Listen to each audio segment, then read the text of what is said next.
Hello everybody, welcome to today's yapping stream. I hope you're ready. I hope you guys have enough popcorn to last the next 6 hours.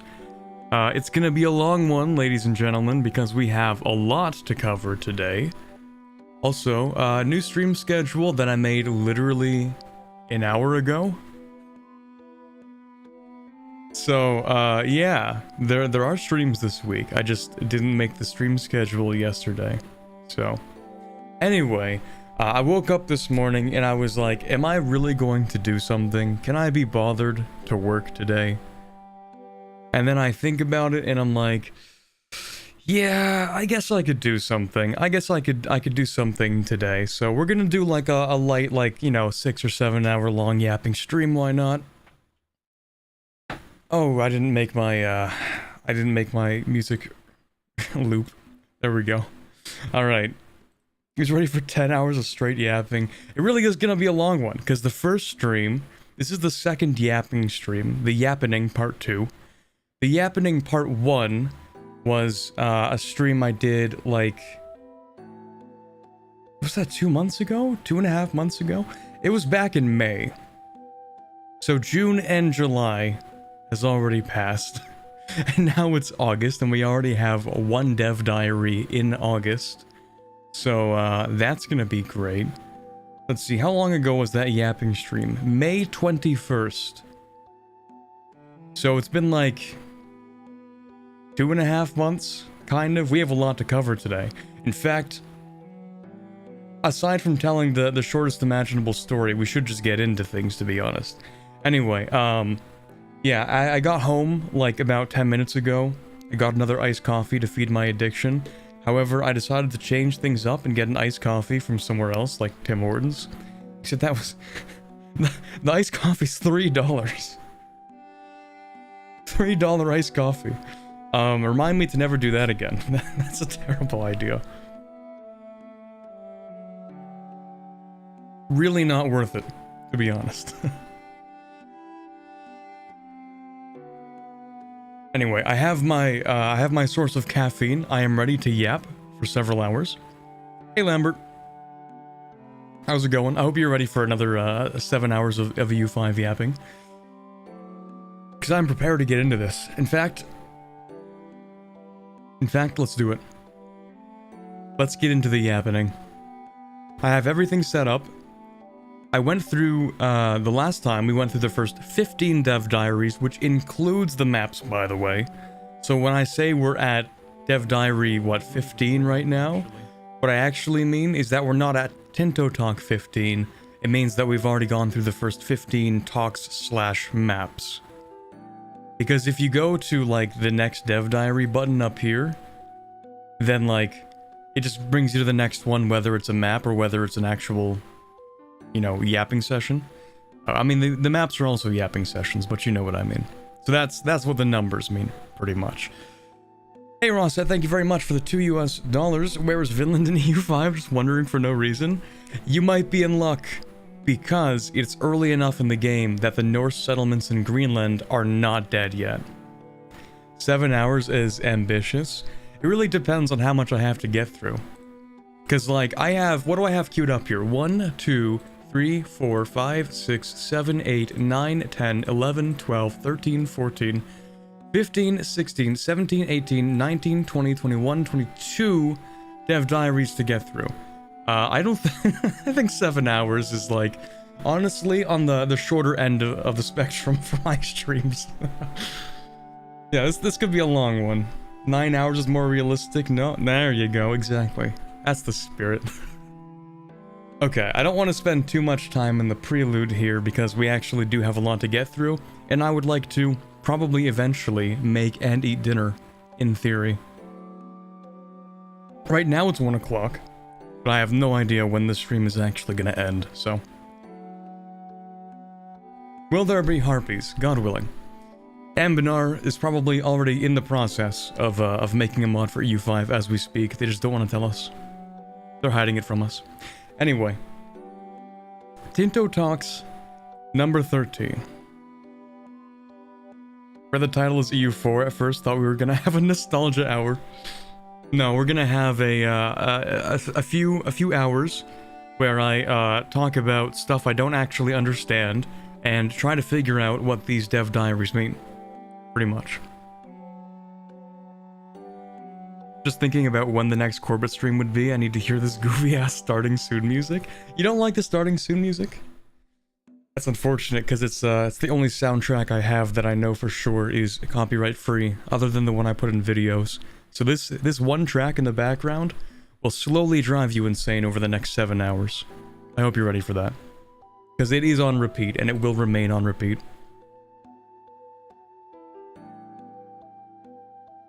Reading the old diaries for EU4 sounds like fun. Maybe one day. Maybe if I run out of ideas for streams. Possibly. Anyway, Tinto Talk, number 13, 22nd of May. We're going all the way back to a few months ago. Start with the image, as always, because the image is more expanded than it is in here. Pretty sure I didn't go over this one, I think? Yeah, because I recorded my stream on the 20th, or... Wait. Did I cover that one? I don't remember. No, I streamed on the 21st of May, so I didn't cover that one yet. Okay, here we go. We're ready. Will you continue to put Animal Crossing music in your videos? That was one of my new editors. I gave her a bit of free reign to add some tracks, whatever she likes to add. So, maybe in some videos. We'll see. Okay. Welcome to another Tinto Talks, where we give out top secret information about our upcoming unannounced game with the codename Project Seizure. Oh, right, yeah, they're still going with that, aren't they? They're still, like, pretending it's not EU5. Not about that. This time we will touch a little bit on the aspect of religion in the game. Okay. Religion map mode. We have most of the world, not the entire thing. You can see there's another religion up here in Siberia that we don't get to see much of, probably because there isn't much of it. But, yeah, okay, this is from back when they weren't actually done creating the religious map mode, I'm pretty certain. Only because, Inca is not separated from Animist. Like, Inti, rather, is not separated from Animist. It could very well maybe pop up later in the game. I just had a feeling, you know, they would separate it at the start. I don't know. Anyway. Religious map mode. Interesting. What's most interesting to me, actually, is, well, first of all, I can see a couple of religions. I was playing CK3 a little bit ago. And so, you can see some of the religions that I'm now familiar with a little bit more. Like Zami Shamanist, which is like Uko or something as a name that I don't remember. Roma, there's something. I don't actually remember what it's called. Romuvan? Or something? Romuvan. I think that's how that's pronounced. So that's something you'll see in CK3 as well. And then Christiani, which is like, I have no idea, to be honest. I'm not going to pretend I know what Christiani is, but I think it's like a mix of Christianity with the Slavic faith, maybe. Romuva is the faith. Okay, nice.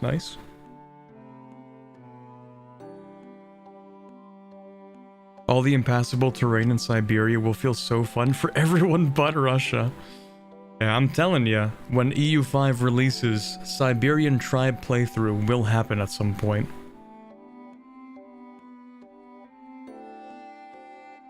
Alright, what else do we see here? I don't know if there's much of a point of going through what we can see, because we're just going to get the TLDR anyway, through the actual dev diary. But we can see that there are at least 2 Aztec faiths, which is interesting. There's the Mayan religion as well. What I find interesting, actually, is that there are like 7 different religions in the New World, which is kind of interesting. Like, or rather, in North America. So, like, in EU4, you have totemism and some animism. EU5, we have, I don't even know what this is, like 7, 8, maybe 9 different religions, so that's cool. We can also see up in the north, like, there's a little piece of pink on one tile, like right there.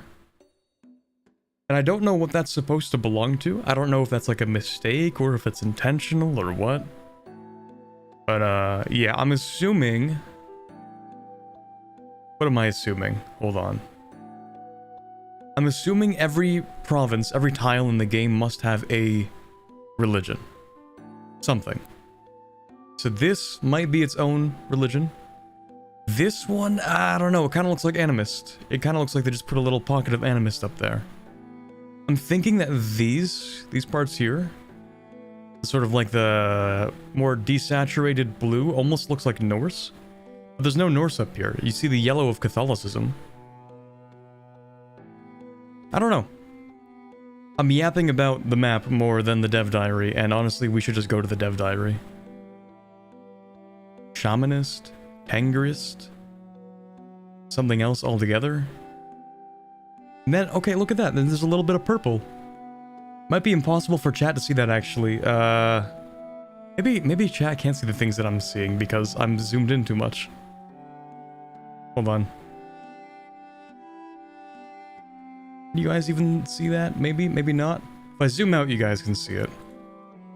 So you see in the top right here, right where my mouse is, there's a little bit of purple here as well, and I don't know what that is. It doesn't look like Mahayana. So, boom, another religion. Alright, that's enough for the map. Okay, every country, pop, or character has a religion that they adhere to. This impacts their relationship with the place they currently are, and their relationship with others in the world. Nice. Religious setup of Aragon in 1337. Makes sense. Okay, so they have their own relationship to their own religion, which is the true faith. And then there's the relationship... Okay, hold on. Relationship in terms of how close they are as either a heresy or a completely different religion, so heathens. And then there's the opinion between the religions. Okay, cool. This is just CK3 religions, but with pops. Every religion in Project Caesar belongs to a religious group, such as Christianity or paganism. Fellow religions in the same group consider each other to be merely heretic, whereas religions in different groups condemn each other as heathens, so it's EU4, I guess. Every religion has a specific view of other religions as well, that ranges from kindred to enemy, which impacts relations between countries of different faiths, and how populations of another faith view your country. Each country also has their own tolerance of the true faith, of heretics, and of heathens, which impacts how happy or angry the population will be, depending on which country they belong to. Pretty familiar stuff so far. Sounds a lot like how EU4 does religion. Of course, we're going to be looking at pops, which makes things a little different. Let's see. Tolerance of the true faith, spiritualists and religion, base values, okay. The same religion here is from the law relating to valid heirs. I don't know what that means, but okay.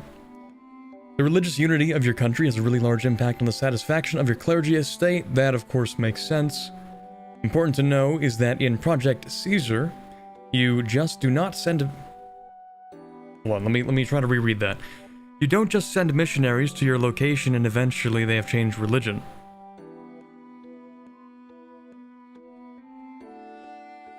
Okay, I think what I'm understanding here is that it's not like EU4. You don't send the missionary and boom, religious change.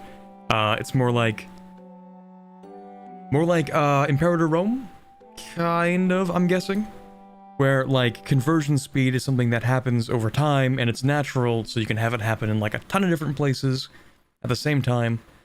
Think of it more as like a slower yet broader approach to conversion, where EU4 has a narrower but faster approach to conversion.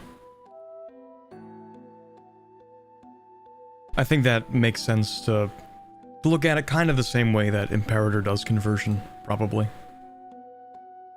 Which diary is this? This is the 13th Tinto talk, 22nd of May. Alright, Madrasa, clergy food consumption, okay. Ooh, clergy food consumption. I sort of like went by that without thinking about it. Okay, estates sometimes consume more food than others, interesting. Pop conversion speed 10, max literacy. Oh, right, we have literacy rates. We're playing Victory. Right. A unique building for Muslim countries that has a tiny impact on conversion. Okay, so 10 is a tiny impact, it seems. Each religion belongs to a group, which impacts which tolerance is applied and how religions interact with each other. Religions in the same group are viewed as heretics. To others, they are heathens. The groups we have are Christian, Muslim, Eastern, Dharmic, Zoroastrian, Manichaean. Manichaean? Okay. Judean, maybe. Andean. Pagan. Cool. I'm sure they're gonna add more groups, probably.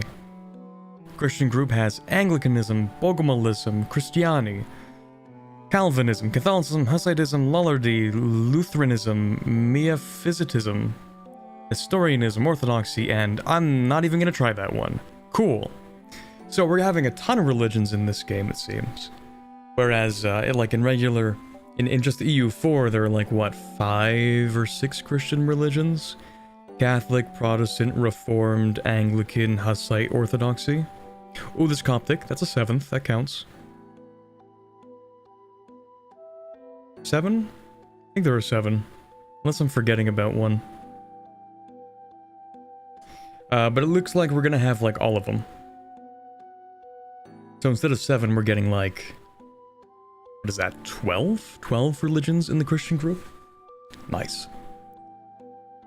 The game we wish Victory was now becomes EU5. Let's hold our horses for a second. Let's pause the hype train for a second here.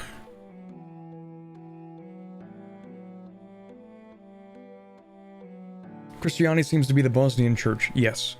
It is the one, if we look at the map again. Let me zoom in. Christianity is here. It's this one. If you've ever played CK3, you're like familiar with Christianity, probably. So, yeah. Okay, let's get rid of that. Different Christian religions, very much work in progress.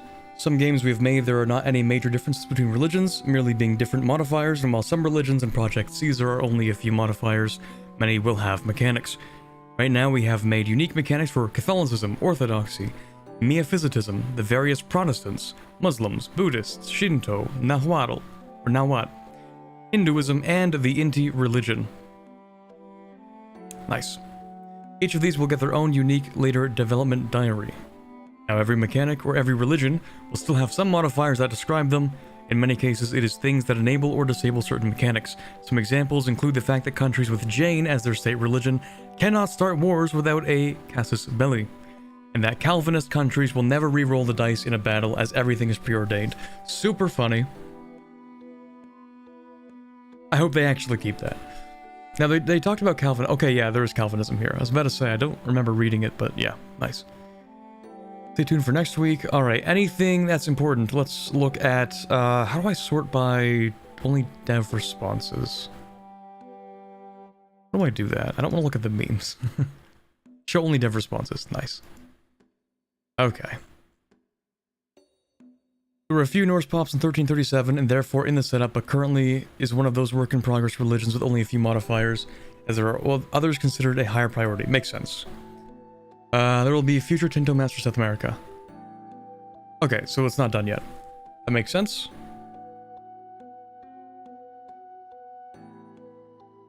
Markedly smaller number of religions with unique mechanics here than in EU4. No, what is it? Wait, sorry, what is he talking about? I hope that this number will only increase until launch. It seems good as is, and I'm hopeful that they'll have more intricate gameplay mechanics than the ones already existing in EU4.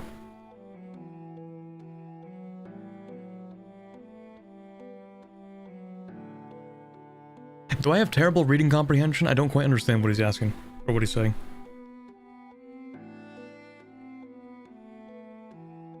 There's a markedly smaller number of religions with unique mechanics here than in EU4? He only mentioned a few of them. I don't think he said that's exclusive, right?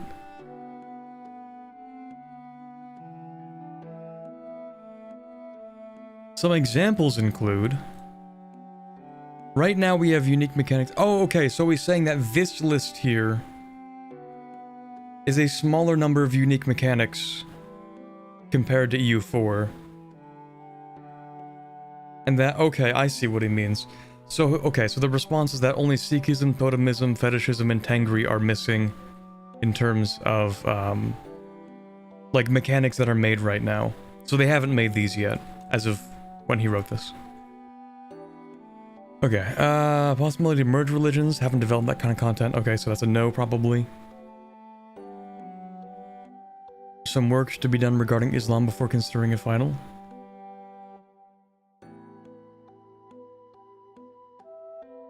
Oh, is the religious map mode for Sunni not very divided?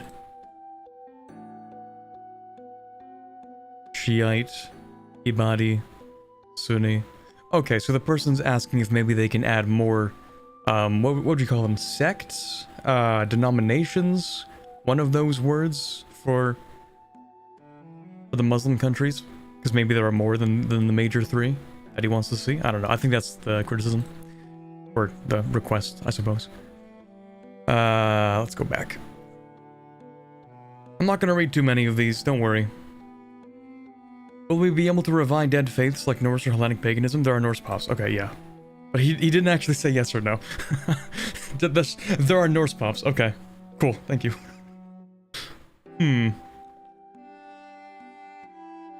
So I'm going to assume that's a no for the Hellenic paganism. Although it would be a lot cooler if maybe you could.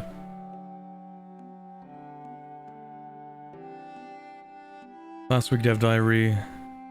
Are the blue dots in Iran Zoroastrian? Yes. There will be more religion variety and mechanics as we add more content. Okay, so this is a lot of saying like, it's work in progress, we're adding religions, cool, cool, cool. I think that's like the gist that we're getting here. I think we can be done with that dev diary. Alright. Next one. It's only been 20 minutes and we've gone through one. So at this rate, if you multiply 20 minutes by 22 dev diaries, then that's how long the stream's gonna take, chat. Let's go. It's gonna be a short one, guys. What would that be? Like, 6.5, 7 hours? Light one, to be honest. We need to be pops with dead religions that just appear because of some local crazy guy. Or like a very small, obscure pocket of like, you know, a random, disconnected town that just never got converted. 7 hours and 20 minutes by my count. Simple. Easy. Short stream, to be honest. Okay, so France. Let's look at France. Not that closely. France starting situation. I think we can safely assume that everything here that is blue, or close to the French blue, is probably a French appanage. Is that the word I'm looking for? I don't know if that's the word I'm looking for. A vassal to France. So even Brittany actually being a vassal right now. I didn't know that. Did Brittany get independence after this point in time, I guess? Because EU4 they started independent. I don't know. There you go. That's France, for the most part. They're cowards for not showing us Calais. Interesting, Aquitaine is its own thing, though. Like this... What is this, a vassal of England? Or a subject or something? Because, like... You know, England owned this. The whole thing about, like... The Normandy to England to owning Gascony and Normandy again thing is, like... 100 Years War thing. Yeah. Yeah. No England in France. No England in France? I guess I could just read. You know, I did pass a literacy test. In theory, I should be able to read or something. Thank you very much, Christian Dimitrov, for the €6. This is the kind of analysis that we need. Here's money for more coffee. Thank you. Let's go. More $3 iced coffees. No. I'm gonna make that. I'm gonna stretch that to have the four better priced iced coffees.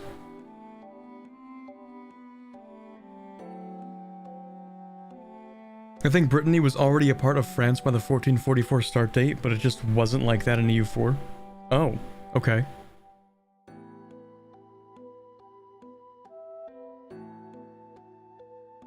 Agincourt was much later than I thought. It was in 1415, so a lot of the English gains haven't happened yet? Oh, okay. So England does own stuff up here. We actually can see Calais now. It was Flanders also? Ooh, right, yeah, because the whole thing about France and Burgundy is that it sort of became a complicated setup in EU4 compared to history. Yeah. Okay. Because Burgundy was kind of tied to France closer than...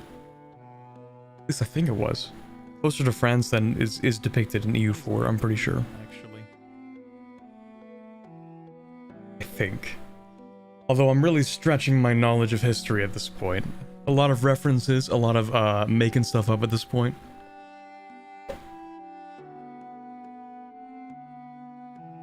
Yeah, do not trust a single thing I say to be factually correct.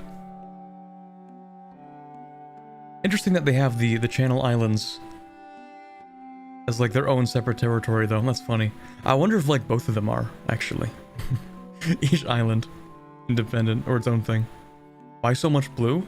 I guess France just owned a lot? So Brittany married into French royalty in 1532? Okay, but like they don't have to marry into royalty, you can just get subjugated. Like, that sucks, man. Too bad. Guess what? now you're a vassal anyway. Brittany joined France in 1532 with a formal treaty of incorporation. Subject to France, but a prince in the HRE? What? The pale blue to the right of Burgundy is a Burgundy PU? Franche-Comté?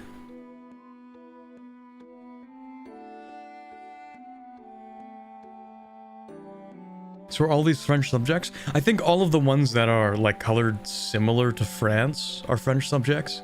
So I'm like, it makes me think even Flanders is a French subject, and I don't actually know if they are, but that's why we keep reading, you know, instead of just looking at maps. We can read. Thank you very much, Pancake John, for joining the levy. I appreciate that. Enjoy the emotes. A few of them are new, I think. New as of 2 weeks ago, 3 weeks ago, maybe? I don't know.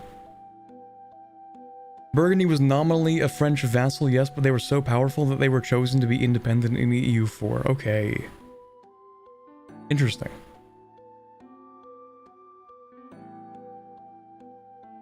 What I meant is that the heir to Brittany, who was a woman, married the King of France, meaning that their child would inherit both Brittany and France, making them effectively the same country in 1532. Personal union. Yeah. Yeah, so I guess maybe... Well, you're talking about in the 1500s. So what about this? 1337. Clearly Brittany is in some subjugated position. So let's read about that, actually. How about that? Welcome to the third Tinto maps. we'll be taking a look at France up until its current modern borders, which you'll notice are quite different from the 1337 borders. Okay. When portraying the political situation of France in 1337, we had a few options. On one extreme, we could make it a centralized monarchy like England or the Iberian ones, which is not quite the best way to depict France, in my opinion. But with a much lower degree of control over its territories. Oh, I see what they mean. Okay, so like low control but centralized, or high control but decentralized. Which I kind of prefer, I think. Conversely, we could have a French crown IO. What's that called? What does that mean again? International organization, right? Similar to the HRE. We decided to go with the middle term, which represents the French crown lands with the country of France and its networks of appanages and vassals as different subjects. We think that this way we can portray the progressive centralization of the crown under the reigns of Philip II, Louis IX, and Philip IV, while also portraying the powerful jurisdictional powers of the French feuds. We have two types of subjects in France, by the way. Vassals, which represent the regular fief mouvants, maybe? And appanages. I don't speak French. Well, barely. Which were the feuds granted to members of the royal family that could eventually revert to the French crown. Okay, so some of them are owned by French royalty, specifically the French royal family. And some of them are actually just vassals. Interesting.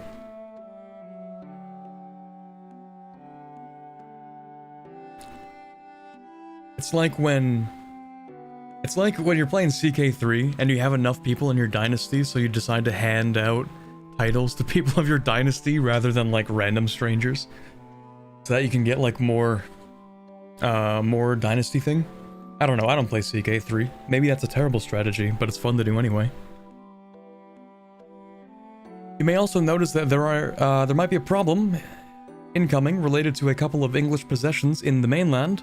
The County of Ponthieu, and especially the Duchy of Aquitaine, as well as the Channel Islands of Jersey and Guernsey, which comprise a dangerously close non-core location of England.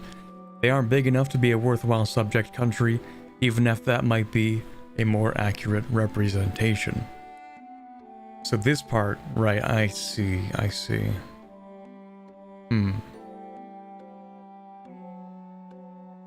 Lots of locations. There's so many locations in this game. Like, I can't wait to boot this game up for the first time and then just melt my CPU. That's gonna be great. I can't wait for that. When EU5 drops, I might just upgrade my CPU at that point. Remake my entire build. Screw it. I'm just gonna grab the best AMD processor or something at that point. They added more? Let's go. I don't know if it's discussed, but I hope that the UK can form a personal union with France. I'm sure they probably can. There's like a dynastic link between France and England. You know, classic William the Conqueror type of thing. Some sort of a dynastic link at least. And then, honestly, I don't know that much about English and French history, so... yeah. Interesting distribution of locations. Some names may be a bit long, so please blame the French. No worries, already on that, way ahead of you. And ask if you want to know which location it is. Yeah, what is that? Semu en Auxois or something? Like, what? Come on. You don't have to do all that. Aix-en-Provence? You don't have to do all that. Come on.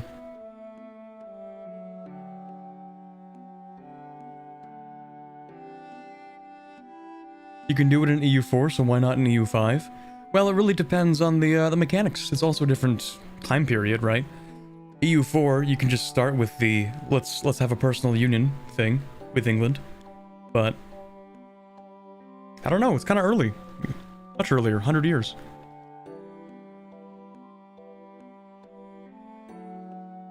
Hello, Amanes or Amanes. I don't know how to pronounce that. My apologies. Renown, that's the thing. Nice. Keeps the vassals loyal. Yeah. When you're playing CK3 and you like hand out stuff to your own dynasty, it's nice. Anyway, provinces, cool. We are aware that we have a severe inconsistency here, which is naming the provinces after locations instead of provincial and regional names. Oceanic for the most part, except the south, which is Mediterranean, of course, and then this one place, which is subtropical. Okay, cool. Mostly flatland in France, makes sense. Farmlands, woods, grasslands. I don't know if they touched on this, but I hope you can actually change the terrain. I hope you can create farmlands. So much of human history is tending and shaping the land. And also the biggest part is deforestation. Like, so much deforestation. But yeah, like a lot of producing more farmlands. That was like a big thing over the course of human history. Was turning stuff into farmland, chopping down forests, turning forests into farmland. It's a little bit more difficult because you have to tear up all the roots out of the ground, but it's still doable, you know? They were big on that deforestation. So I hope maybe you can like actually change territory like this, or change vegetation, is what I mean.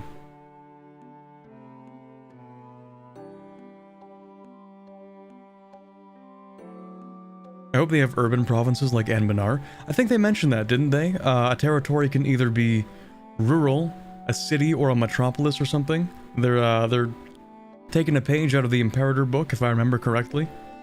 So I think urban is like the city, you know, you create a city in a, not territory, location. Kind of like how you do an Imperator. I think, if I remember correctly. Now, cultures, yippee. Although there are two big cultural divisions of the French cultures, Languedoc and Languedoc, we think that the regional subdivisions would make the situation more accurate for 1337, where there is a long way until the cultural unification of France. I like how this is Languedocier. Like, you wouldn't think that you would have a whole culture that's just Languedoc, and it's like this area. I thought it was like the whole southern half, like Aquitaine, you know, like the whole, or Occitania, that's what I mean, Occitania in the south, like the whole thing. I thought this was all Languedoc. This is Languedoc. Anyway. Not a very interesting situation. 80% Catholic, or sorry, no, that's 0.8% different religion, Judaism. It's like more like 99.2% Catholic. Seem to be mixed on making it possible to change terrain types. Okay. I really hope you can push back the sea for Netherlands RP. Okay, I don't know about that one. I think they already covered the lowlands and they're like, actually, no, you're not going to be allowed to reclaim territory. Instead, they just made it so that the Netherlands starts with like some extent of the reclamation, instead of giving you the option to like actually, you know, change the map or whatever. But I'm sure there are going to be like modifiers for reclamation, you know, even though the map probably won't change, but they're gonna probably add like the Dutch dike works as like, I don't know what they would do for that, make like a project or a building or something, or like a modifier. Yeah, they'll do something probably, because that's a pretty big thing. Anyways. We haven't portrayed any Catholic heresy yet, so maybe Cathars should still have some room in the Languedoc, as Montaillou, an Occitan village, Occitan? I think that's how you would pronounce that. From 1294 to 1324 points to, okay. Also, while taking the screenshot, we improved the view of this map mode, making it more responsive to zoom levels. Okay, cool. There's a gold mine. Really, there's a gold mine in France? I guess there were a lot more gold mines than you'd think. And then, bully and famine, Lamau. Gold mines in the center of the map are going to die. Okay, as they were exploited only in recent times. Never mind, no more gold mines. Gone.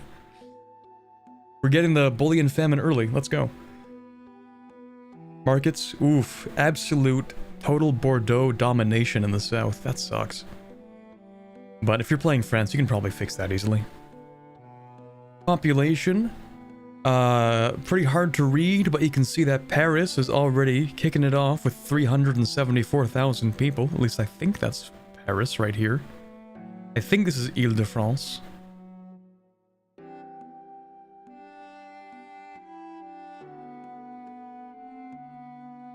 Adding provinces to the map mid-game sounds like a programming nightmare. Yeah, for sure. Plus remember, trade goods work differently here. Yeah, that's true. But I think you still want more provinces in your market so that other provinces within your market gain access to them. So like, these provinces are in the Bordeaux market because that's where they need to get stuff from, and that's where they're going to give stuff to, right? Which means that if you have like a province, say, near Paris, that needs something that's grown down here, you're not going to get it because it's in the Bordeaux market, but if you extend your market control, then maybe you can get it, and then it can go up to that province. I think that's the point of markets.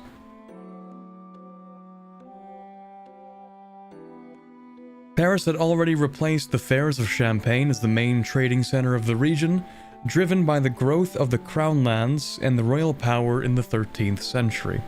Apart from that, we have the market at Bordeaux in Aquitaine.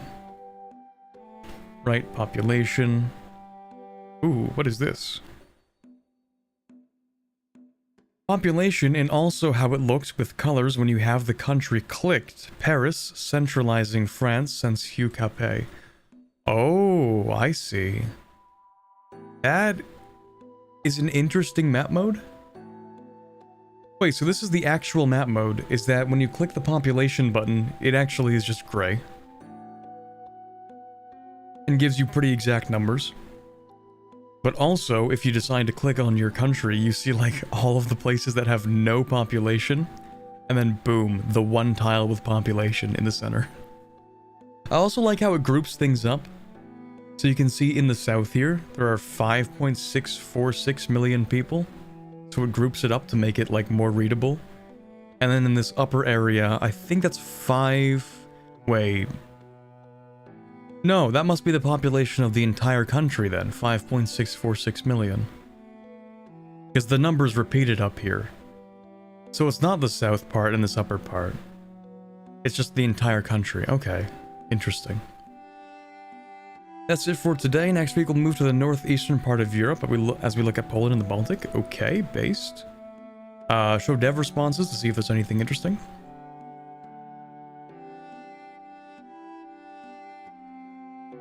We review this week's RIP Independent Flanders. GG. Louis I was reinstated as the Count of Flanders in 1328, which is just before the game starts. Okay. Situation was more akin to vassalage. Okay, so they do actually own Flanders. What's up with the isolated market locations? Paris in Aquitaine, Barcelona in 2 cut-off locations. What does that mean exactly? Paris in Aquitaine. Wait, what? Paris in Aquitaine. Oh, wait, yeah, this is weird. And this is weird, I see. Okay, but they're tweaking it, so. Yeah, I wouldn't expect anything, like none of these pictures should be taken as final. That's a whole lot of yapping, but it's talking about Brittany. Oh, okay, this is the Brittany question that we had earlier. I actually am curious about that. So Brittany was clearly more aligned with France after the marriage of... French names, what is that? Is it Alix or Ali? I don't know. De Thouars to Pierre de Dreux in 1213 that resulted in the elevation to the peerage of France in 1297. So it happened twice, I guess, in 15-something-ish when the Queen of Brittany got married to the King of France. Was the second time this kind of thing happened? Sort of, but not quite. Shall we consider it a fully independent country or one that is considered by that condition submitted to the King of France? Tricky. We decided upon the option of considering it a vassal, but we're open to feedback on the matter. Okay, nice. There will be game rules allowing locations to change its name to different languages. Based? So based. One of my favorite things about playing EU4 is like some countries have province renamings, and some of them are so ridiculous, like the Welsh one in New Caledonia, where it becomes like new... I don't know, you know that one Welsh town that has like the world's longest name or something? Which is super funny. But what else am I thinking of? Oh, is that by any chance a raid, maybe? Perhaps? I literally can't tell because it is white text on white background in my UI. Anyway, I think that's a SAF raid. Hello, welcome raiders. You're here just on time. You're at the start of what will be a 7-hour stream of me yapping about EU5 dev diaries. We're on the second one, and it's been 46 minutes, and there are another 20 to go, so grab your popcorn. We have a lot to get through today. And I hope everyone was enjoying SAF stream. I hope you guys had a wonderful time. I hope it was a good stream. POV, you're being raided.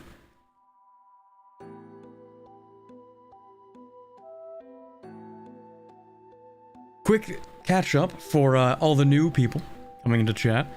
We're just looking at the dev responses for the France dev diary. And they're talking about, well, for the most part, Brittany. And I was also talking about how one of the best parts of EU4 is that some countries, when you invade them, you get to, like, change the name of places. And I think there's a weird one where Bohemia gets to change the name of, like, one province in southern China. It's really weird. I was trying to find that. Province renaming. I want dynamic renaming, to be honest. And I think we're going to get that option. Dynamic province names, Google Drive. Oh my god, there's so many. Province name. Does it actually have, like, every culture? I found, like, a spreadsheet. But I want to take a look at, like, every single possible dynamic name. A random island in Polynesia becomes that one big city name if you colonize it as Wales. Yeah, New Caledonia, I think, is specifically the island, but maybe I'm wrong about that. Let's see. Dynamic province names, maybe? Dynamic province names, yes. Southeast Bohemia, something like that. Oh, that's just an option. Well, that sucks. I wanted, like, a list of all of them, but I guess, like, I'm not gonna find that. I'm pretty sure that they exist. Pretty sure. Anyway, we don't have to look for the Bohemia one. Gotta recite the disclaimer, this particular stream does not reflect the usual nature of the content this yapper provides. True. This is the, once every 2 or 3 months, I dig up all of the old dev diaries that I haven't read yet, and then I yap about them for 6 or 7 hours straight. Dynamic renaming sounds really cool until you can't figure out which province you're talking about in the middle of a giant death war. See, that's why you pause the game. And then, like, real EU4 gamers actually have every dynamic renaming memorized. real map gamers know the name for every location in every possible language.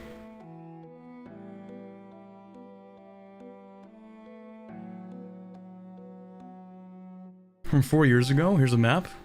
Let's go! See, I told you, there's some, like, really weird random Bohemian renamings in China for, like, I have no idea what reason.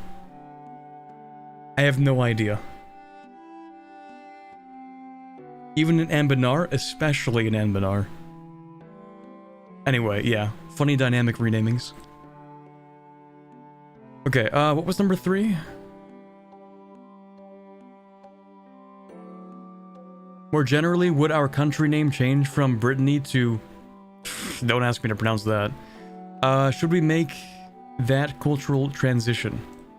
That is not a possibility currently. Fine. I mean, that's okay. Honestly, I think it's just easier to localize every country into the language of the game. You know? I mean, I was about to use France as an example, and then I remembered that France in French is just France. It's the exact same in English. But like, yeah, we don't need to name Germany Deutschland when you're playing the game in English. I think it's fine to make it just Germany. It's kind of easy to read, man. Do I look Breton to you? I don't know how to pronounce that. Brage? That's my best guess. That's the best you're getting out of me.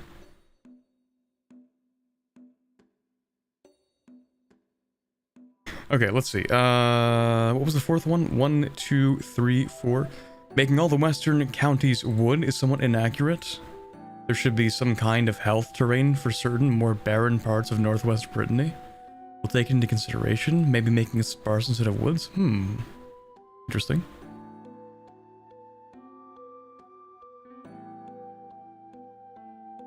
There'll be mods one day for endonyms probably. Oh, for certain, yeah. Not a whole lot of people would know what or where. Okay, I was about to say Simru, but someone told me that I'm pronouncing that wrong, and it's like Kimre or Kimri or something. So there you go. That's one word in Welsh that I now understand. I think it's better not to localize country names in vanilla. There will come a mod that will localize nation names just like EU4. Yeah.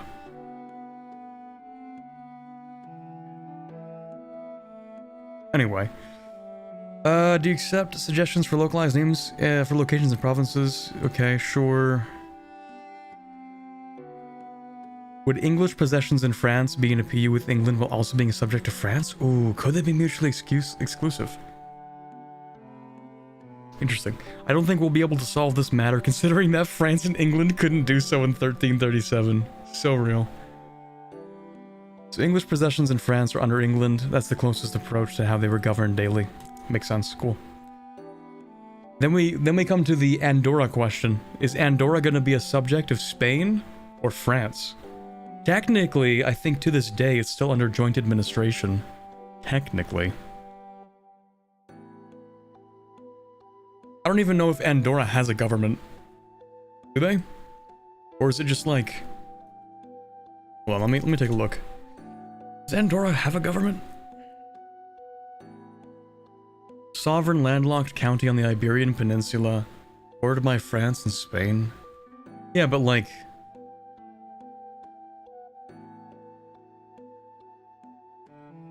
Isn't it owned by both countries? I don't know. You know what? I don't know that much about Andorra. I'm just yapping about nothing.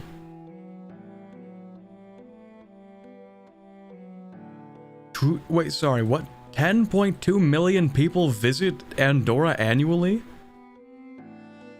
It's that interesting of a place? That's crazy. Andorra is a democracy. It has a parliament. Andorra has appointed government, if I remember correctly. It pays homage to both countries. It does say it's independent. I thought it was like under joint administration from both France and Spain. Parliamentary co-principality. The words hurt my brain. Let's continue. Okay, I think we've gotten through the most interesting parts of this, probably. No, I'm Castilian. Okay, let's move on to the next one. It's been almost an hour.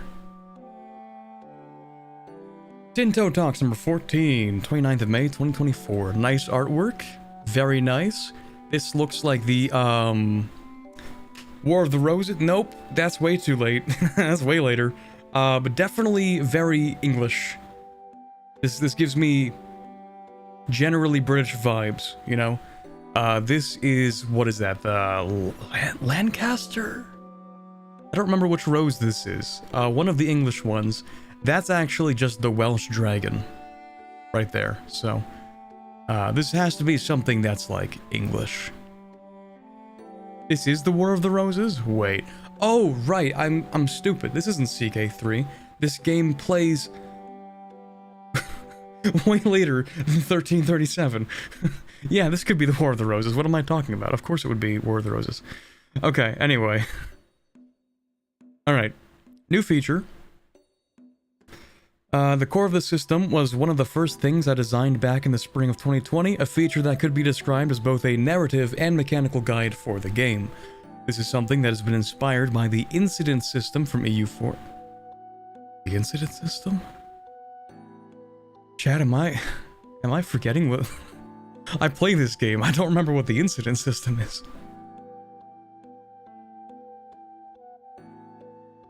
Do they mean like the Holy Roman Empire incidents? Is that what he's talking about? Those are the only incidents I can think of. It is the HRE thing? Probably the HRE thing. Okay. Okay. Also by the International Crisis Mechanic of Victoria 2, but it's not really like any of those. Which, by the way, I would like to just insert here. No one asked, but I would also like the International Crisis system to come back in Vic 3. I feel like it is sorely missing something akin to that in Vic 3, which makes it feel like nothing happens. Like, Vic 3 is the ultimate nothing ever happens bros kind of simulator, you know?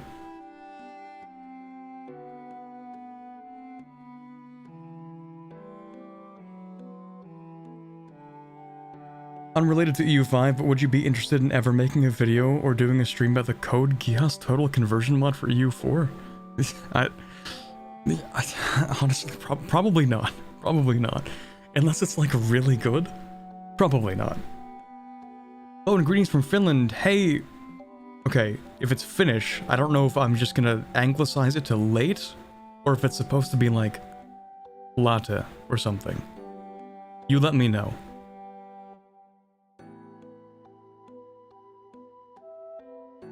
Anyway, situation system, let's go. Things actually happen in this game, surprising.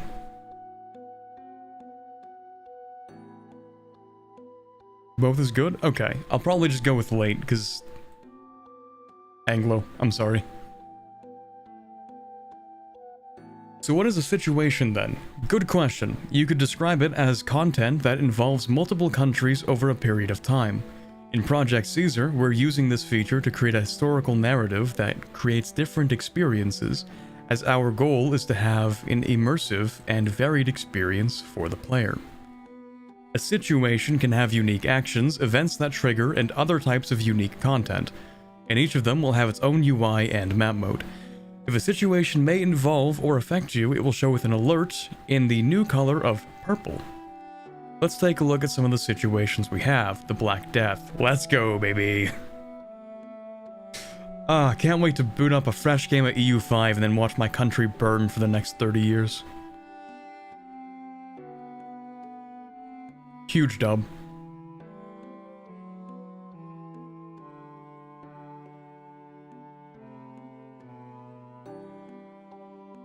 Black Death can be in 1346, random or off, and origin can be historical or random. Okay. Honestly, I think if I were to like, you know, first few EU5 games, probably more to be honest, I think I'm just gonna like keep things default. I think having a nice and predictable Black Death coming from a predictable location, I think I'm totally fine with that, because I think the thing that I wouldn't like is if I start the game and I play pretty well and I have it on random spawn, random time, and then it's like 1450, I've played 100 years into the game, and then Black Death. I think it's like really nice maybe early game, but probably gonna feel pretty bad if you play like 20 hours into a campaign and then boom, instant plague.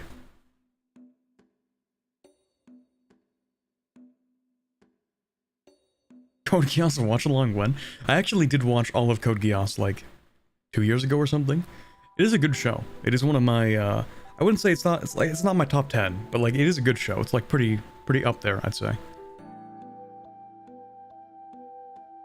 Anyway, okay, so Black Death usually will happen in 1436 as the bubonic... Did I say 1436? I meant 1346. As the bubonic plague appears somewhere in Central Asia, and starts spreading through the old world, killing 40 to 60% of the population of the affected areas. Although didn't Europe only lose like 30% of the population? I say only, but in reference to this is what I mean. In contrast, rather. Spreads through adjacencies, moving armies, or through trade. Interesting. There are ways you can attempt to alleviate this, but the efficiency of it is low and the cost is high. You can try to isolate the court, expel the sick, blame minorities, a classic. God. Okay, and other very efficient ways to deal with the problem. Yeah, I'm sure that'll solve it. I'm sure that'll definitely fix it. Slowly spreading centrally, but some traders have already taken it into Italy. Oof.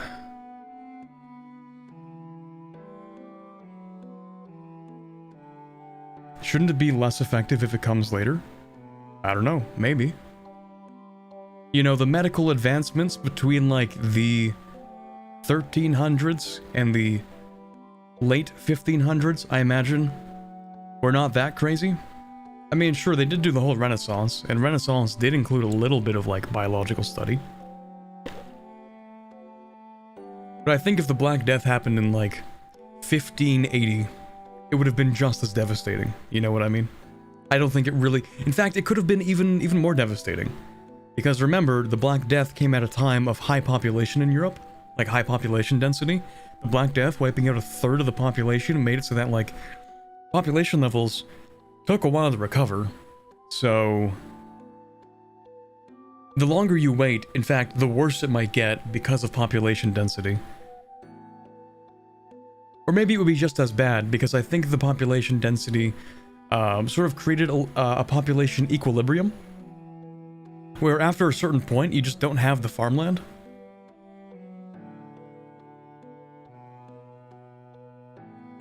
I think. I don't know. Historical things to do with food. Something like that. I wonder how this will affect the New World plagues. Ooh, true. Oh my god. You're right. The New World is going to have something similar to the Black Death. In fact, they're going to have the Black Death, right? And smallpox. Because the bubonic plague, I mean... after a while, of course, it wiped out a third of the population of Europe. The people that remained had a little bit more resistance to it. In fact, enough resistance to not lose another 30% of the population. So, you know, once Europeans go to the New Worlds... they have the bubonic plague on them. They have the smallpox on them. They have all these diseases that the people living in the New World have no resistance to. So I think we can fully expect to have a similar plague, you know, wash across the entire New World when contact is made, probably. So yeah. Imagine smallpox in the New World at the same time plagues in the Old World. It certainly would be interesting. You know what? Actually, that would... ooh, you're making me have good ideas. You have good ideas, and you're making me think about them. Good ideas about, like... that would be such an interesting way to do things. Like, have contact happen, and then the bubonic plague wipes across Europe. At that point, both the New Worlds and Old Worlds are going to be recovering their populations. That might lead to a situation where colonization is less feasible, and therefore maybe more trade is done, and through more trade, technological adaptation through the New World societies. I don't know. Pointless to think about it. wait till the game comes out to think about that, I guess. Alright, see you later, Mittens. Have fun at work.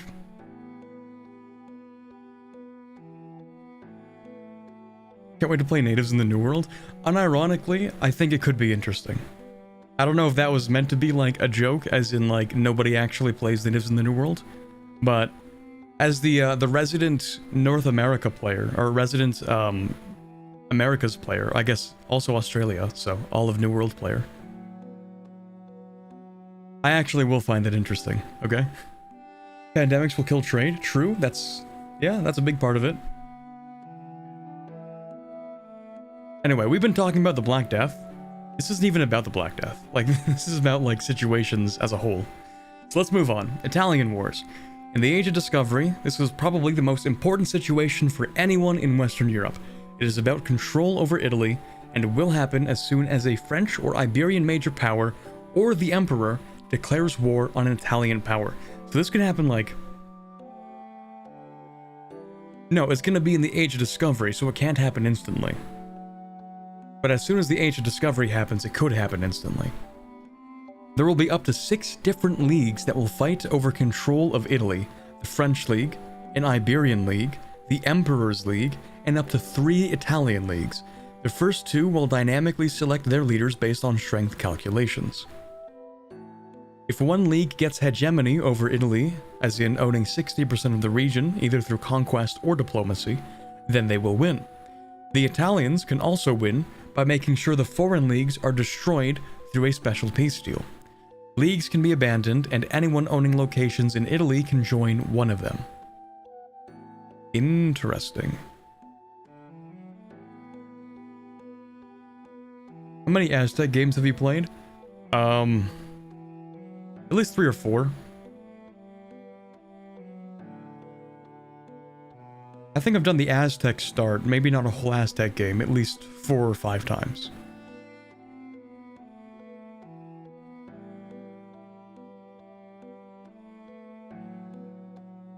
You can still master... I can be the resident stateless society expert, exactly. Black Death, a chance for the natives to catch up, perhaps? Only if it happens after contact, I think. Yeah, probably.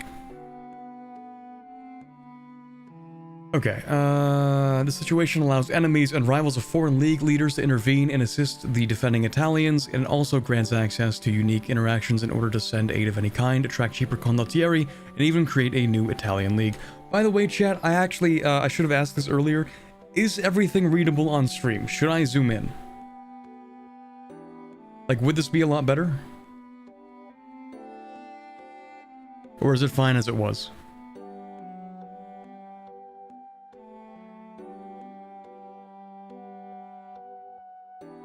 Way better this way? Either way is legible. Cool. I assume the Pope is the 3rd Italian? It doesn't look like it. One Italian league based in here.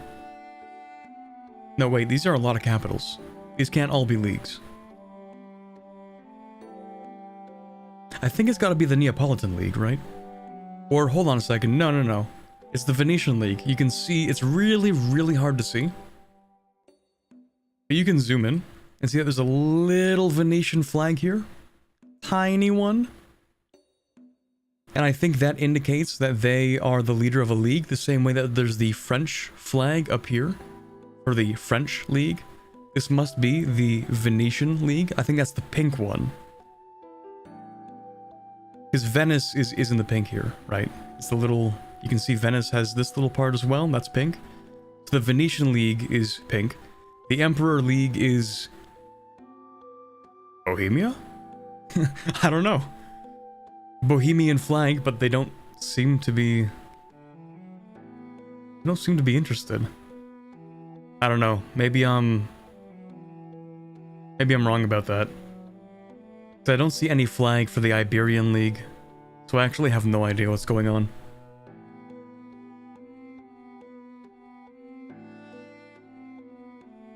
I assume these would be the league leaders, but then I'm only seeing 3 flags. But I'm seeing a lot more than 6 capitals. So I don't actually know what I'm looking at here. Maybe you don't get to see on the map who controls the leagues? Because, like, who is this? what is this? I don't think the flags mean much. And I also don't think that the stars mean much, or the little icons. Because there are too many of them. There's just a random one up here. I don't even know why they have Prague highlighted. I don't know. Oh, maybe the names indicate that? Maybe it's a different zoom level. I don't know. We're looking too much into this. It doesn't even matter. Okay. Italian Wars. Cool. Red Turban Rebellions. This is rather likely to happen as soon as the Yuan Empire ends up at low stability. Based. It will create an international organization called the Red Turbans, which will get a lot of rebel countries. The situation can happen to Yuan after 1350 if their stability drops below 25, while also either of their estates is not satisfied. Okay. The requirements are harsh, but once you reach the age of discovery, you have avoided the situation. With that being said, the situation will most likely fire in a playthrough. During this period, the Red Turban Rebels will spawn as an international organization, which is in direct opposition to the Huangdi, the Chinese emperor. While the situation is going on, events will pop up that force Yuan to release historical Chinese tags in their historical order. So first Song, then Wu, then Qianwan. I don't know how to pronounce any of these. Which will join the, international organization and immediately declare their own independent war on Yuan. Each rebel nation is playable when it spawns, and they can wage war with each other too. The countries spawned during the situation have a custom loyalty value, which describes how, well, loyal they are to Yuan, which goes from -100 to 100, and grows or shrinks depending on their opinion of Yuan. Most rebel nations will start at -100 as they actively fought against Yuan, however some nations spawned through the situation represent the Mongolian generals who gained a lot of autonomy, but were still fighting for Yuan's cause. They would spawn with +50, okay. If any rebel country reaches more than 0, they automatically leave. So it's more than just, it's more than just like rebels rise up, kill them, establish control. It's also like you can try to resolve some of the rebellions with diplomacy, I think. In order to end the situation as Yuan, you have to regain internal stability, also ensure that the Red Turban rebels, I don't know why I said it like that, have no members left anymore after 20 years of the start of the situation. All states spawned through the situation with over 50 loyalty will then be automatically annexed. Perfect. That is what I was hoping for. On the other hand, the situation also ends once any rebel tag owns the majority of China's. Wow, that's tough, actually. The situation ends once any rebel tag owns the majority of 70%? Okay, so if any country that pops out of Yuan owns 70% of more of China, then they become the new China. Which, you know, Chinese history is, it's about a lot of that. You know, oops, China has collapsed again, time for a new China. And then oops, it collapsed again, time for a new China.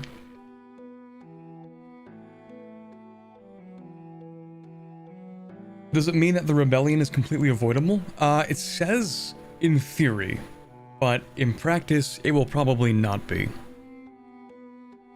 It says if you manage to reach the age of discovery and avoid the situation, then yes, you can avoid it. But realistically speaking,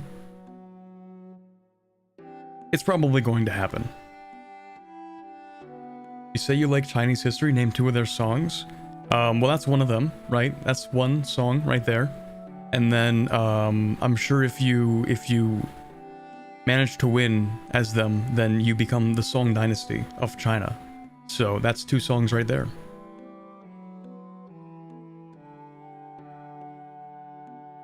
What deity are we on? Like, like the 3rd one of today's stream? Anyway. Okay, so green are loyal servants, orange are rebels, red is the strongest of the rebels. I wonder if you could like take out the strongest of the rebels, do you like get to end the situation? I don't know. Other situations include the Western Schism, the 100 Years' War, and the Sengoku Jidai. Oh, right, hold on. Hey, hey chat, hey chat, hey chat. That looks like it says Japanese shogunate.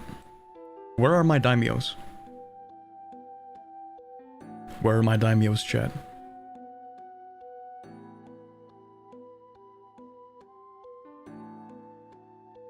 Where did they go? Is this 1334? It's 1337. Wait, am I uneducated on Japanese history? This can't be.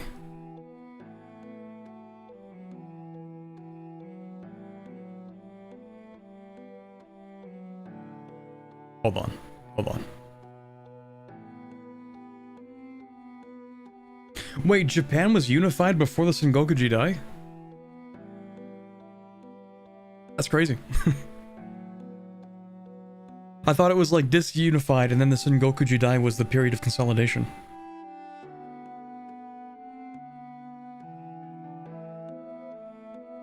Corbett exposes a fake weeb, literally. Like I could tell you anything about Japanese history after the start of the 15th century, but apparently not before.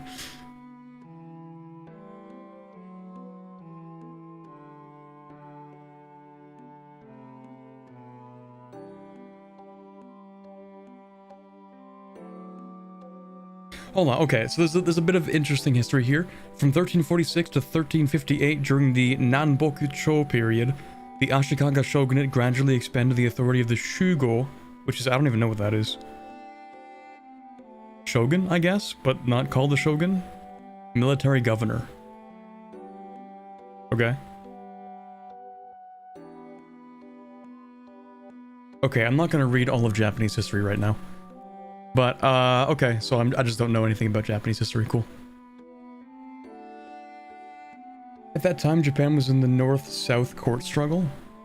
It fell after the Onin War. It's more of a feudal state? Oh. 1337 is a year after the Ashikaga shogunate was established. Shugo was like a provincial leader? Like a provincial military leader, right? Not like a feudal lord. Wait, no, it would be a feudal lord. Wait. I don't know, Japanese feudalism. I'm sure it'll explode at some point. Okay, so Sengoku Jidai is probably going to be like the explosion of the Japanese shogunate into, all of the clans. Probably. Unless it's just going to be modeled as like a bunch of like high autonomy. No, that wouldn't make sense because they are warring. They have to be independent. Not independent, but they need to like be able to fight each other. A Shugo is similar to a daimyo? All these words, I don't know what they mean. Anyway. Breaking news, Corbett loses all credibility as he does not know Japanese history. The only thing I know for certain is that they still had the same dynasty. I know that for sure. They still had the same dynasty. Not shogunate dynasty, but the same imperial dynasty. Because it's been the same dynasty for like 100 generations or something. The Yamato dynasty has been in like the ruling family of Japan for like several thousand years. The screenshot probably isn't 1337 because Yuan is collapsing. But the collapse starts like 10 years into the game, isn't it? Okay, 20 years into the game. After 1350.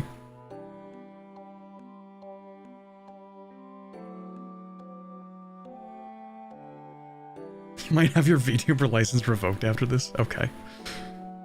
Nice monocle, thank you. It's my my reading glass for today's stream. Wow, okay, I love this so much. I also want to like, as a quick aside, I really like the fact that they are basically asking the community like, hey, by the way, sorry. By the way, if you have ideas, then tell us.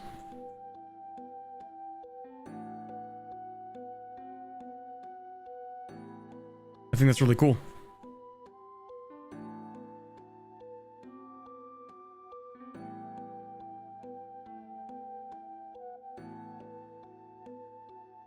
Will there be a situation for border wars between Sweden and Novgorod/Russia? Handled through... What does this mean? DHE?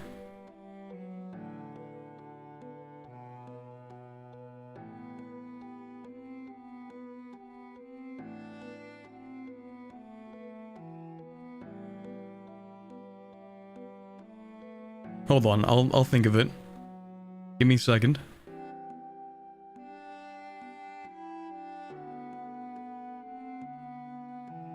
No, I have no idea what this is. Dynamic historical event? Ah, maybe?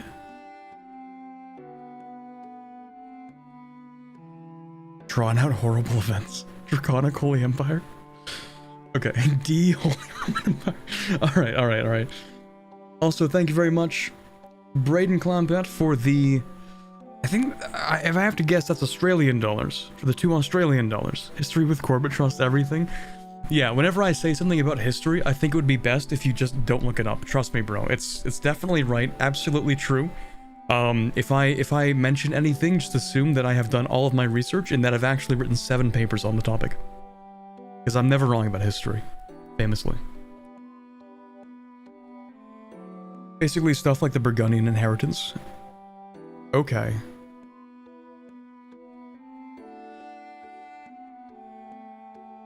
Releasing at 1453 today. Unbelievable. Black Death uses one of our diseases.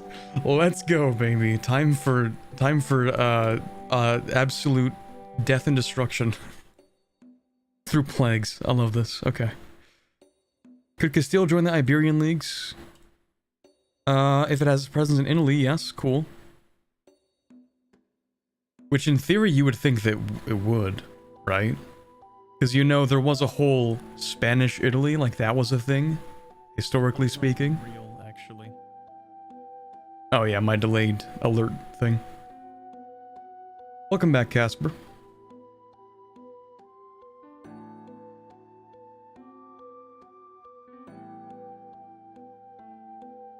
Hold on. Going back to the game rules screenshot, does it mean we'll be able to obfuscate information so we wouldn't be able to know right off the bat that our planned war target has exactly 12 standing regiments, 36,000 levies, and 50,000 manpower? In theory, yes. Let me scroll up and look at that again, because I don't know what they're talking about. Ooh, ledger information. Okay, I'm kind of on the fence about ledger information, because, like, information access is one of those really big parts of any video game. And in terms of, like, any kind of Paradox game, information is the most important thing, like, ever.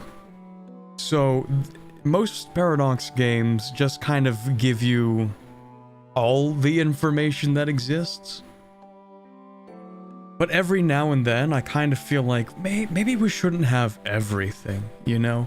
Maybe we shouldn't know exactly down to the man how many people our enemy has. Maybe we shouldn't have access to the kind of information that normally would only be available if you have, like, deep contacts in the country. You know? Because knowing how... like, this is literally... this sounds stupid, but it is the entire Sun Tzu thing. Right? If you know your enemy... like, I'm not gonna get that corny with it, but it has a point. You know? If you know the enemy and know yourself, you can fight. You can have war, right? You can win. But if you don't know the enemy, and you do know yourself, then you're gonna, like, you know, you don't have access to all the information to make the best moves you could make. All warfare is based on deception? Yes. It is that thing. So, like, game information is like a big thing. Maybe if I feel like it, I don't know, I might play EU5 and turn off ledger information. Maybe I don't want to know exactly how many people the enemy has. Maybe I want to play a game where I let my hubris run my country into the ground. Maybe I want that. How about that? AI will probably have access to the information, though. I mean, yeah, probably.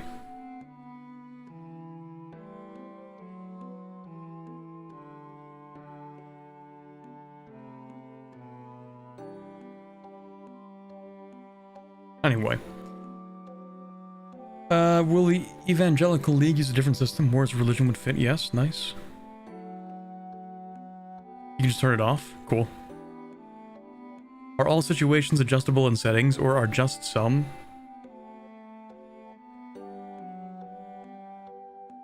Are all situations adjustable in settings, or just some?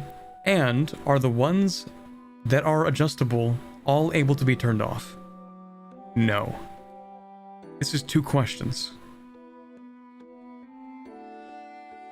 Wait. Wait, what? Sorry, reading comprehension is attacking my brain once again. Isn't this an or... Isn't this 2 questions? Isn't like... Are all of them adjustable? Or just some? Are the ones that are adjustable able to be turned off? No. What does this mean? What did he mean by that? So... Are all situations adjustable in settings? No? Is that the answer? Is that...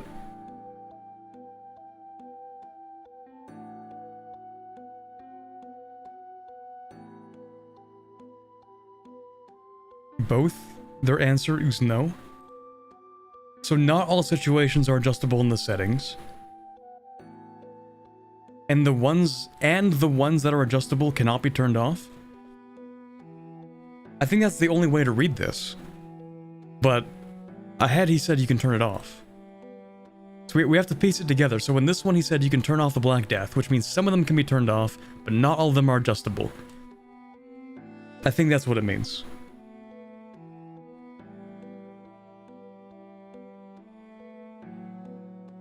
Succession wars are mechanics. Okay, cool.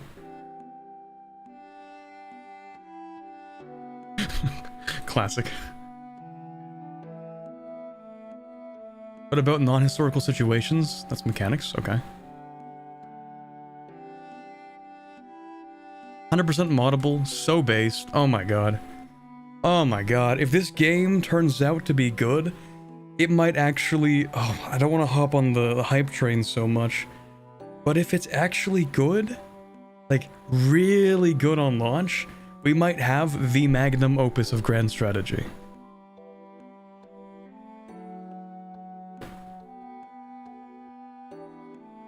Like genuinely, this might be the greatest game of all time in grand strategy. Maybe.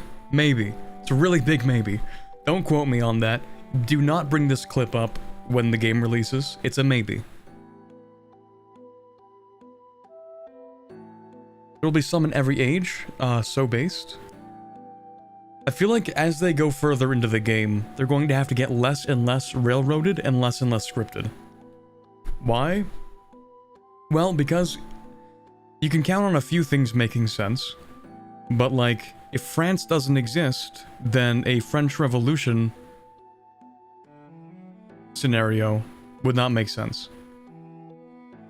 Like, the later you get into the game, the broader these are going to have to be. I think.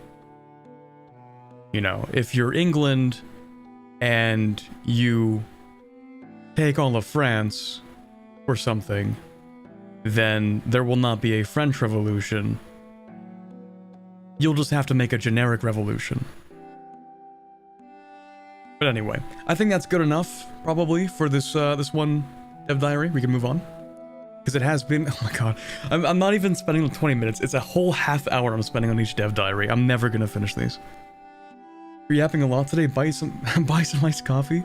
Thank you very much, Mysterium1A, for the €3. I really appreciate that. I actually do still have an iced coffee on my desk right now. I've been sipping it.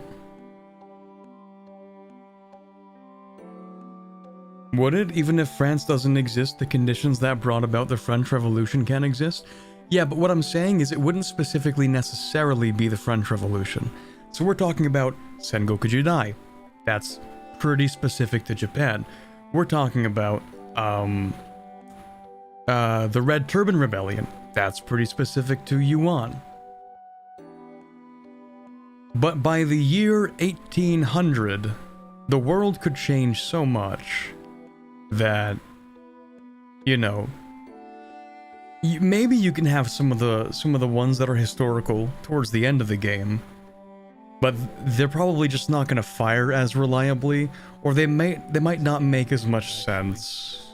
Maybe, you know. Like, here's one. What if the French nobility just isn't cringe? And the revolution doesn't happen. But let's say The English nobility are cringe. More cringe than the French nobility. I feel like there shouldn't be an automatic French Revolution one if a different country is much better suited to have a revolution. Like, if that's even one that they're going to go with, of course. Not physically possible for French nobility to not be cringe. I know, which is why we're talking about hypotheticals.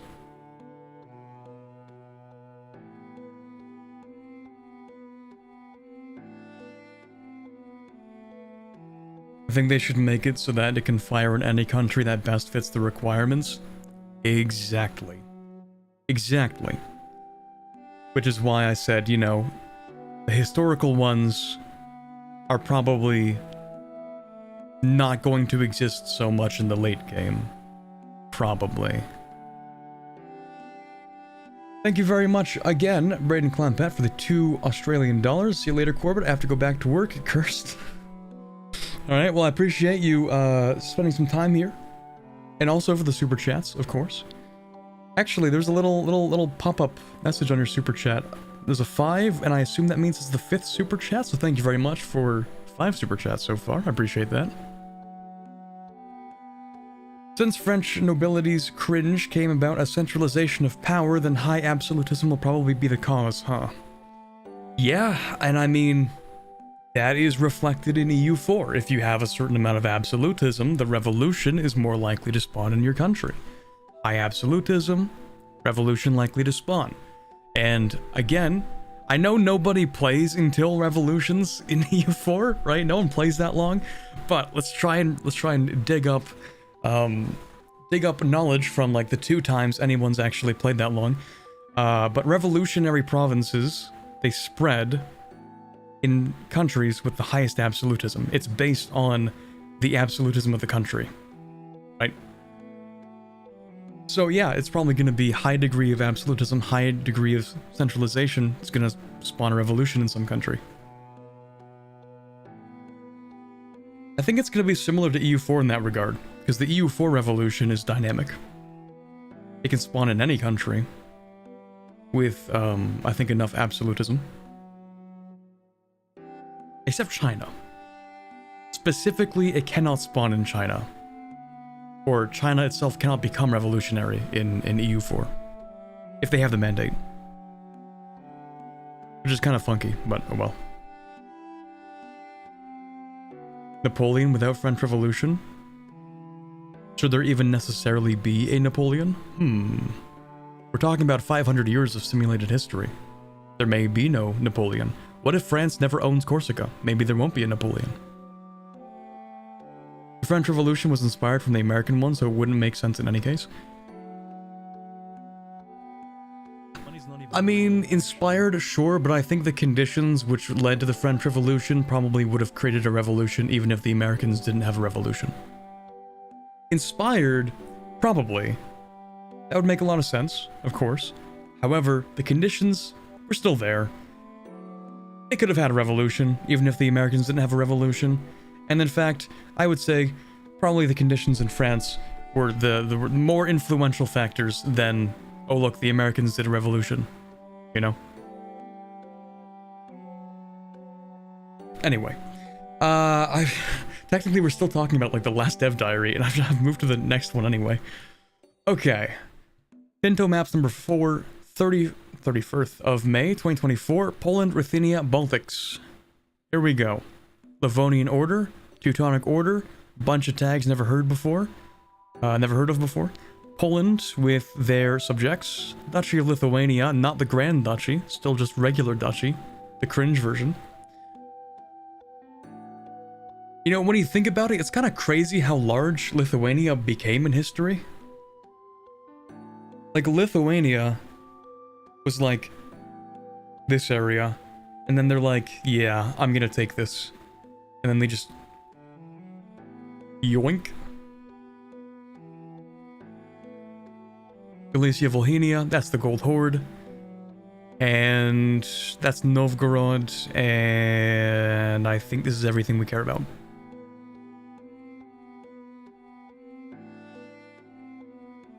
They claimed it, but their control was nominally weak. Oh, yeah, for sure. For sure. It's those winged hussars, or was that mostly a Polish thing? I think that was mostly Polish, but there probably would be, like... some Lithuanian hussars as well. Maybe. Hey, Seth. Lithuania should still be pagan at this time? There is, Romuva in this area. So, yes, maybe? We'll find out. Okay, to the west, the Kingdom of Poland is ruled by Casimir III of the House of Piast. It is not a completely unified kingdom, as there are several powerful vassals under him, most of them also Piasts themselves. To the east, the Duchy of Lithuania is ruled by the Gediminas, who has greatly expanded the influence of the country into Russian lands. Gediminas entitled himself, in his diplomatic correspondence, King, but was considered by the Pope King or Duke, and the title of Grand Duke wouldn't be formally adopted until later. That's why Lithuania starts as a duchy, although it will have an event to make it possible to adopt the dynamic country name of Grand Duchy. Nice. To the south, the principalities of Kiev and Galicia-Volhynia have recently fallen under foreign influence. The first ruled by Theodore, brother of Gediminas of Lithuania, and the second by Yuri II. That's crazy. They got EU5 Yuri. Also from the Piast dynasty.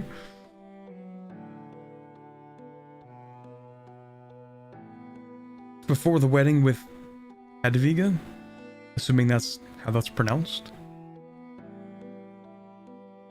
To the north, the Teutonic. You know what? I've always called it the Teutonic Order, but I have a feeling it's actually like the Teutonic Order. Whatever, I'm still calling it the Teutonic Order.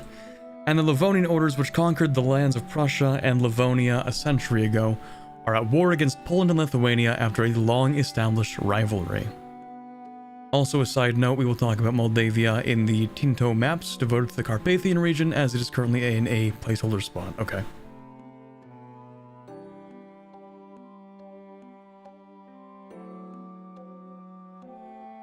That's correct, it is Teutonic. That's crazy.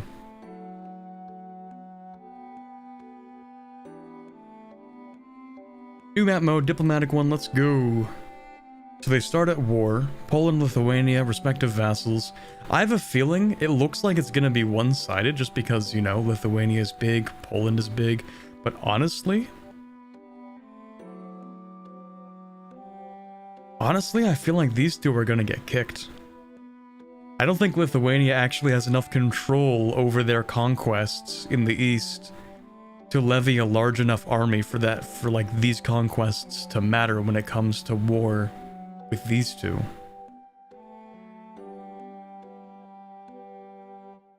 It is Teutonic because it's an exonym, so there is no German pronunciation. Okay.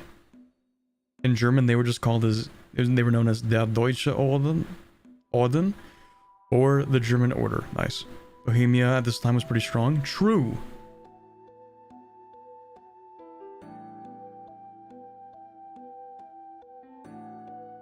Nice. Some issues have already been reported by our Polish co-workers. Are the inconsistencies in the location naming in Polish? We'll use proper Polish letters more thoroughly. Oh no, it's gonna be impossible to find anything in this game. It's over.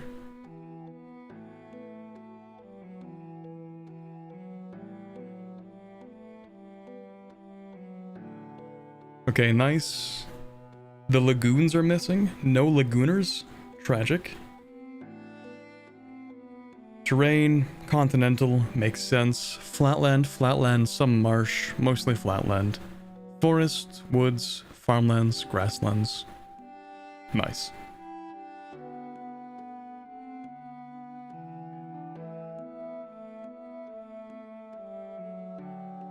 We don't know how the resources are distributed, so it's too early to say if the war is one-sided. Okay, well how did that war actually end then?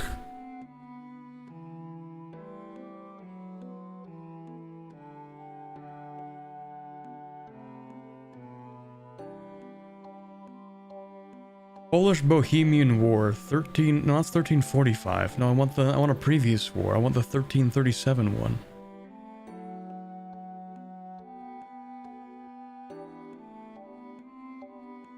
Is it like the... Is it the Polish Teutonic War? No, that ends in 1332. What war is this?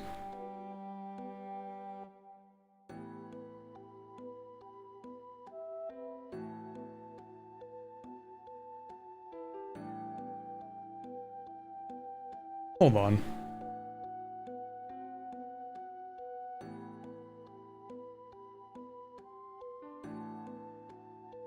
Polish Teutonic War, but that ends in 1332. That's before the game starts. Result, Treaty of Kalisz? 10 years later? What? I'm so confused, man. How does this work?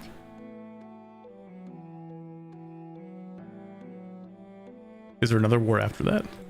There's gotta be another one. German-Polish Wars? Wait, no, that's the one. What? I think it's a Lithuanian War? Oh my god, what is this? Okay. 1337 Lithuania... Livonian War, maybe?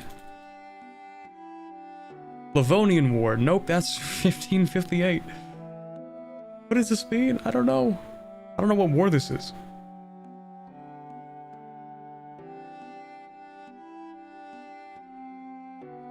There was indeed no war this time? That can't be right. I think historically this war ended in a huge bloody stalemate. It's the Second Teuton-Polish War? Second Teuton-Polish War. Polish Teutonic Wars. I think it actually is just the Polish Teutonic War, but it's just they shifted the time? Maybe? 1326 to 1332 indecisive. I'm so confused. I don't actually know what war this is supposed to be. Maybe there's like an elaboration in the comments or whatever. Yeah, they are Romuva, by the way. Kind of based. Might actually play them. I have no idea what Romuva even is as a religion, but it's like, you know, it's that base desire to find the smallest religion in the game and then play as them.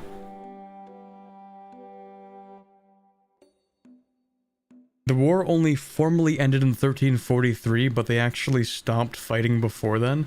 Yeah, because the peace deal was in 1343. That's when they, like, signed the treaty. So I guess they were technically at war that whole time. Okay, whatever. Religions, okay, so Polish, we have... Wait, which one's Livonian? Are these two both Livonian cultures, I guess? Alkstitian and Samogitian. I assume, rather, these are both part of, Wait. Yes. Wait. I guess these are both Lithuanian. Livonia is north? That's Lithuanian? Did I say Livonian when I meant Lithuanian? Probably.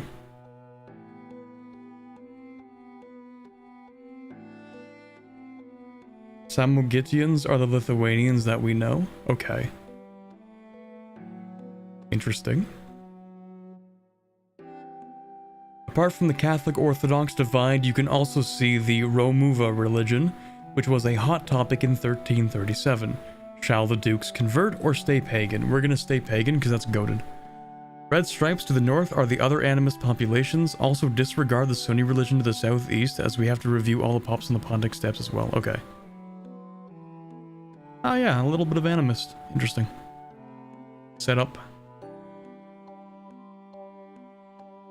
No gold. Tragic. But there is gold here. Poland and the Teutons made treaties long after the wars technically stopped twice, so... okay. I wonder how that's gonna reflect in game, because like you're probably gonna fight each other, right? Like, you're definitely gonna fight each other. Even if historically the war basically ended before the start date. Like, basically ended before the start date. They just didn't sign the treaty. A lot of amber along the coast. Amber. Amber. More amber. Nice. I hope they make the non-European paganism good and interesting, like it's always so bad and dull. Yeah. Yeah. I mean, EU4 fetishism got a huge facelift. EU4 fetishism is not terrible anymore. It's like, okay, it's decent. And I mean, technically, paganism also encompasses like the... Nahuatl, Mayan, Inti. And they all have interesting enough mechanics. But yeah, animism is super cringe in EU4. It has literally nothing. And then also, Tengri is useful for one thing, and that is cavalry memes. And that's kind of it. Remember in release version where there was just animism across everywhere? Yeah, 2013 game development. Took them a few years, but they got around to it, eventually. What's wild game? A resource? Yes. These are resources. Wild game, fur, lumber, livestock, fiber crops, amber, clay, wool, legumes, silver, lead, iron, copper, sand, wheat, dye, fruit, fish, amber. Yeah, it's just like a bunch of stuff.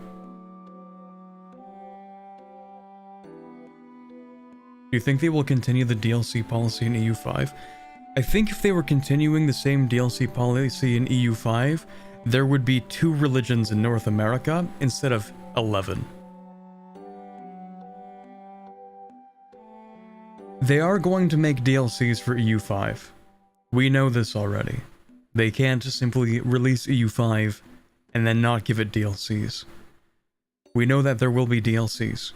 We know that they're going to work on the game for an extended period of time. The type of content they put into DLCs is gonna be kinda weird, because so far we have seen a remarkable amount of flavor. The international organizations, the situations, the number of religions that they have, the mechanics that they're adding for a bunch of at least the main religions. They will continue the DLC policy, but it's not going to be the same. It's not going to be the same as EU4, where they would release a DLC that makes the game playable 3 times a year. We're probably going to be looking at something closer to maybe CK3 DLCs, where they give special attention to certain regions, and they give even more flavor, probably. Wait till you see how tech will work. I have a lot to get through. We're an hour and 50 minutes in. We're gonna keep going. I'm getting stun locked by chat way too easily, so we might as well just keep on going. Population, Lithuania, 1.5 million people. Surprisingly little when you compare the size. Pretty big, but it is steppes, pretty sparsely populated. Especially compared to, say, Poland or the Teutons. Population of the region is divided into country and location views. The population of Estonia is not 711,000 people. That's for the owner Denmark. Oh, yeah, okay, that makes a lot of sense. They need to fix the population map before release. It's so bad. It is very dull. I don't know. They're probably going to experiment with maybe having a colored version of the map, because like it's so dull. It's just a gray map with numbers. Like, it's a lot of information, but it is a headache to look at a little bit, you know. Just a little bit. I don't mind this so much. I do still kind of wish they had like color-coded gradients for the countries themselves. This is just like a flashbang of information, so that's cool, I guess. Okay, you're the markets. Cool, cool. Then they'll show Italy next week. Anything I want to know for the next 5 minutes before I move on to the next dev diary? Let's see. It's possible to have X number of wars on the start date scripted in the setup. Okay. Can we expect Kashubian dynamic province names if we receive feedback? Kashubian, okay. There's some content related to the Union of Crowns with Hungary. 2 screenshots edited into one. Oh, okay, yeah. That one weird map. Veteran Carpathians. Might have to add more pagans. There's content portraying the German migrations to the east. Also, Old Prussians are covered, but under Western Baltic culture. Old Prussians. Yeah, okay, because Prussia, yeah. There were the, what would you, they're not, are they Slavic? Slavic Prussia? I think so. Before there was Germanic Prussia. Independent orders. Why is Memel not a square? That's real. Hold on, where's my square Memel? No square Memel, oh my god. Blasphemy. Baltic Prussia? So the Balts in that area, they are not Slavic before Germanization. Kind of their own thing, different from Slavic. Okay. Yeah, my pre 15th century lack of knowledge is kind of showing. Okay, let's move on to the next one. I don't think we're going to get too much out of that one. Alright. Ooh. This is basically the first time we actually see the entire map, isn't it? The whole map of Europe. It is Dynasty, but we do get to see quite a bit all at once.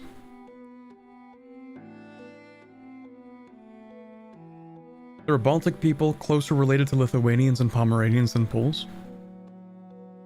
HRE looks terrible as usual. What do you mean? This is actually peak grand strategy? You're telling me you don't want over 300 countries in your HRE? Blasphemy. Alright, nice. Number 15. Oh, hello. We talked about characters in the last one, right? I think we did. Like last stream when I did this, maybe? This is not the first time I've seen this image.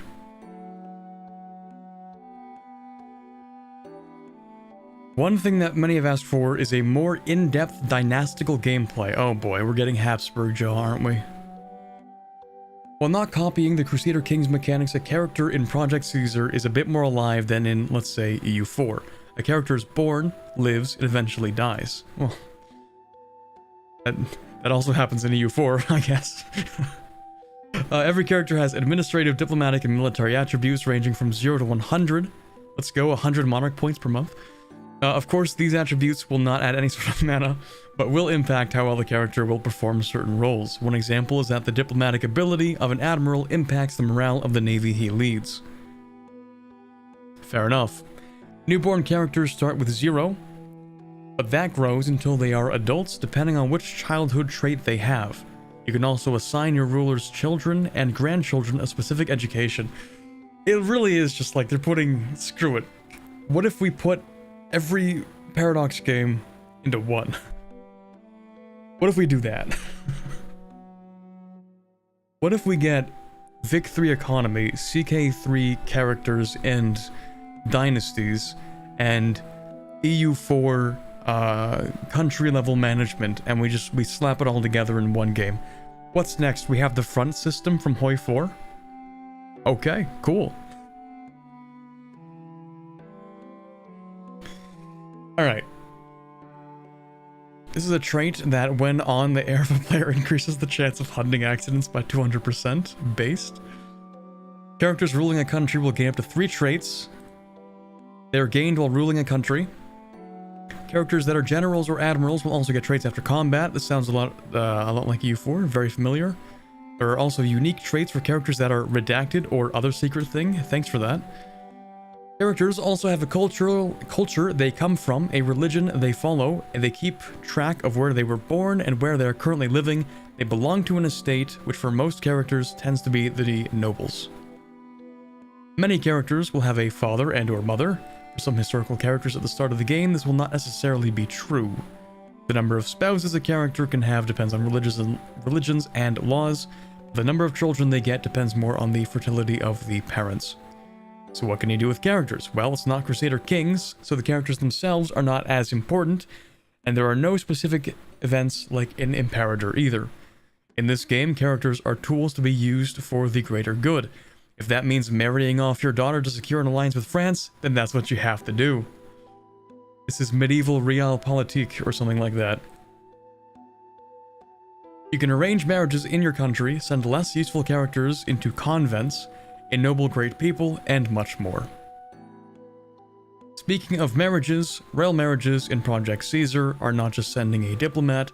Here it is far more limited, as you have to actually marry real characters, and often this is a vital action.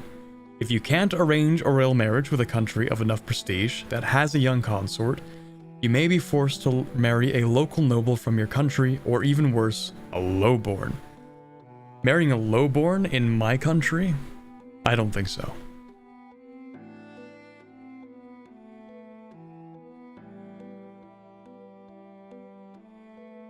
It's gonna lag so much. Have a bit of faith. Maybe it won't. Maybe. All I'm saying is I may or may not purchase a new CPU when this game comes out. May or may not. Selling one daughter for beneficial alliance. Yeah, it really is CK3. Let's pray the new engine is even better than Vicky 3. The most recent Vic 3 updates have actually made the game run pretty well, I can't lie. At least on my CPU. Selling one daughter for a new PC. A good trade, in my opinion. Ready to turn my PC into a heater for winter? Oh, absolutely. I hope they release this game in, like, November or something. Not like this November, but like next year November. Because then it'll release and my room is going to be toasty the whole winter. That's going to be great. Going to save so much on heating. Alrighty, so a royal marriage between two rulers will immediately form a union between those countries. Every country has its own inheritance laws, which, if they differ, may cause a union to break, as the rulers would be different. This is probably not the audience where I need to explain the difference between Salic law and semi-Salic law. Okay, well, listen. I'm a little bit stupid. I don't know what those are, so I actually would like the difference between Salic and semi-Salic. What does that mean, Chad?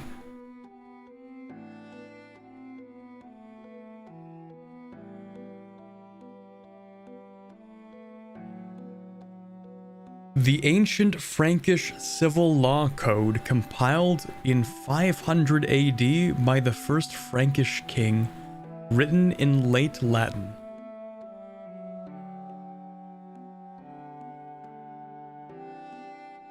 Okay, I'm not reading all that.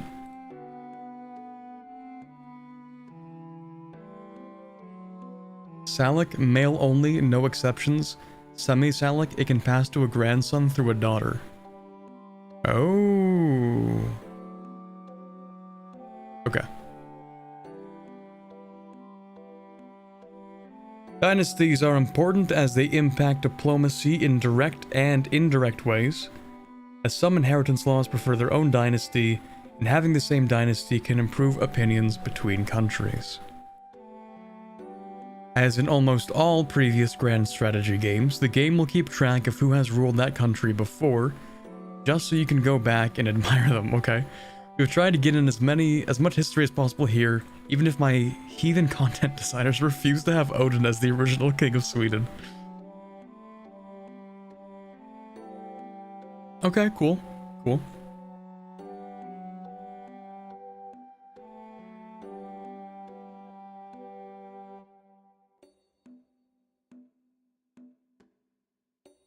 Alright, that's pretty much it, but I will take a look at some of the dev responses. So basically, like, the dynasty interactions with personal unions are a little more, you know, they make sense, I guess. Instead of just, here's a random chance that you're going to inherit a country. It's real, the Habsburg circular family tree will be real. My favorite kind of family tree is a wreath. Let's go. Mobius strip was perhaps more correct. Nice.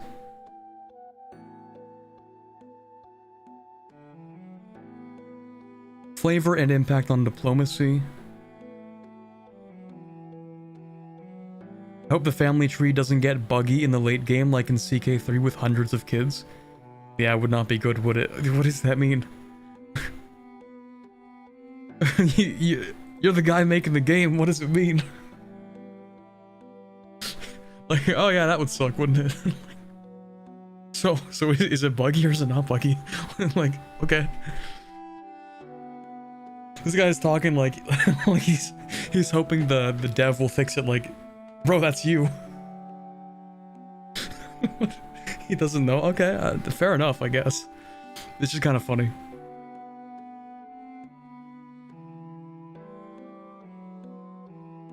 What happens if your dynasty ends because all the characters die? It depends on who inherits the throne. You continue playing but may get another dynasty. Yeah, it's a Europa Universalis game. You're playing as the spirit of the country in a abstract sense.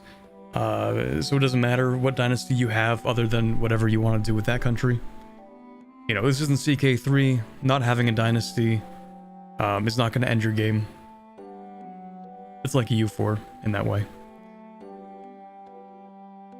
Can character 3D models be turned off? You can mod it to have no portraits. Okay. If another ruler loses their throne due to a coup, will we have the choice to put them back, or do our children get claims to that throne? Most likely, based. Oh my god, based. French Revolution happens? No, we're putting the king back in charge. For lack of a better term, you play as the crown estate? I guess so. Yeah. Yeah, you're right, actually.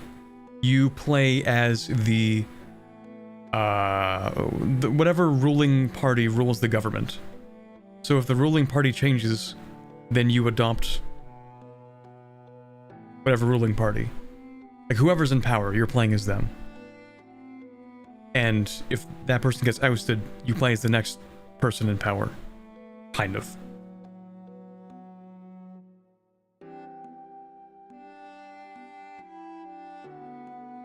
Do we know what happens when we get a PU? Yeah, don't you form an international organization of the personal union? I think. I don't know. There was a dev diary about that, like, a while ago, I think. Alright, let's keep going. It's been 4 hours. Let's not dwell on that for too long. You are playing as the state, pretty much. Italy, let's go. Map of... Yeah, okay, there's no point in looking at this map because we have a larger one down here. Italy. Looking pretty familiar for the most part. Papal States, Naples, Sicily. Probably... Actually, I don't know if they're in a personal union. Naples... Naples is at this point, maybe? I don't know. Papal States, Provence, Milan, Verona. Right, because Venice didn't really own this stuff yet, I guess. Looking pretty familiar, though. Florence, Lucca, Genoa, Ferrara, Bologna, Mantua, Urbino. Familiar faces.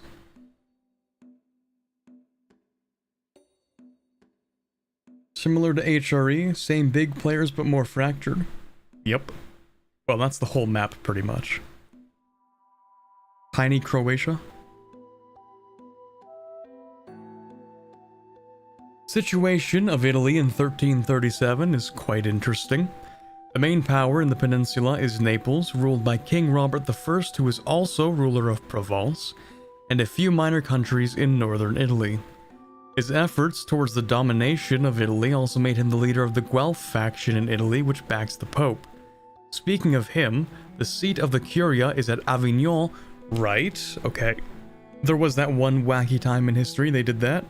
The Palace of the Popes. Regaining control over the Papal States and moving it back to Rome might take some time and effort. Opposite to all of them, there is the Ghibelline faction, led by the Signoria of Milan, ruled by the Visconti dynasty. They are backed by other important powers in the Italian region, such as the superb Republic of Genoa. Goated name, by the way. If I ever formed a republic, I would definitely call it the Superb Republic. Duchy of Verona, ruled by the dynasty of Della Scala. There are also neutral powers like the republics of Venice or Siena, although they could be attracted to join one of the factions.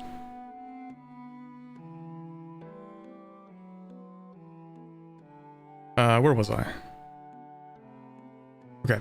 And we also have foreign powers that have already set a foothold in Italy, such as the Crown of Aragon, which has established a branch of its dynasty as Kings of Sicilia, while also recently conquering some lands in Sardinia. Nice. Who are these factions, I guess? Maybe? Okay, so I think this is Naples. They are head of the faction, also rule over Provence. Cool. And then there's Milan, who heads the faction, the other faction.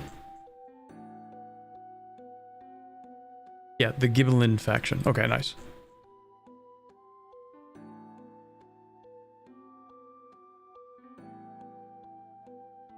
Guelph and Ghibelline factions, they are international organizations part of a situation. Ah, okay. Locations, dynasties, provinces.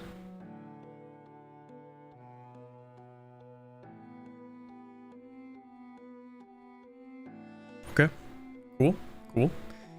I might be speedrunning a little bit through these ones because they don't talk about mechanics nearly as much, except for a few regional things.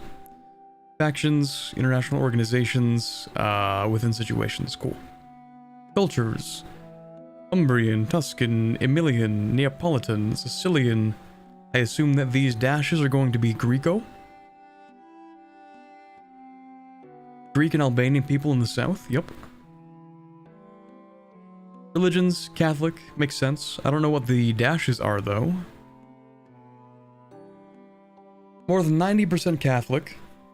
Most of the religious minorities are Italkim Jews and Orthodox Greeks.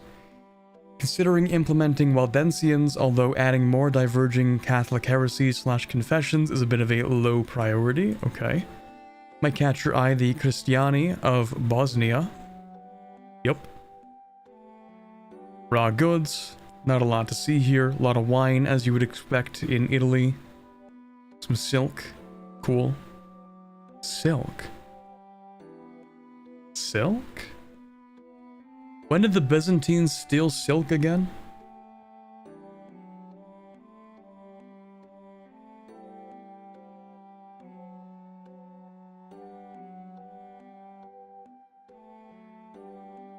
$550 AD. Yeah, okay, that's plenty of time. Jewish Roman Empire when? Possible, maybe.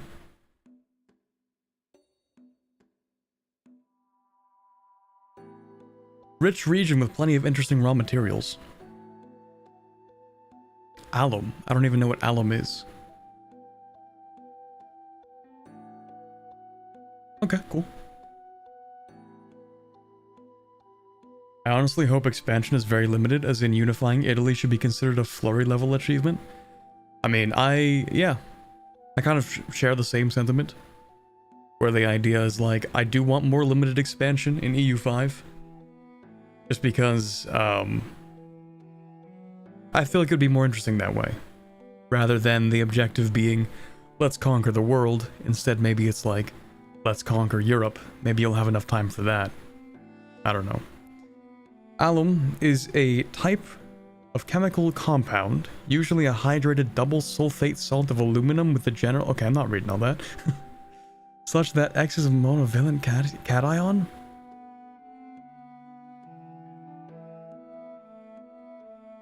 Funny words.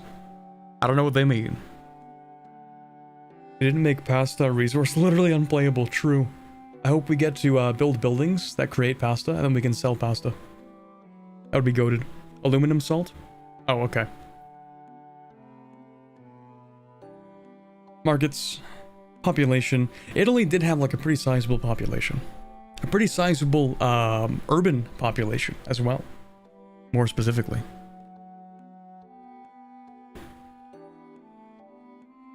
Pasta manufactories, let's go. Yeah, win as Italy by exporting pasta to the world. 10.5 million population in the Italian region. No tall San Marino gameplay? Unplayable?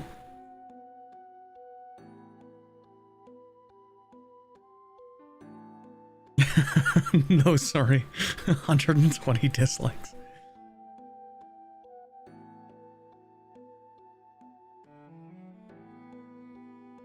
Is there a way to get them in the same map mode? Yeah, we already saw this one, didn't we?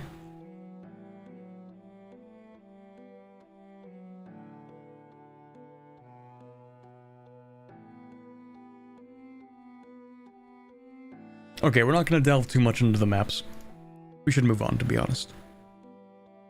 In fact, I'm just going to start off by clicking that button. Make life easier. Okay. Next, Tinto talk. Cabinets. Cabinet is one of the core functionalities in the game, covering areas which in previous games have been handled by envoys or mana, or may not have scaled nicely. The cabinet in Project Caesar is a core part of many aspects of the game. Last week we talked about characters, and we inferred roles like generals, admirals, rulers, and regents. We also mentioned two roles that we were not ready to talk about at that point. Being in a cabinet, while being a good use of character, is not one of those roles. Okay. So we have two other things to look forward to regarding characters. You know what I think it's going to be? I think one of these roles that they're not talking about yet is going to be a governor. Colonial governor. Because they're like almost rulers, but not quite rulers. They're not sovereign, but they are in charge of a subject country. I don't know if they would count as a ruler, though. I don't know. Mark my words. We're going to talk about governors at some point. Okay, government. The king has stats.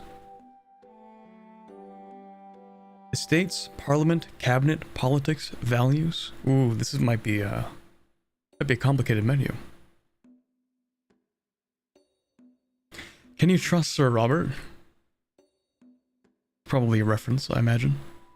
The size of your cabinet varies depending on several factors. The most important, though, is how advanced your country is. At the start of the game, most countries will have a cabinet size of 2, while every age will add at least 1. Some government reforms or laws may also grant a bigger cabinet size for some other drawbacks. Who you pick for your cabinet matters as well, as each cabinet member from an estate gives plus 10% power to that estate. And it may not always be ideal to have a cabinet member of the wrong religion or bad culture, no matter how great they are. One example includes the fact that the Pope might be upset if you employ a heretic as a Catholic ruler. There are currently 45 different actions that can be assigned to a cabinet position, and more are added as the game develops. Some of these are always available, some require more advances, and some are unique that only a few have access to. Oh my god. Okay, some actions impact the entire country and some impact a province. Counter-espionage, develop province, diplomatic endeavors. Oh, developments, okay. Encourage migration, expel people, increase control. Okay. 45. 45, huh? I'm gonna need a PhD to play this game. I think 1337 hours is not going to be an adequate tutorial. I think we might still have to look at, I don't know, what's the end date in this game? 1821 still? Or is it 1836? Yeah, maybe you'll need 1836 hours in the game for the tutorial. I think it would be cool if you could just prevent discovery of the Americas. Something like everyone telling Columbians to screw off so the discovery simply never happens. Plausible. True. Remember that everything's a chain of events. Remember that Byzantium falling was also a big impact on the decision to explore west, because the Ottomans were controlling the trade routes from the Silk Road at that point. And so the Christians were like, hey, maybe we don't want to pay all of those tariffs. Maybe if we can find a way to India ourselves, we won't have to pay those tariffs. So we'll have cheaper trade. And that sort of motivated the exploration to try and find India.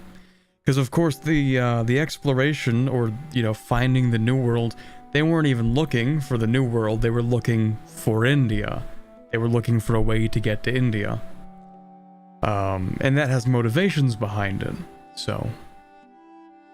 But I figure the Age of Discovery is going to be something that is scripted enough that they're going to make it happen each time anyway. Like in EU4, even if Byzantium doesn't fall, they're still going to be exploring out west, you know?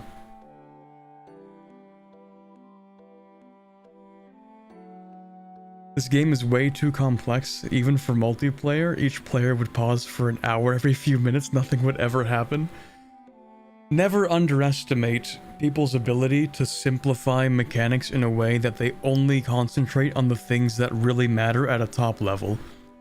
Multiplayer players are gonna figure it out. I have faith.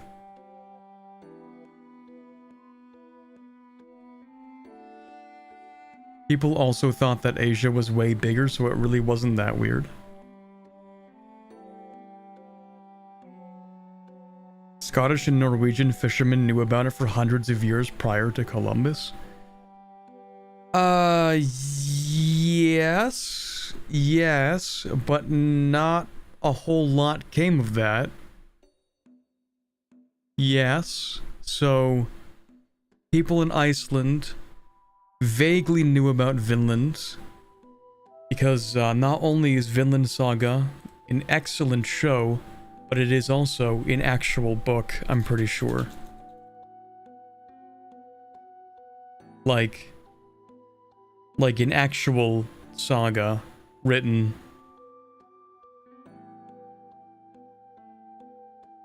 But you're not even gonna find it these days, because like it's just gonna show you the manga. It's just gonna show you the actual anime, but I'm looking for like the actual Vinland Saga.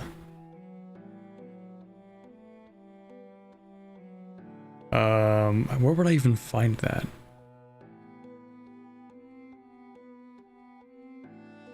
The Vinland Sagas. Saga of the Greenlanders and Eric the Red. Those sagas, like the actual sagas. Saga of the Greenlanders. Yeah. The Vinland Sagas are two Icelandic texts written independently of each other in the early 13th century. Saga of the Greenlanders, Saga of Eric the Red. And so, like, yeah, they knew about the existence of North America, but they didn't really do a whole lot with that.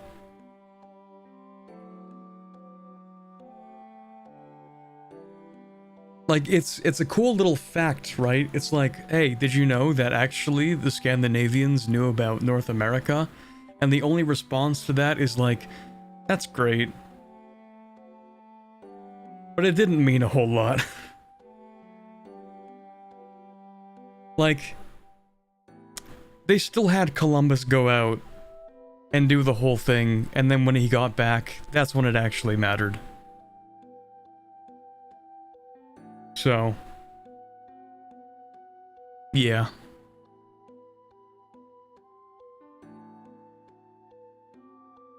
Anyway, what were we looking at again? I don't even remember. What stunlock was it this time? I don't remember. Okay, back to cabinets. How efficient is a cabinet action then? The relevant attribute from the ruler and the cabinet member has a big impact, but your societal values, laws, reforms, and even some estate privileges can affect it. Not to mention your crown power. Okay. Effective skill of expelling pops from Upland. Okay. Okay. Okay. Okay. Okay. With a total increase of 30, we gain the following effect. Allow peasants to migrate. Yes. Migration attraction. -2. Pop migration speed. Plus 65%. Okay.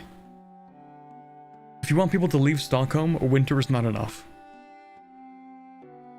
Fair. Speaking of migration, next week we will talk more in detail about how pops function when it comes to migration growth, how they change, what they need. Okay. How big can you get your cabinet? 8 to 10 is the max size they're aiming for. Please tell me we can automate these. No, it's not automated. Okay.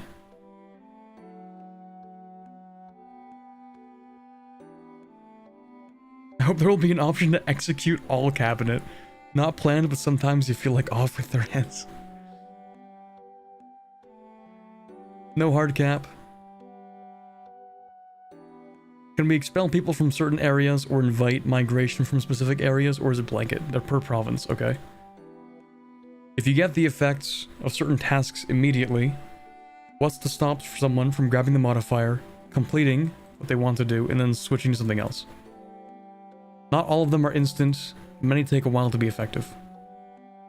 Okay. How exactly will develop province work in the context of the game? What will it do? It makes development take up in a province over time. So we're looking at like CK3 kind of development.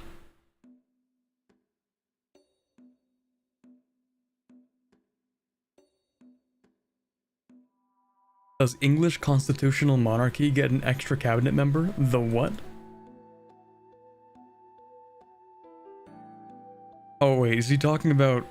When did they do that thing where the parliament formed in England? When did they even do that? English parliamentarism. Or parliamentarianism. When did they do that? History? I'm not looking at the actual UK Parliament. I'm looking for the history of it.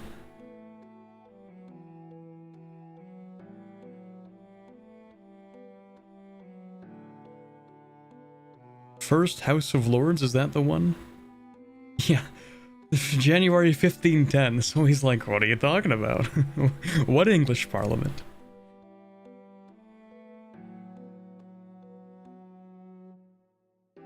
Parliaments also didn't have a lot of power until the 1600s when they won the Civil War. Yeah, there you go.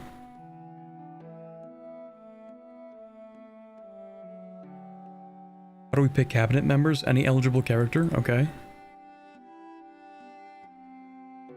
Not all are things you would pick, and over 50% you will not see as they are tagged culture, reform, or religion. Okay, I see. Okay. Will there be Tinto talks about Parliament? Yes. Okay. Okay.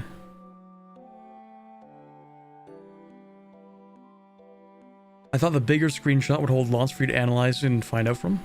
I mean, he's not wrong. Right, there was a lot in here. Cabinet efficiency, cabinet size. Average control of Cambridgeshire. Okay, so it's increasing it, nice. Pacifying Cornwall, average pop satisfaction in Cornwall is 45%. This uses military. This uses administration.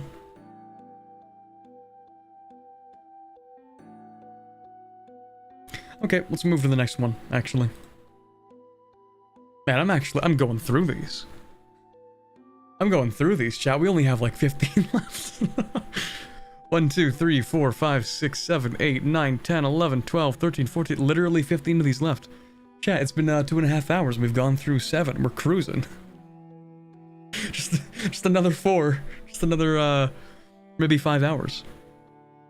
Okay, Tinto maps number 6, 14th of June, Great Britain and Ireland. Do we... Wait, what? Okay, I guess this is the map then.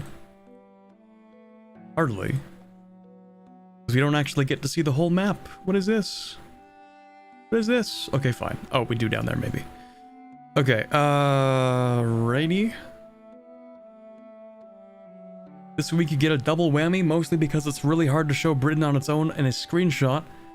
partly to sidestep the British Isles naming controversy, but mainly because the gameplay of them both is so different. This part of Europa is divided into two distinct regions, Great Britain and Ireland. But we don't even get to see Scotland. We see England, Wales, Ireland. And a little bit of Scotland. Climate. Well, Arctic climate in Scotland? Is this true? Scottish viewers, do you live in some Arctic? That's the Highlands, right? It's gotta be. Like the peaks of the Highlands.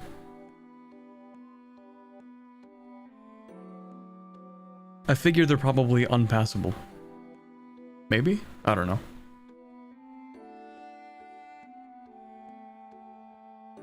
I've had dinner and showered and you're still yapping? What do you want from me? I was born to yap.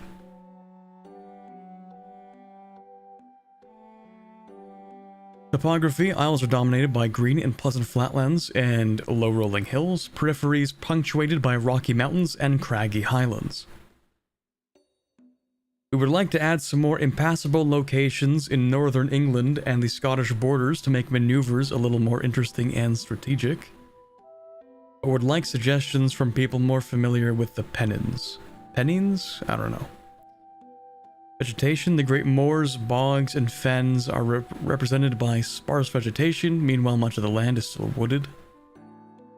Nice. Raw materials. The raw goods situation aims to reflect the economic reality of medieval Britain. Shepherding was common on every corner of the islands.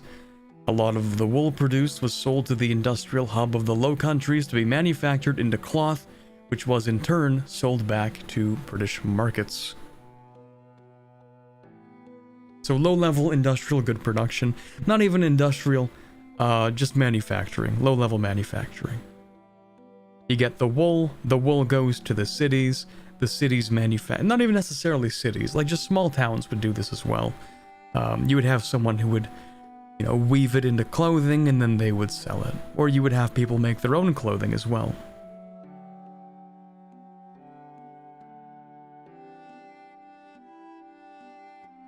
The further northwest we go, the less fertile the terrain, and as such the greater reliance on pastoral farming such as livestock over wheat. Basically, Wales mentioned. Also coal, right. Coal, I guess, would be somewhat a little bit relevant, but not super relevant until the Industrial Revolution.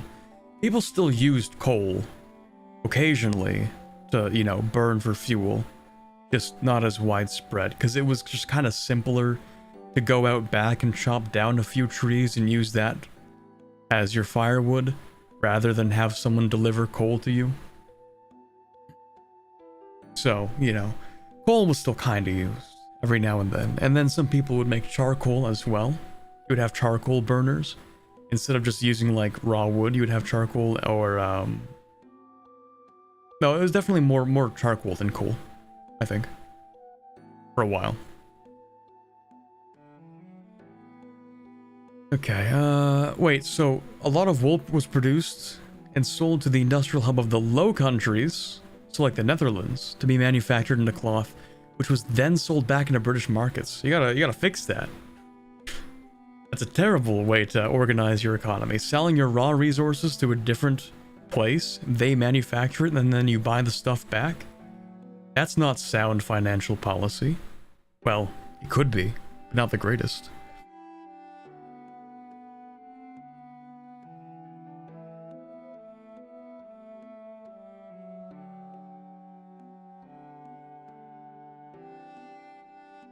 Including the historical... Oh, right, okay, so the western hills and valleys expose a greater number of mineral delights, including the historic stannery mines of Devon and Cornwall.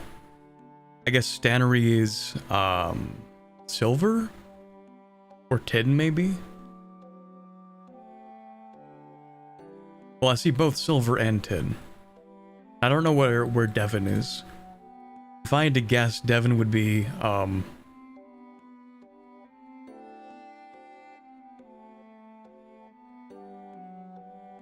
No, hold on. I got this.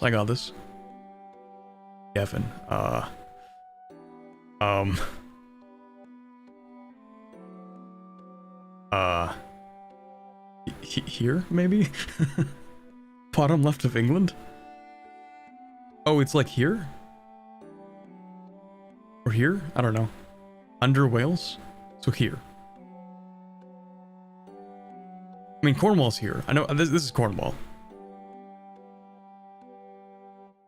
The Cornwall bit? It's, wait, so they're like, this is Devon, this is Cornwall? They're like right next to each other?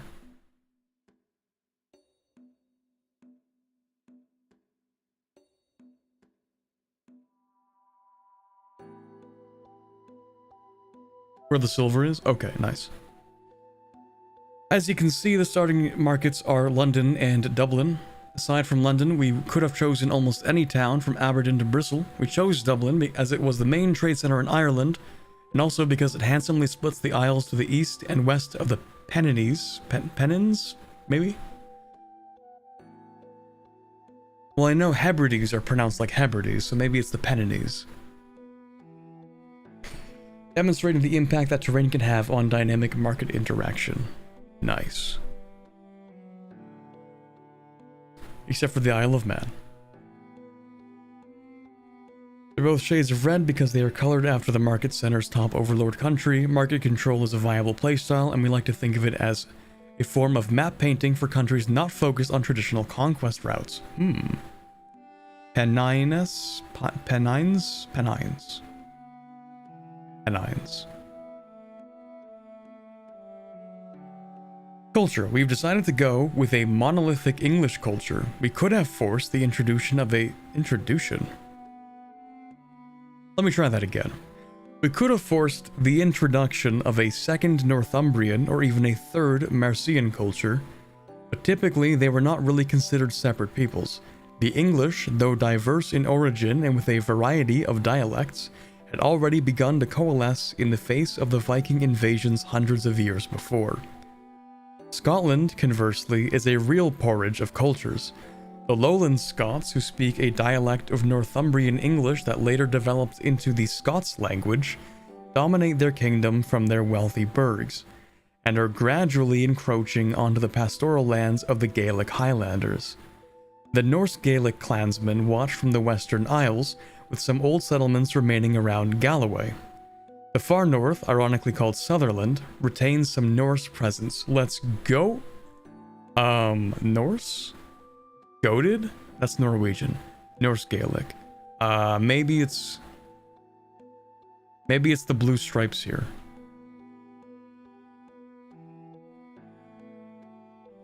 Cool.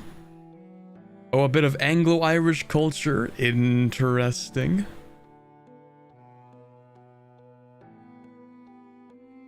Wales, conquered for around a century by this point, plays host to English burghers looking to make a few quid, as well as the descendants of Norman adventurer knights in the Marcher lordships, but is still majority Welsh-speaking from Anglesey to Cardiff. The Anglo-Irish, representing the spectrum from Cambro-Norman knights to the so-called Old English settlers, live in great numbers in the southeastern trading towns from Dublin to Cork, as well as in smaller numbers in the frontier outposts. The cosmopolitan towns across the Isles are also home to people from elsewhere in Europe, most notably Flemish weavers from the Low Countries, though their numbers are too small to impact the map mode. The Norman... Okay, Redacted dominates as the Redacted for both of the kingdoms and their subjects. The conquest of 1066 is no longer fresh, but the continuing bonds between the aristocratic class of England, Scotland, and France has kept the French language alive and strong. Okay, so we have Welsh, a little bit of, English, a little bit of English in Wales. Welsh, I assume this would be, is this Norse Gael culture? It looks like the wrong color to be Norse Gael, but maybe it's just the shadow. It's the shading, maybe.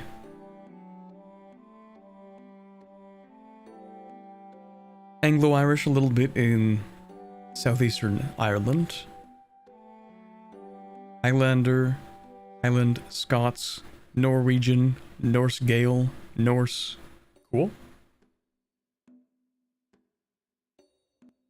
Norse Gaelic with an English minority. Okay. I've decided it's not even worth taking a screenshot of the religion map mode. I mean, yeah. There are tiny minorities of Jewish people in some Scottish and Irish towns. They were expelled from England. They're so small in number they don't even register on the map mode. Other than that, it's all Catholic, but not for long. Areas. Hey chat, remember in like EU4 on release, these were the 4 countries you could play in Ireland? Yeah, you got to pick from 4 countries. 4 provinces in Ireland, 4 countries. And now these are 4 provinces, but each having like 20 locations. So based. Can't wait to play the Tall Ireland campaign.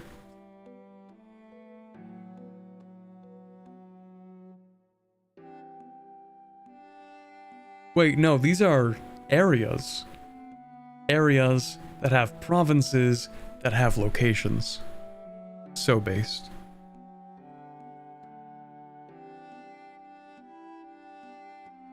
Might notice the locations in Ireland are varyingly written in both English and in Irish.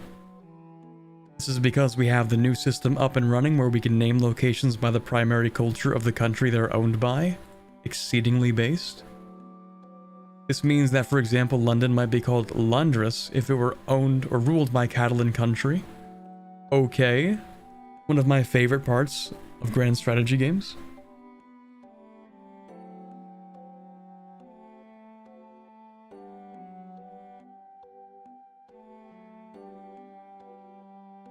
Honestly, Super Tall Ireland would be funny. It wouldn't just be funny, it would be like...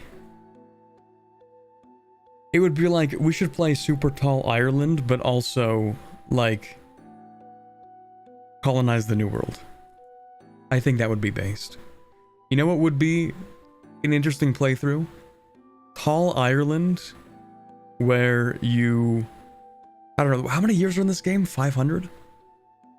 So Tall Ireland, where you, I don't know, drag wealth from the British Isles into Ireland, or, you know, whatever you want to call this area, Great Britain.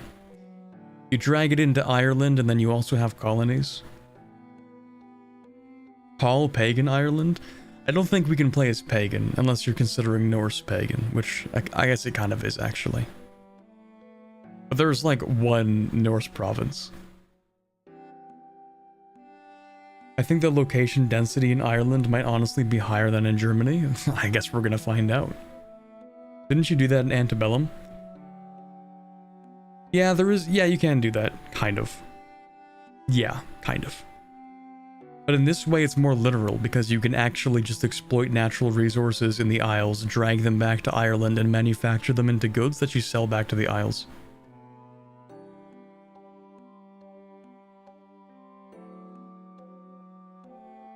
Government types. I assume these would be clans. As with most of Europe, most of the countries are under some monarchy or another, but the Irish Tuathas begin with the tribe government type. This, among other mechanics such as redacted, helps to give them a very unique playing style in Europe.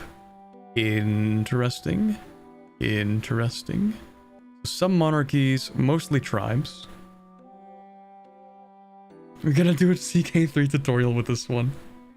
I booted up a game of CK3 because I wanted to like get back into it. Because I don't play like that much. And I actually did decide I'm gonna play Ireland starting in like the first start date. Which is technically not the one that you're supposed to start playing Ireland in. But I was like, what if I just developed the entirety of Ireland a lot? And then just like make it really tall. So that's what I've been doing. It's been working for the most part. But yeah, I would totally love to do that in like an EU5 game. Countries. England, of course, stands as the dominant kingdom in the Isles. Despite having a lot of power resting on the barons, the country is fairly unitary even at this point, with very little practical separation between the crown's power in somewhere like Kent versus Yorkshire. However, there are notable exceptions.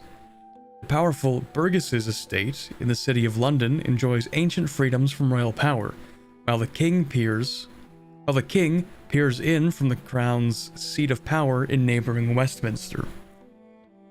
The The County Palatine of Durham is not represented by a country, but buildings that give the clergy estate a huge amount of power in the locations it is present in.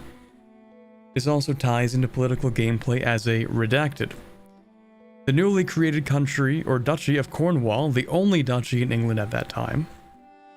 Wait. Is Cornwall independent? Did I miss that? Oh, wait, no, hold on. That's culture. Did I miss independent Cornwall? Oh, right, we have to look at this. I can't even see. I mean, there's like a little bit more down here. Is that Cornwall? I don't know. Maybe there's Cornwall, but we don't see it on the map. Whatever. Oh, here we go. More maps. Oh, never mind. Yeah, no independent Cornwall. Okay, let's see. Oh, would also not be represented well by a country. I'm so stupid. I should just read. Being a disparate set of manorial holdings that are ironically mostly in Devon, Cornwall of course exists as a releasable country based. The Isle of Man is a little less certain. For now we have it as a subject of England. On paper it was a kingdom, awarded to William Montagu, the king's favourite. However, we aren't sure if he actually wielded any real power on the island. It changed hands between England and Scotland numerous times in this period, but in practice it appears to have been governed by a local council of barons. Okay. These decisions have been made because as England heaves itself out of the feudal system, we thought it would be best if the small fry inward-looking internal politicking is handled through the estates and redacted systems. And then the diplomacy tracks are freed up for the English player to behave more outwardly against other major countries. Ah, okay. Wales. Though subjugated by conquest, Wales was not formally annexed into the Kingdom of England until the mid-1500s. As such, the principality begins as a dominion subject under England. Those familiar with Welsh history will note that historically, the Principality of Wales didn't extend much beyond the old Kingdom of Gwynedd. Actually, no, with the two D's in Welsh, doesn't that make a th sound? So it's Gwynedd? Maybe? Possibly? Much of the country to the southeast was in fact ruled by marcher lords, which we represent with a powerful nobility estate in the valleys and beyond. Yes, let's go, dude. I'm like a natural Welsh speaker at this point. Throw me to Wales, I'll speak fluent Welsh in a week. Alright, there's an alternative vision of Wales that I would like to gauge opinion on, and that is expanding it to include the earldom of Chester and the marches on the English side of the modern border. If you are an Englishman familiar with modern borders, this might look alarming, but these lands were also constitutionally ambiguous parts of the Welsh marches until the 1500s. This will hand over to the Wales player the full responsibility of dealing with the marcher lords, allowing England to focus on bigger picture issues like beating France. What's the endonym for Welsh then? Cymru.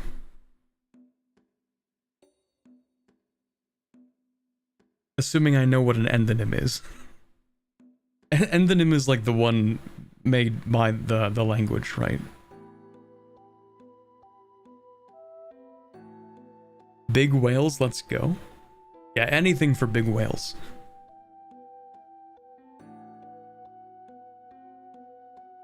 Oh, for Welsh, not Wales? But the language I mean? I'll get back to you on that one. Anyway, Ireland. Ireland is going through a moment of change. English royal power is centered on the lordship of the Pale, the king's dominion ruling out of Dublin Castle. However, it struggles to keep a grasp on the rebellious Hiberno-Norman earls scattered around the island, some of whom remain as vassals, some of whom have managed to slip free of royal control. The tanistry system of succession, endemic to the Gaelic Irish, has its advantages, but can also lead to chaotic feuds between rival branches. The so-called Burke Civil War has fractured the powerful earldom of Ulster into rival Burke cousins who jealously feud over the shrinking lordships in Connaught. Connaught? I think there's a sound in there somewhere. Native Irish princes of the north have reconquered most of their own lands from the De Boers, but there are also two rival O'Neill cousins who style themselves King of Tyrone, either side of the River Bann. The feuding Irish lack a unifying figure, but anyone powerful enough could theoretically claim the title of High King. The former provincial kingdoms, such as Meath and Connacht, enjoy the elevated rank of duchy, giving them a slight edge in the High Kingship selection. It's Connacht? Okay. Scotland, the Chancer?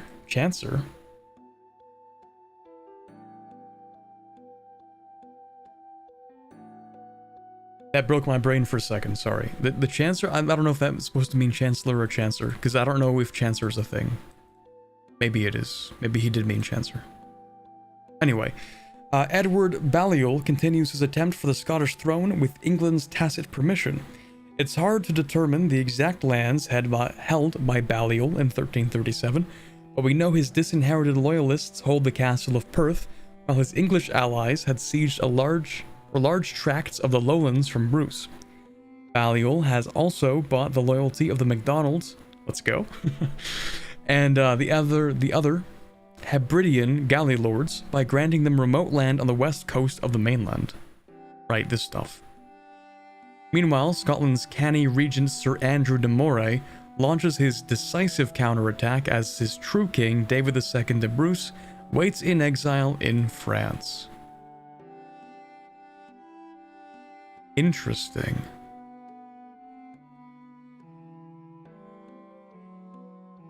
Transferring those lands under Wales' control would be ironic because the Marcher Lords were given mandate in order to guard England against the Welsh. But it would be funny. The H is throaty, like a sound. Nacht.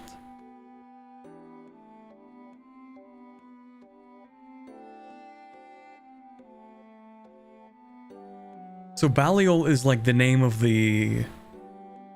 It's the name of the guy himself. So this is a rebellion, I presume.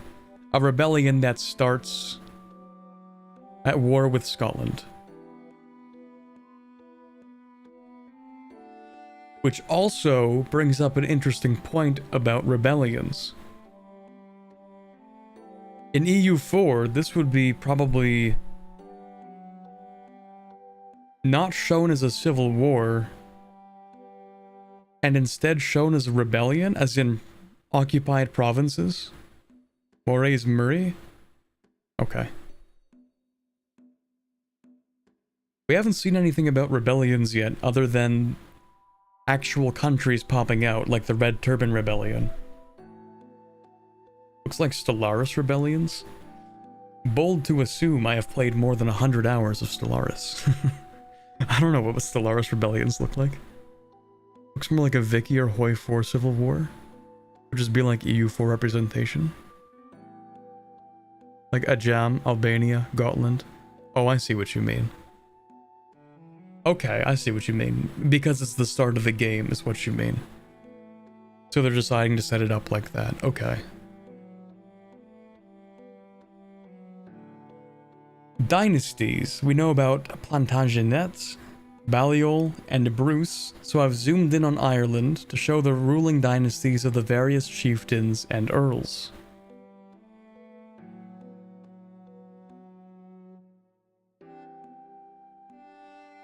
Out of curiosity, actually, no, I'm scrolling up too much. Which were the ones that are best to form Ireland with? I think they mentioned... Which one was it? There are a few monarchies that are like duchies, so they're like better poised to actually unite Ireland or something. I don't know. Or might be like Imperator. Oh god, Imperator Civil Wars. Oh god. Please. Please don't make them like Imperator.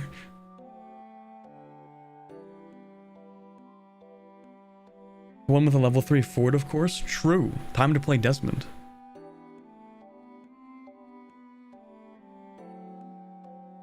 Population.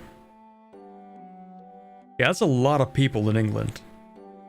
Like that is a lot of people in England.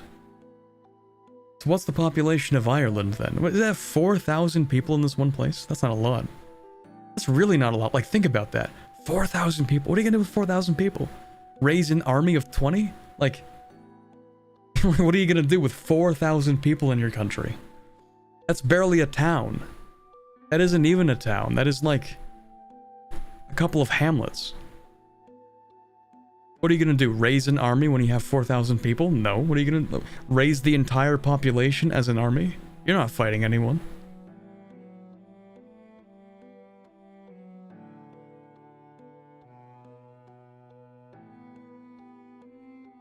Sorry, does that say 1,000 people?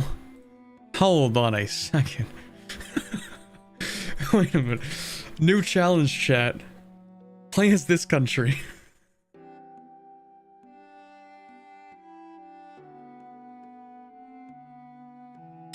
1,396 people. One-man army challenge.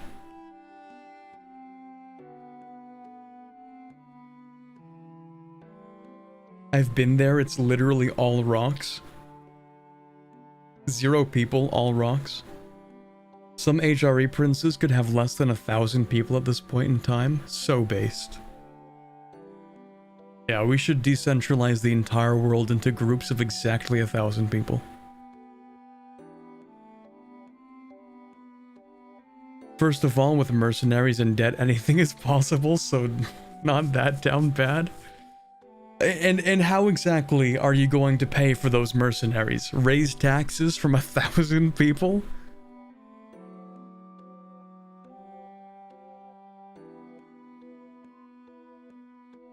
You gonna borrow money from 1,000 people? To invade a country that has 30 times the population? Ask nicely. You know what you could do? You could just ask nicely to have people, like, move to your clan, I guess. The secret ingredient is scamming. True. Hire the mercenaries and then don't pay the mercenaries. That has historically gone really well every time someone has tried it. Trust me.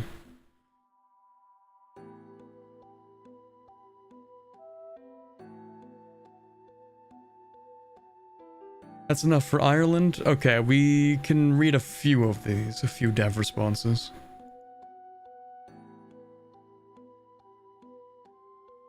Yeah, what do we have? Okay. Anatolia. Owain Glinder's rebellion will be in the game at some point. Based? How powerful is the Isle of Man? Very, very not powerful. It has like 3,000 people. Of course it's not going to be powerful. 3,000 people and all they do is like tend to sheep.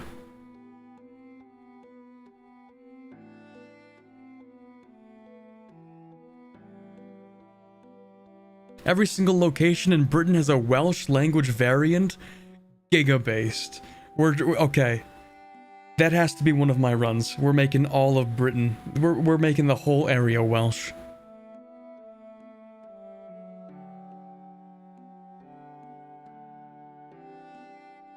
So based. Capital of England is Westminster. Oh, hold on. There's so much more information in this one sentence than I thought we would ever get.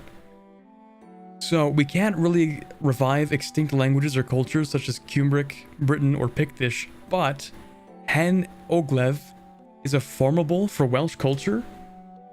Welsh formable? Based? I don't even know what Hen Oglev is, but based? So based? Irish Catholic, 1C, 1R, World Conquest. What does that mean? One culture, one religion, I think, probably. I'm late, can you reread all the dev diaries again for me? Yeah, no problem, let me just go back.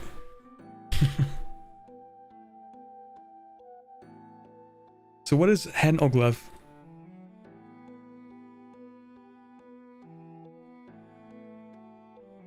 Here, Hen Oglev, meaning the Old North, is the historical region that was inhabited by the Brittonic people of sub-Roman Britain in the early Middle Ages. Now northern England and the southern Scottish lowlands, alongside the fellow Brittonic Celtic kingdom of Elmet.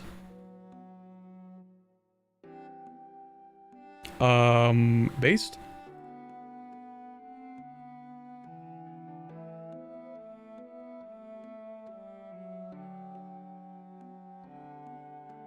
There's a very interesting Cambrian Chronicles video about the continuity of Britons under England during the Middle Ages. Might have to watch it. Have they said if we'll be able to form an independent Yorkshire? I don't think they said anything about that yet. Kingdom of Strathclyde?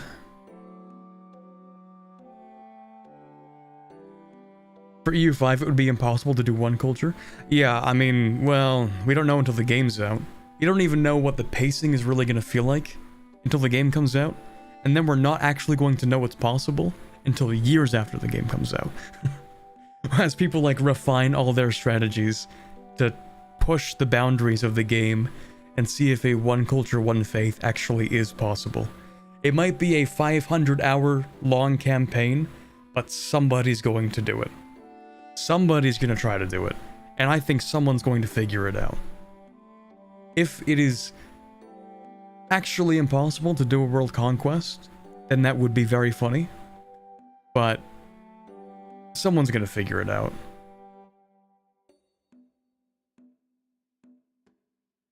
Anyway, based Welsh formable.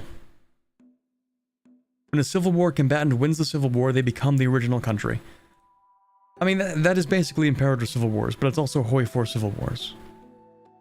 EU4 Civil Wars are typically like a lot of rebels. Unless it's the Vietnamese one, which is special and creates two countries.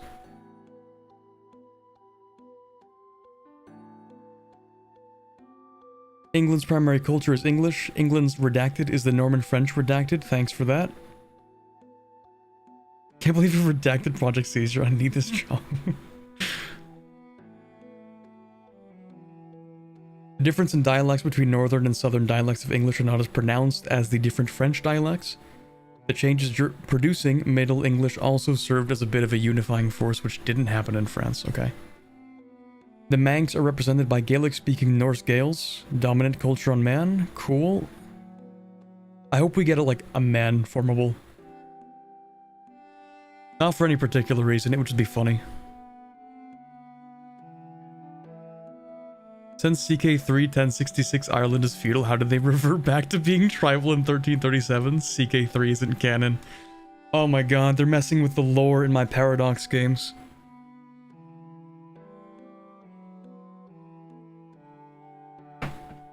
Call it Superman.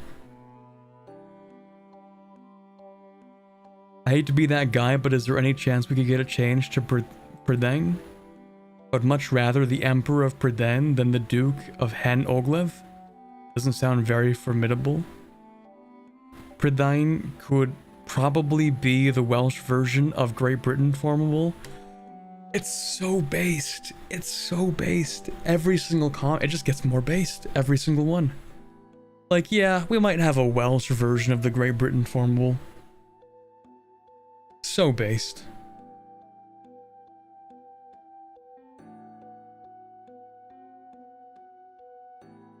Orkney and its area belong to a North Atlantic Islands region with a handful of others. Okay.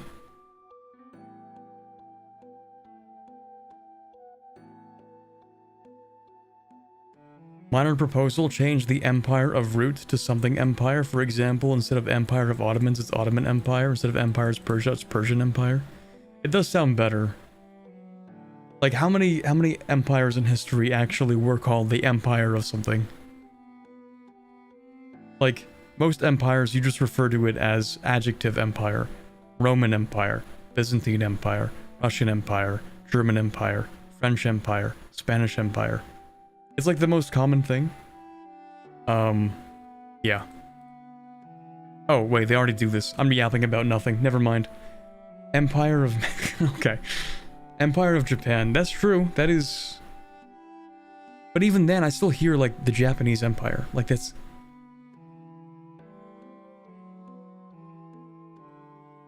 Most of the time it's an adjective. Like 90% of the time, I feel like the Empire of China. I guess that's true. Those are two examples that it has happened at all. English as a language goes purely by vibes. True. But yeah, it's really weird how we do that, where you have like the British Empire, but you don't have the English Kingdom. You have the Kingdom of England. I guess English just sucks as a language. But that's not new. We've known that. Feels like a minor detail. Yeah, but people love they love the little things, you know? They're like, yeah, we need a little I need the name to be perfect. It needs to be exactly what I need it to be, or otherwise game's unplayable, pretty much. Let's look at artwork. Nice.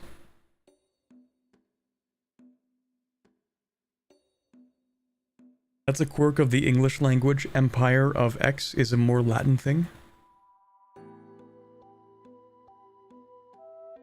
Ottoman Empire sounds better than the Empire of the Ottomans, but the Empire of Japan sounds cooler than the Japanese Empire. It's weird. It'll be fine, probably.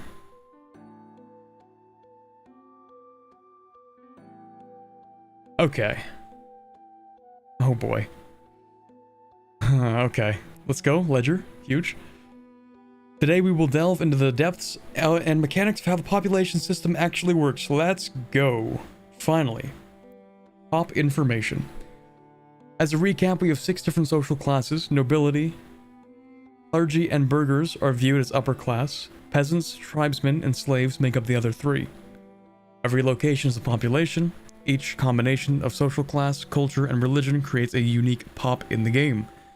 That pop may continue one person, or may contain one person, or 250 million, but it is still a pop. It's a collection. Placeholder UI.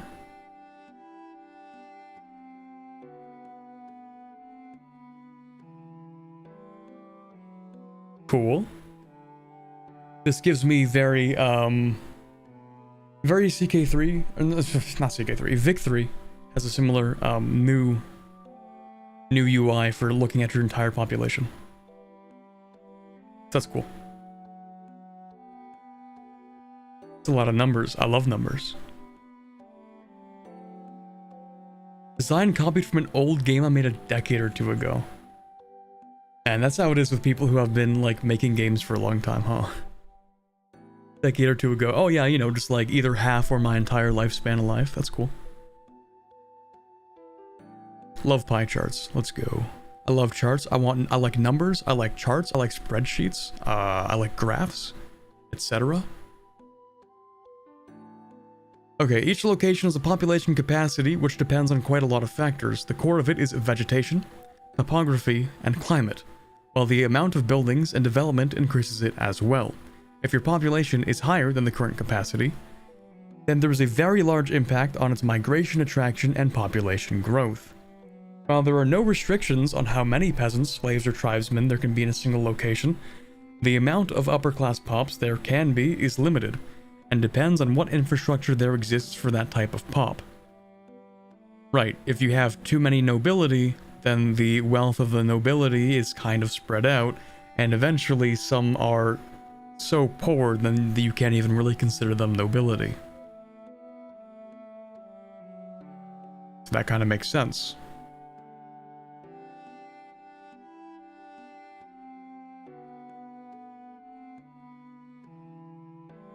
Okay, of course, if their estates have money, they tend to want to construct buildings that increase how many they are to further increase their power in the country. So wait, just for an example, the nobility might collaborate with one another to create more nobility? That one's a little bit interesting. I don't know, I feel like nobility would have a vested interest in having as few nobility as possible, so that they might be able to concentrate wealth into their hands. Specifically them, you know. Fewer nobles, higher concentration of wealth, individuals can own more, they become richer by themselves. I don't know. I don't know if the nobility. I don't know. I don't know. That's a bit of an interesting one. The burghers would definitely want to expand infinitely. I could see it go other way. I feel like it's complicated enough where you could say, like, you know, the fewer competitors I have, the more wealth I get to have.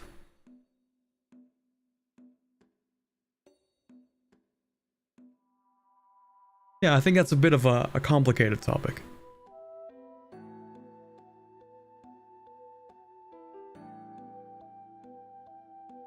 Okay, there are reasons why you want upper-class pops and not just always creating an egalitarian all-our-peasant society. And that is when the capital economy developing during the area depends heavily on burghers. So you want to have a fair amount of those. You also want clergy in your national religion, or of your national religion, as they will help with stability, and having nobles of proper culture will help with your diplomacy and warfare. First Crusade was made to get rid of nobles? I feel like it's a little more complicated than that. But maybe that was part of it.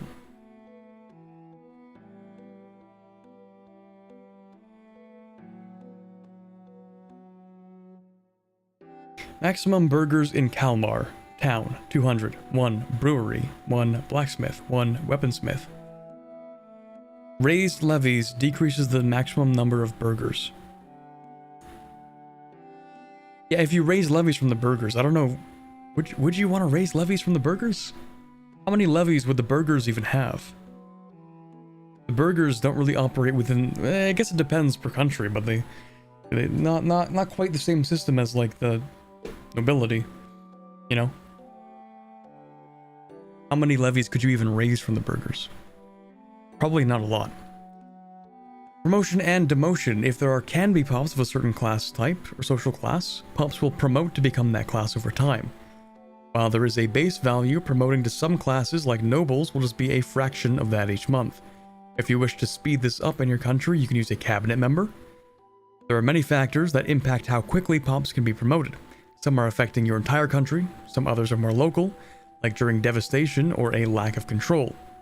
Demotion happens when you have pops over your capacity and will happen much quicker than promotion. Okay. 16 peasants will be promoted each month to become what is needed in Kalmar.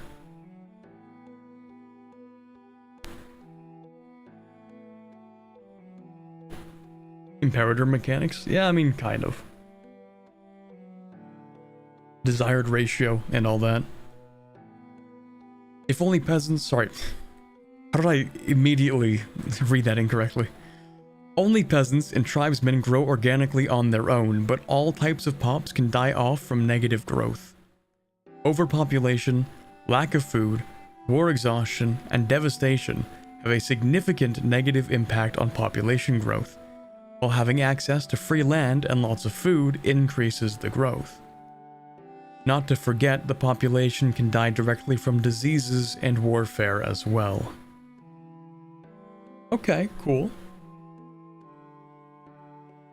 Assimilation is a very slow process, and pops will assimilate to the primary culture in core locations if they belong to a culture that your country does not appreciate. Okay. Societal values and lack of control have a significant impact on this, but there are buildings and other things that can impact it. In most majorly populated areas, the natural growth of pops will outpace the assimilation. However, there is a cabinet action where you can increase assimilation in a specific province.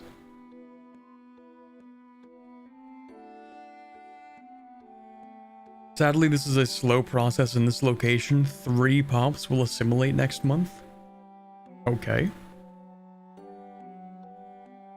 Can you depopulate the entire Earth, I wonder? Probably not.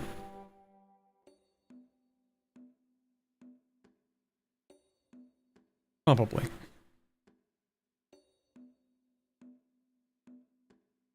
Conversion. Probably going to be easier than assimilation. Converting pops works similarly to assimilation, but there are 2 major differences.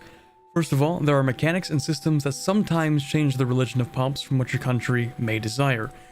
Okay, so hold on a second. So sometimes pops will just change their religion because we don't care. Like, why not?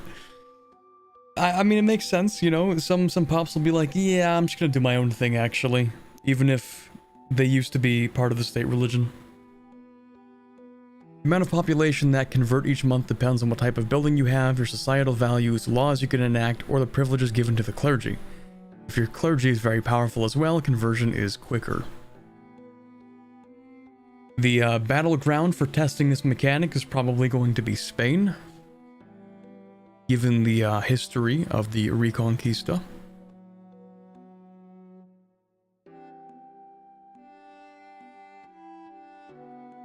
Okay, so this increased 103% of zero base conversion is still going to be zero pops. Okay, so there are two components. There's base and there are modifiers. Okay. Migration. There are several ways for pops to migrate. Multiple ones regarding the colonization aspect of the game will be talked about in later Tinto talks. Makes sense. There's also content that does migration, where events, disasters, or other scripted content will set up specific migration from one place to another. So, Vic 3 mass migrations, let's go. But not really, that would be kind of hard to do. There's also a natural migration mechanic where the population will move between locations. Pops will move away from locations that have negative migration attraction, and will go to a one with a higher migration attraction in the same market.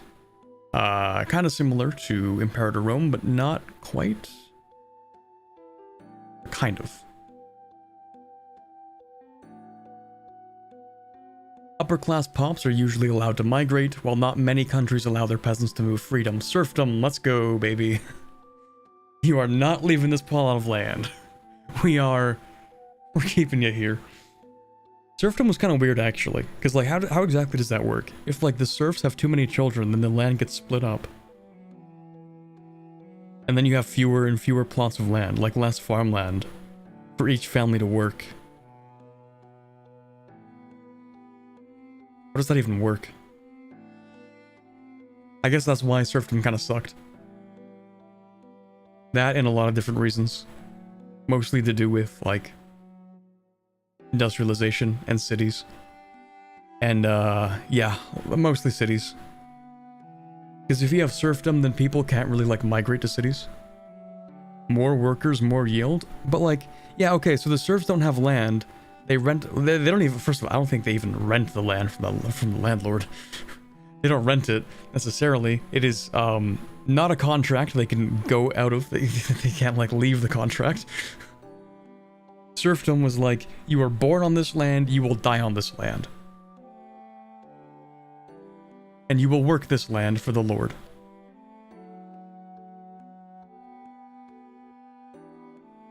There was tenant farmers. Tenant farmers did land, rent.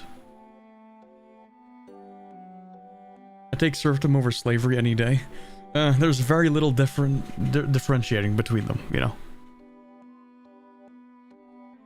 Serfdom was mostly useful for levying warriors. Oh, that's true.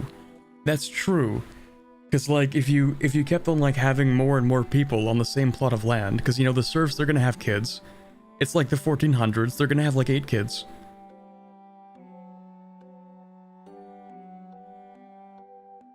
Didn't only the sons inherit?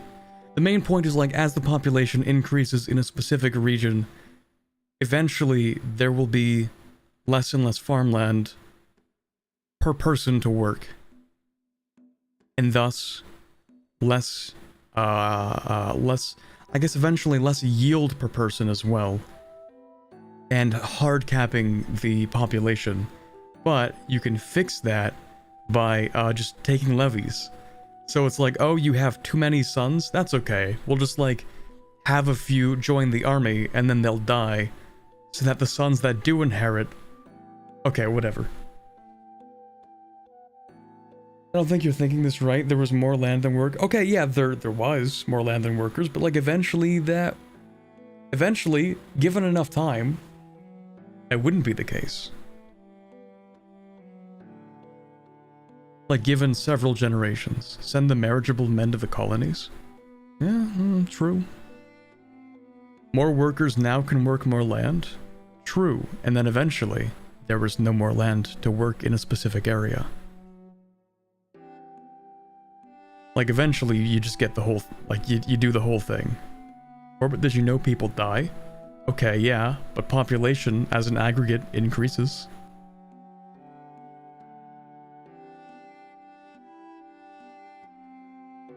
This is a dumb tangent. Okay, whatever. Anyway, yeah, serfdom. You're not allowed to move. For the most part. Yeah, not many countries will allow their peasants to move freely, especially ones with serfdom. That's usually when migrations happen.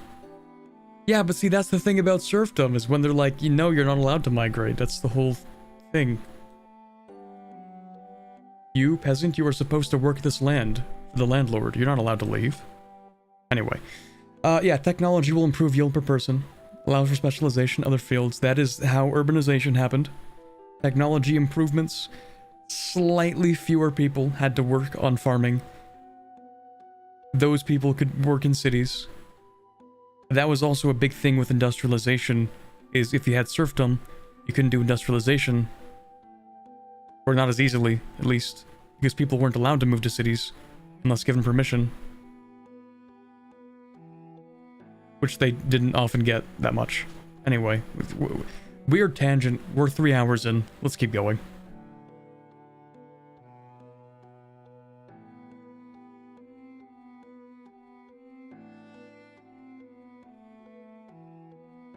Yeah, I don't know why I'm still thinking about this. Okay, anyway. As for the other things, you can use your cabinet to control this, where you have one member of the cabinet leading an effort to expel people from one province, severely reducing their migration attraction, while another one could attract people to another province. You can also construct buildings in lowly populated locations to attract pops to move there. Nice.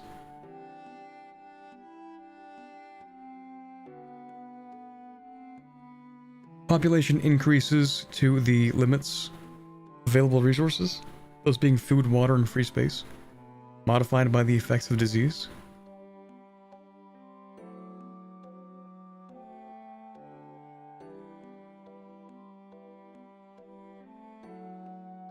For most of human history, population has grown slowly or been at an equilibrium point with punctuated points of growth, usually due to technological improvements. Yeah, so there was like that. Yeah. Yeah. Yeah. Yeah. Like, improvements to farming technology improves yields of crops, meaning an individual person can supply more food, and there's more excess food, bringing down the price of food, and fewer people have to work, so they can move to cities and buy that food at a reasonable price and then work on something else. Not a lot. Not a lot at first. We're talking maybe 1% of the population. But enough people that... Okay, yeah. Why am I on this tangent again? Okay, whatever. Okay. Price of stone in Kalmar is not inviting, but it's calm and plenty of land is available. That's super funny. The market price of raw materials is too expensive, so they're like, yeah, we're not moving there. Fair enough. But it is kind of funny. Okay, literacy. Something that I am unfamiliar with, apparently. Each pop keeps track of its own literacy, and there are buildings, advances, laws, and other things that impact how quickly it can grow and how high it can be. I'm expecting nearly zero literacy for the beginning of the game, to be honest.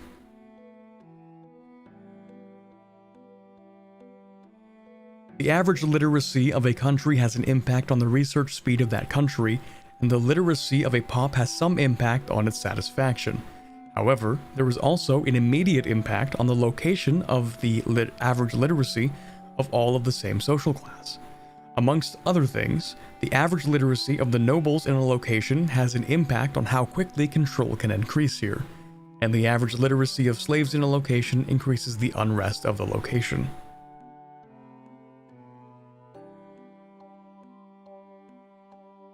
The serf families were bound to land, so all 4 surviving children were also bound to the land. As the families grew, the land they were bound to grow.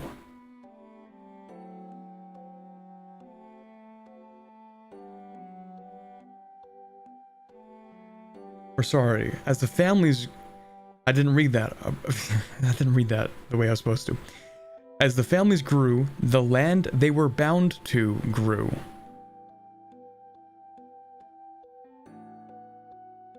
Is that so? Because the way I've been like thinking about this, we are getting the paint stream out, okay? Where's my Microsoft Paint?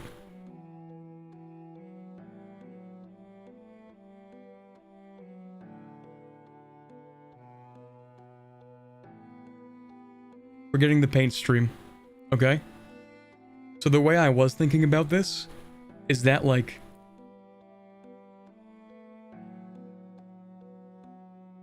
you have the land, and you have the family. Okay, let's say that there are 2 people, and then they have kids, and it's the 14th century, so they have like 8 kids, and let's say that like half of them survive. Is anyone here actual academia, or are we just couch historians? We're all just couch historians, yeah. Everything I say is either an unknowing lie or... No, I mean, that's mostly it. You will rarely find actual history on this channel. Okay, so let's say that the family had 8 children, half of them died because it's the 14th century, so they have 4 kids that made it to adulthood. And let's say there are 2 boys and 2 girls. So now, this piece of land, now it is 2. 1 family. Okay. And then there's another family.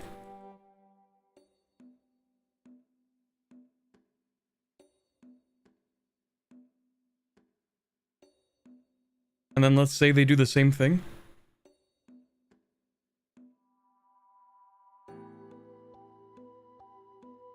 Oh my god, trying to erase on paint is terrible. I should just use Photoshop for this. What am I doing? Okay, and then they do the same thing. And now there are 4 plots of land. Okay?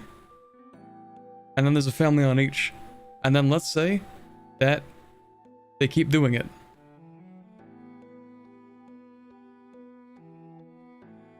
And then let's say they keep doing it. There has to be a limit to this, right? But then a random war happens and able-bodied men get game-ended? Okay, true. So this happens, but slower.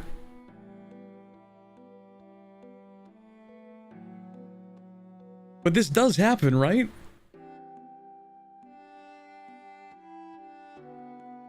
Better tech, more food?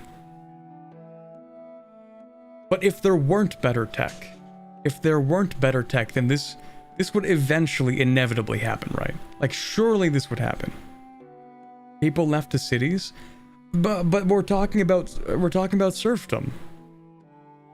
These people aren't allowed to move to the cities. That's the point of the serfdom. And serfdom ended because it sucked. I know it ended because it sucked. But like, okay, yeah, I'm just proving the point that serfdom sucked, but we already know serfdom sucked. Whatever.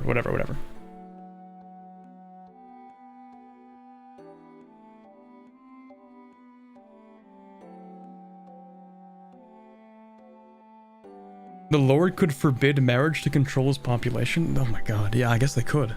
I guess they could do that. Not 100 of men were farmers. There were many other jobs. Charcoal burners, pastors. There were other jobs. But like, Something like 99% of the population for most of human history were like farmers.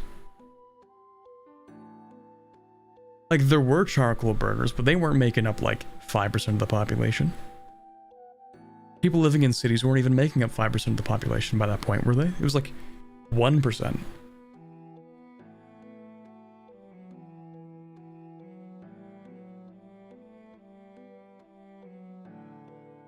Bro forgot about plagues and the vast abundance of land. Okay.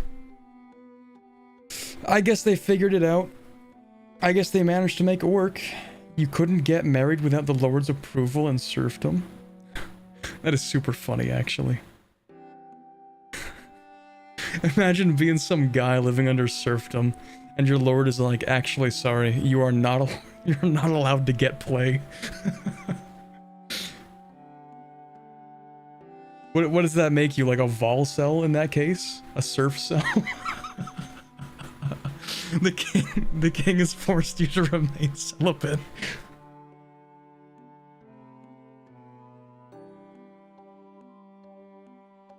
I consent, then the Lord goes, I don't. Okay, anyway. Alright, this is a stupid tangent. Okay, we read that, cool. Written alphabet, we love writing. Based? If you don't have a written alphabet, I guess you don't get literacy, that makes sense. Maximum literacy is 13 for the burghers because of innovative written alphabet, religious teachings. Average literacy gives monthly development and burghers' trade capacity. Okay. Literate burghers will definitely make you richer over the long term. ... Okay, they're not wrong, but I don't like how ominous this sentence is.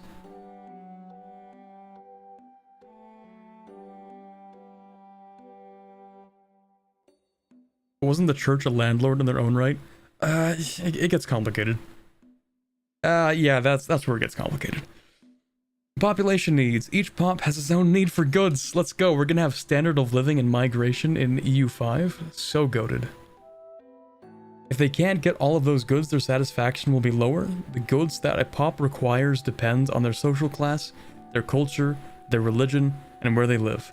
They also may start caring about goods when they know about them, as the demand for tobacco will only appear in Europe when the pops actually know about it. Obviously, people in colder climates want more lumber or coal, while a Jane pop is not wanting any fur at all. And I assume Muslim pops will probably not want alcohol as much. I don't know what religious ceremonies might include alcohol, but it's just not going to have as much demand probably.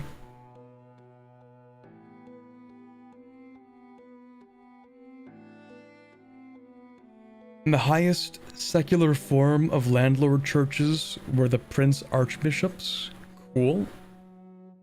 Obviously the solution is to make sure they never learn about luxuries. Okay. This is really funny to me because this feels like pops in EU5 are going to need more goods than pops in Vic 3. Like, just as an aggregate. You know, I don't think pops in Vic 3 are looking for mercury.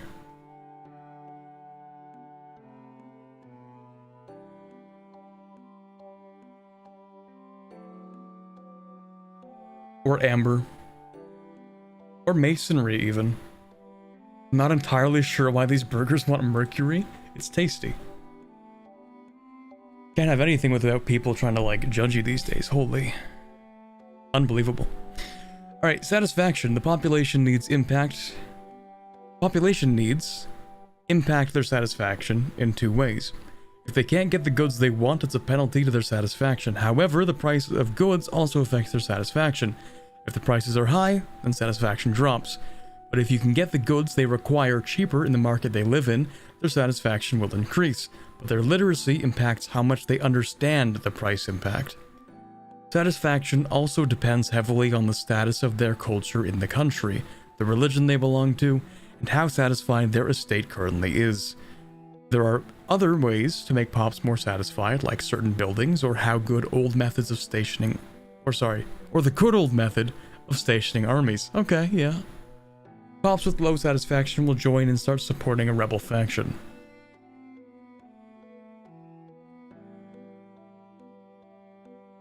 So why do burgers need jewelry? Because some burgers in another country have them? I mean, yeah, they're luxury goods. You want to like flex on people? You want to be the coolest burger on the block? You need to have that jewelry. All the cool burgers have jewelry. You don't want to be a cringe burger, right? You don't want to be lame. You don't want to be boring. You don't want to be a cringe burger. You gotta have that jewelry.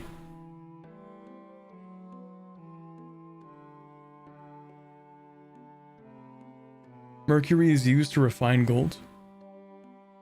Interesting.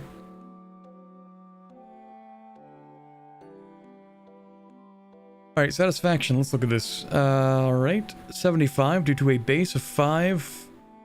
Place. Swedish is primary culture of Sweden.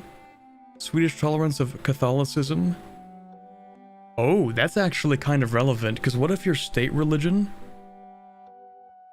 If you change your state religion, then your population is going to be like, bro. They're not going to like that very much. If you try to like go Norse state religion as Sweden, then all of the Catholic Swedes are going to be like, that's kind of not based.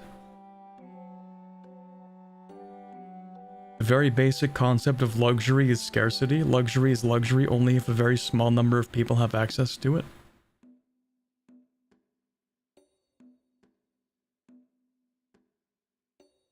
It's also comparative.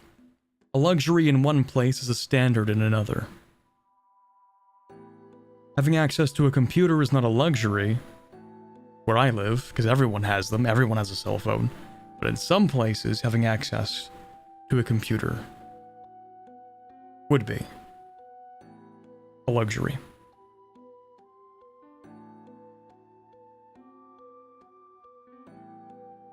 So yeah, it's also relative, I would say. What else do we have here? Prices for needs of the population in the market are, I guess, cheap. Lacking beer. We can't have that. Friendly armies in the province also increases it. Temple, castle. Interesting. Of course, these poor pomps lack one of the most important things in life. Beer, nice. Even though pomps may not be upset enough to rebel, their satisfaction has other impacts, as the average satisfaction of all pomps in a location has an impact on prosperity and control. Oof, this is complicated.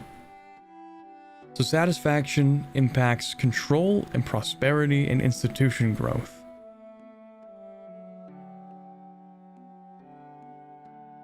Okay. I don't think access to a PC is a luxury where you are. That's what I said. Yeah. That was my whole point. Yeah. Like, it's not a luxury where I live, but somewhere else it would be a luxury, so it's relative. That was the point. Okay, anyway. Is there migration between countries or within a market? Yes, okay, nice. Is there a max capacity at any one location can reach with buildings, or is it theoretically limitless? Ooh, theory? Okay, nice. In theory, limitless. So if you don't give burgers jewelry, will they start looting? Probably not, because I assume luxury goods are going to be very small amount of consumption.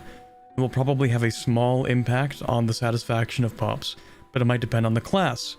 Maybe the nobility actually has a priority on luxury goods, so maybe they will. But probably not.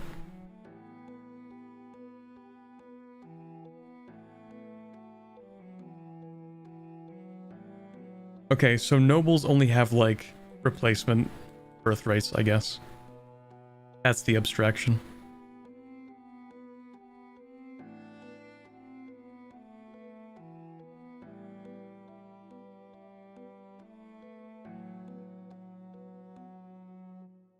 If there is no base conversion unless enforced by cabinet in a single province, how difficult is it going to be to convert colonies in the Americas or Africa? There are ways for them, yes. Okay. Interesting. It has been 3.5 hours. We should move on. I have like another 10 of these or something.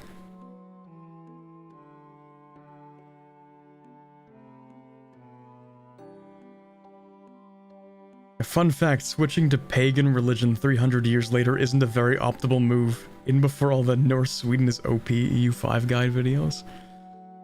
Yeah, we're entering we're gonna enter the new era of EU5 min-max guide, where it's like, oh my god, actually playing as, I don't know, Cathars is broken. Yeah.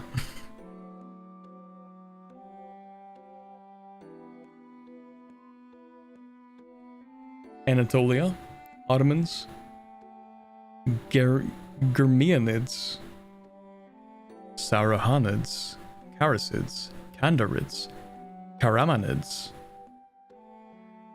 Tiki.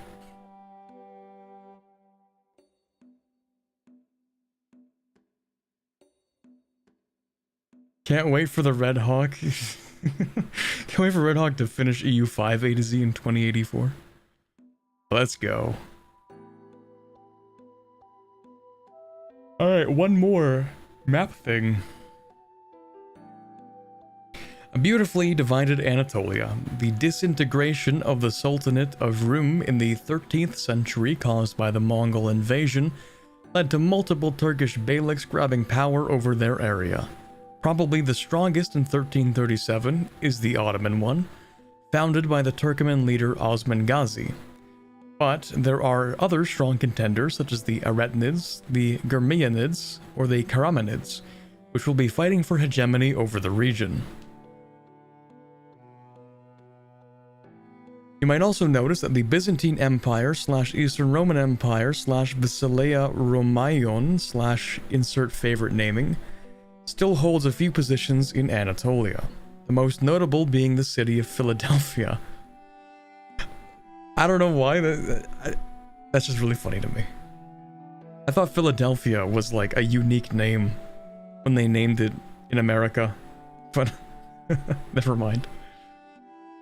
Apart from them, other interesting countries in the region are the Despotate of Trebizond, held by the Komnenoi, the Armenian Kingdom of Cilicia, and of course the country known in another IP as Hissin-Kaifa, the Ayyubid remnant in Al Jazeera. You might also notice some Genoese outposts, making them important players as well.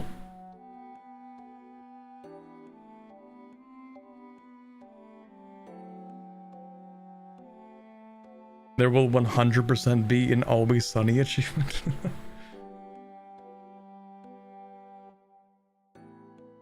Yeah, straightforward Dynasty map mode. Locations. Cool. Please don't use the Aegean Islands as a reference or benchmark for comparison, as a review of them is something we've gotten on our list to do. Oh, for language, I guess. Inconsistencies, okay. Provinces. Terrain. Cold arid. I guess so. Plateau, hills, flatland. Not a lot of farmlands in here. Actually, no farmlands in here.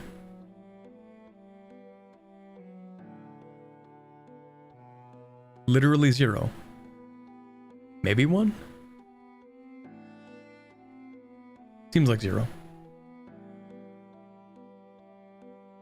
Anatolia gameplay actually fun and not a desperate fight against the auto blob? Yeah, apparently. Maybe the Ottomans, maybe we can have a reconciliation with the Ottomans. Maybe we can forgive them for crushing countless runs in EU4. Unless they do the same thing in EU5. Then there is no forgiveness.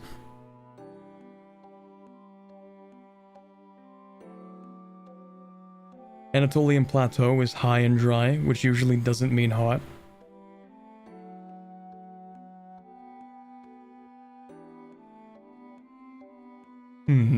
Anatolia is the first region of the Middle East with cultural and religious minorities added just in time for the Tinto maps, so we can have endless discussions about the divide between Greek and Turkish cultures. Oh my god, this is gonna be great. Time to start a war in chat. Perfect. Now seriously, we've made what we think is the most accurate division for 1337 given the scarcity of data. The stripes point to a variation of the pop percentages in each location, from, let's say, 70% of Greeks in Izmit or Bursa to 80% of Turks in Ankara and Konya. Also added some subdivisions with the Pontic and Cappadocian Greeks and the Turkomans. You might note a majority of them around Sivas and Malatya that portray more of a class/social grouping divide rather than an ethnic or language divide, as these Turkoman pops are always tribesmen, while we consider the settled population as Turkish. Other than that, we have a good amount of Armenians distributed between the areas of Cilicia and Armenia, Laz people to the north, and Kurds to the east. Also, please ignore the chunk of Syria that appears, as the minorities there are not done yet.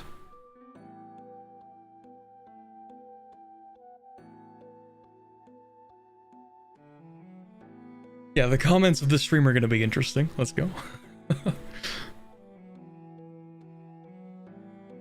Religions: Orthodox, Sunni, Miaphysite.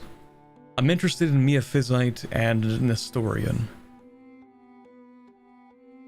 Anatolia, Orthodox, Sunni, Miaphysite, Nestorian. And in Thrace they have a Parlesian minority. Okay. Raw materials. A lot of silk.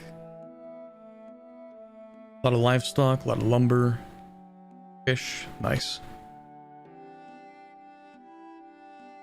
Yeah, I can't wait for the Turan formable for the Ottomans.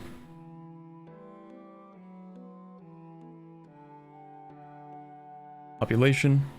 Pretty sizable, actually.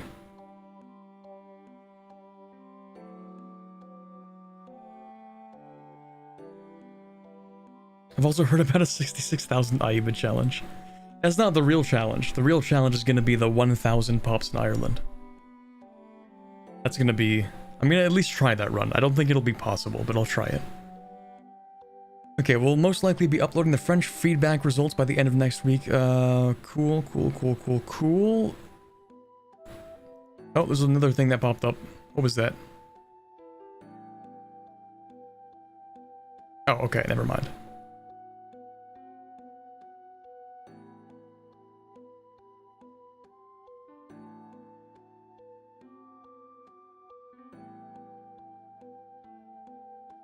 I know Constantinople was pretty urbanized, but man... 131,000 people? And 0 in this location? Wait, what? Time to play the 0 pop run, let's go.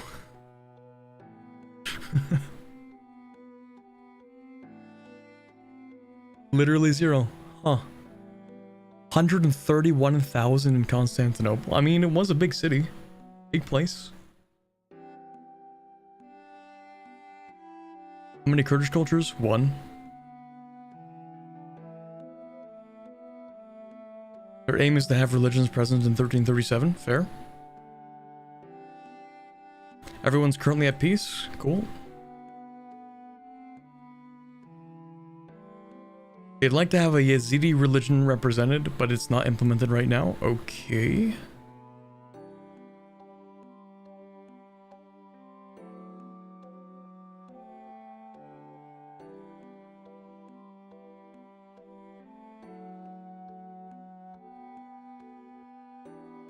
Is it raining outside?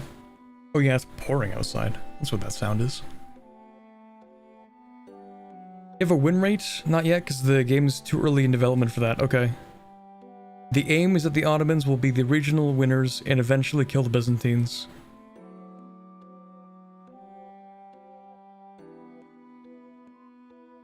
Can the Ottomans restore the Roman Empire? Why?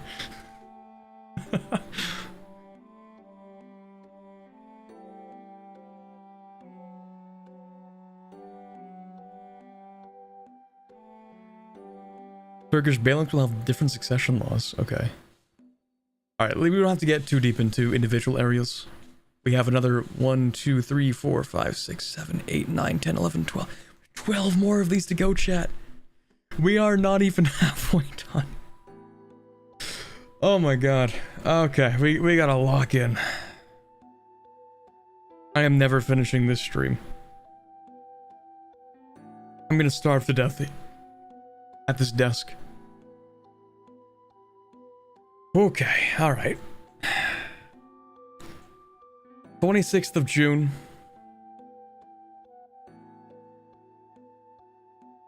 Laws. Okay. Many laws have lots of unique policies that are available for certain tags, religions, cultures, or other unique restrictions.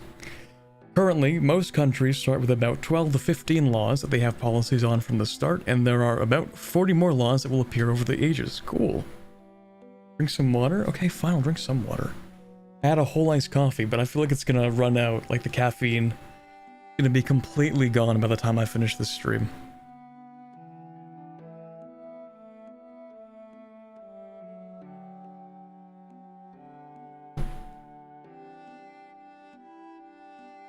Alright.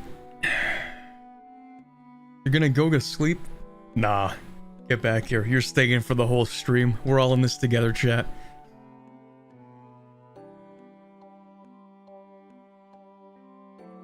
Legal code trial by combat based. Yeah, I think we should just have the country run by whoever fights the strongest. That will definitely be a functional country. Alright. Enacting a policy for a new law is merely a cost in gold, but changing a policy is far more costly. At a base cost of 100 stability... Whew, okay. It's rather costly, and while a high crown power reduces it, having low crown power, which would be very common in the early part of the game, will increase the cost further. So how do you pass a law without plunging your country into chaos? Call in the parliament and convince them to approve law changes until absolutism, and then I get to change the laws because God said so. That's basically what absolutism was anyway. Legal code banishment to Florida. I mean, you could probably do that. You could probably just be like, guess what, you're being sent off to the colony, good luck.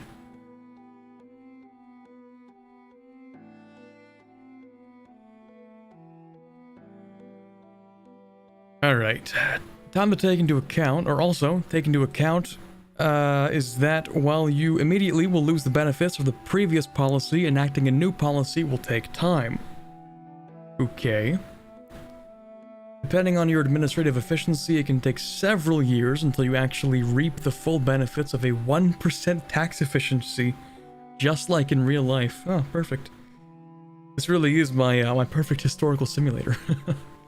Not only do countries have laws, many international organizations, or rather, not only countries have laws, many international organizations have laws as well, where in some of them, it's something the leader, like the Emperor of the Holy Roman Empire, can enact on their own. In some, there are specific countries that can vote on the policy being approved or not, and many other options. We'll go into details when we talk more about international organizations, or specific ones. So what type of policies do we have in the laws? Well, they're not just modifier stacks like many things in previous games, but they enable and disable entire mechanics, they make estates happy or unhappy, and have an impact on our societal values. Here are a few examples. The levy law is an interesting choice. 2% more of the peasants is a fair bit more than 20% of the nobles, but over time it has an impact over what your military focuses on.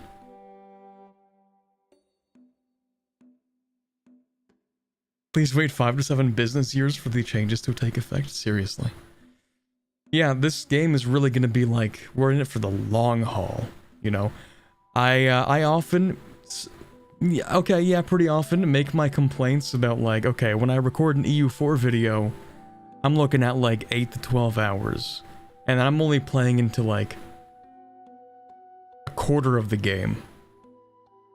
I have a feeling that EU5, 8 to 10 hours, is gonna be like a 20th into the game. I feel like it's gonna be CK3, where like, you just kind of play until you get bored, probably. I mean, that's what EU4 is too, to be honest. But, like, I don't know, I feel like CK3 campaigns are less likely to last 400 years. And... yeah, it's gonna be interesting. Like, this is gonna be a long game, isn't it? Wait until you learn about our...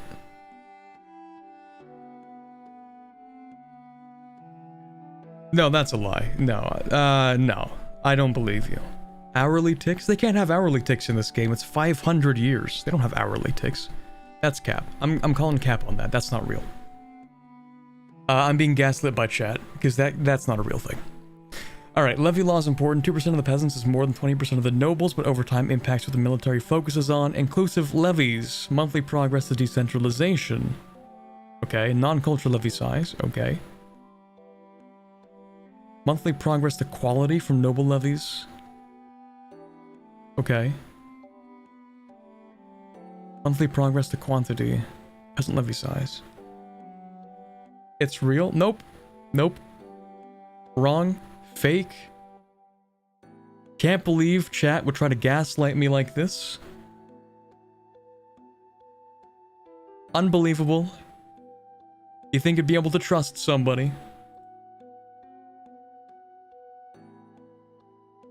Streamer lacks critical information. Nope, there's no information to know about. That's fake. That's not true. Nope. Is it a way to kill nobles more efficiently? Oh my god. Naval doctrines was a concept in EU4. Here it is as a law with different options. Fleet in being. Free oarsmen. Merchant navy. Shipboarding. Wooden wall.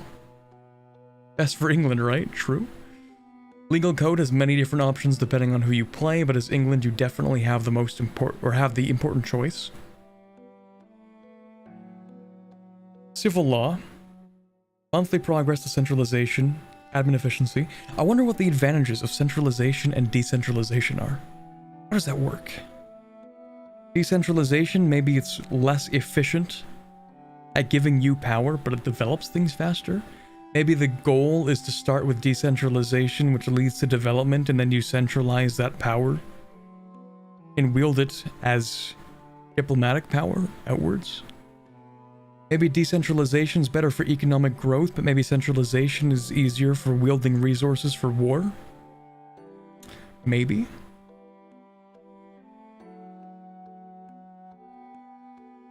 You find out the truth in about 5 hours. Real.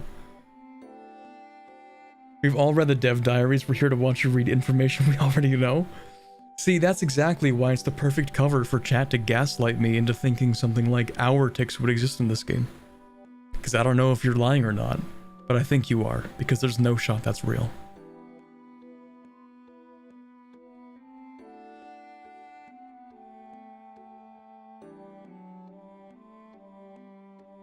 Anyway, more efficient government or more happy estates or just the traditions? Okay, what do we have? Centralization, admin efficiency, which is not the same as EU4. Estates, satisfaction, equilibrium, stability, investment cost. Monthly progress to decentralization, estates, satisfaction, equilibrium. Interesting. In the later part of the game, the press laws is something you'll have to decide upon. Censored press, free press, state press. Oh my god. I mean, of course we're going with state press, but why would state press bring you towards serfdom? Can you have state press but without the serfdom?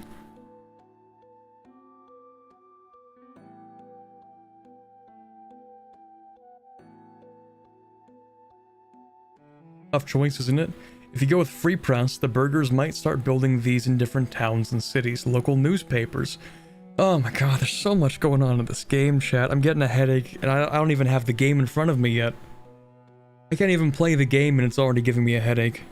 There's so much going on. Increase max literacy from local newspaper? Okay. Alright. There should be no drawbacks to this, right? Yeah, no, I'm sure it's not going to cause people to, like, demand greater rights or anything. No, that would be crazy. That would be insane. Surely. Here's an example of a religious law about what your religion your heirs can belong to. Any religion? Okay. That would be based. Go to heir of any religion. Introduce an heir of a different religion. Convert your entire country to that religion. Checkmate.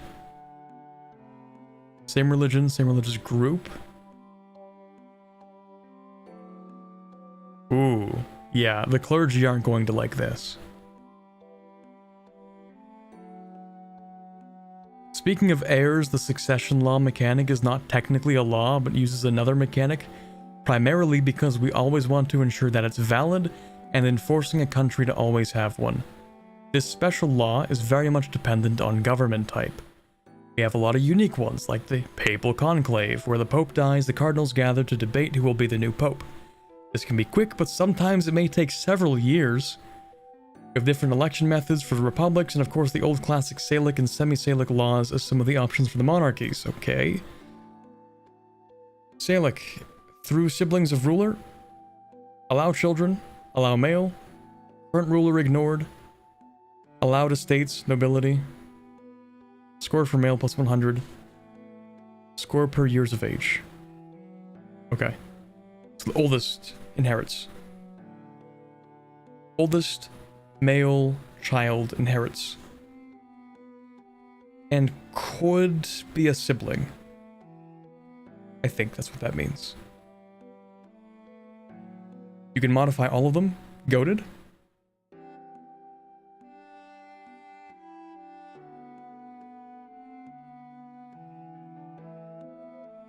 Okay, we can take a look at a few of the dev responses then. Reading the dev diaries is great, but I have a certain level of, like, disconnect from the dev diaries. A little bit of abstraction, a little bit of... There's another word I'm looking for, but I completely forget what it is. Separation, maybe? Or, like, I'm barely even registering this information. Like, I'm gonna forget about 90% of this by tomorrow morning. And then when the game comes out, I'm gonna be like, wow, that's crazy, I didn't know any of this.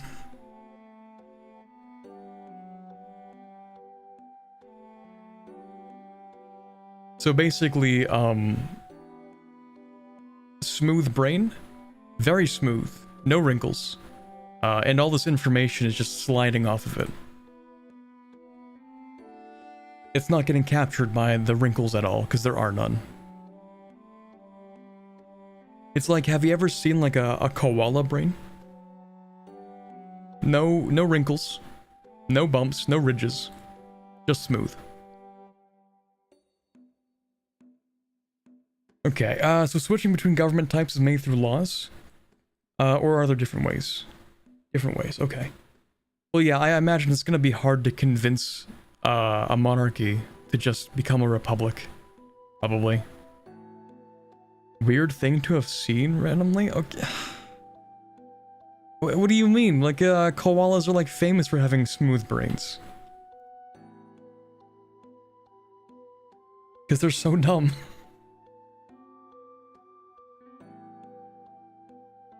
You have a deli ham in place of a brain? Yeah, pretty much. I was thinking more like a bowling ball, but that's close enough.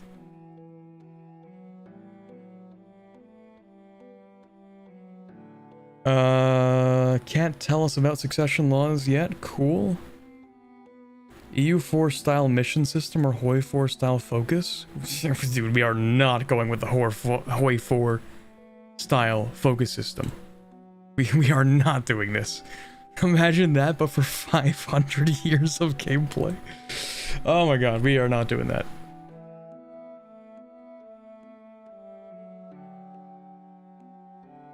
More similar to Imperators, which is a 2.0 hybrid of those two. Kind of like the EU4 one better than the Imperator one, but you know what, I can work with that. I can get behind it if it's done well enough.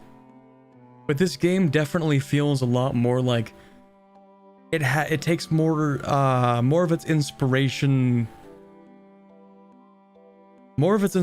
from some of the Imperator mechanics. But I don't know, it's like, it's such a mishmash of so many different inspirations from all the other Paradox games. Surprisingly, I'm seeing very little actual direct inspiration from EU4, and a lot of inspiration from a lot of other games.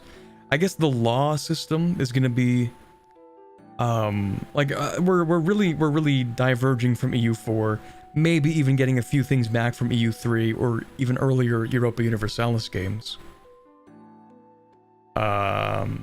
But yeah, it feels more like it's getting its elements from other games more so than specifically EU4. That was just a random tangent, but yeah. About to get a 3,500 day focus rather than 35 days. Boy, 4 focuses are the most unimaginative thing for a strategy game ever. Don't get me started on Hoi 4 focuses, because I will rant about them for at least an hour.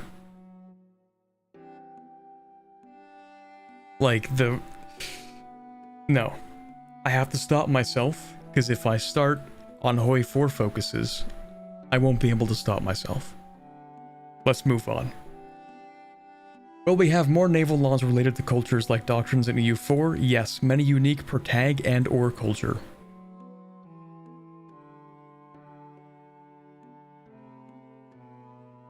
How much flavor do you currently have for laws? Semi-lots, okay.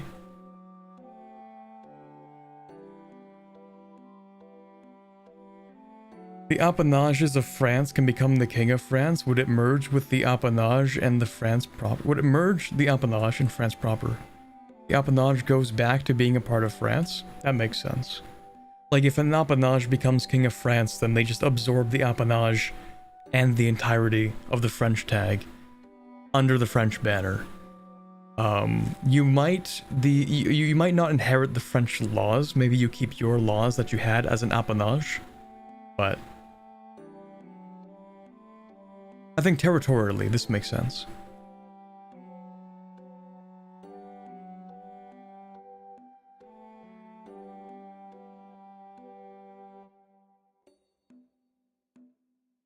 Will laws be voted on by the council? This is not CK3. Parliament and or the ruler decides.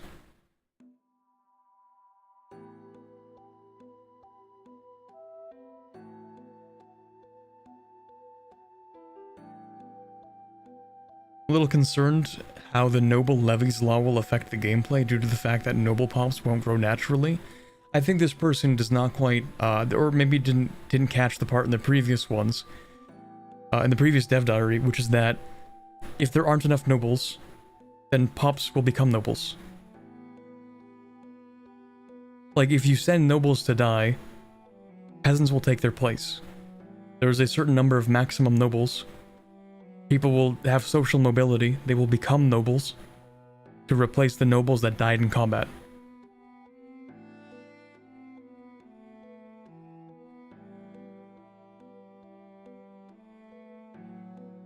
Or maybe you just concentrate the wealth of the nobles. Agincourt had no impact whatsoever on the French nobility, right? Okay, I don't know what Agincourt is. Someone in chat also mentioned that at one point. Battle of Agincourt. English victory in the 100 Years' War. It took place on the 25th of October 1415 in northern France. Unexpected English victory against the numerically superior French army boosted English morale and prestige, crippled France. It started a new period of English dominance in the war that would last 14 years.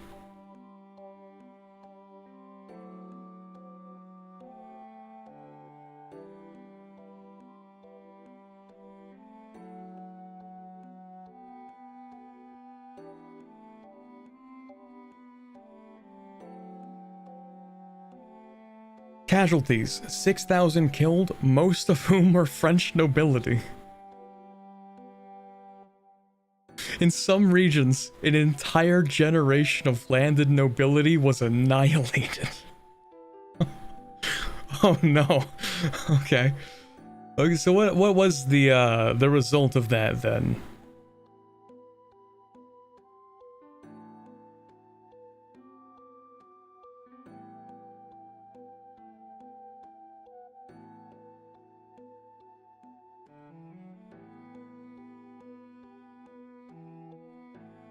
Interesting. Interesting. Okay, I have this crazy new idea. You take the nobles that don't like the law that you're trying to pass, and then you enter into a war, and then you get those nobles to fight in the army, and then you intentionally lose the battle, sign a peace, and then pass the law. Let's go. This is the perfect way to do politics.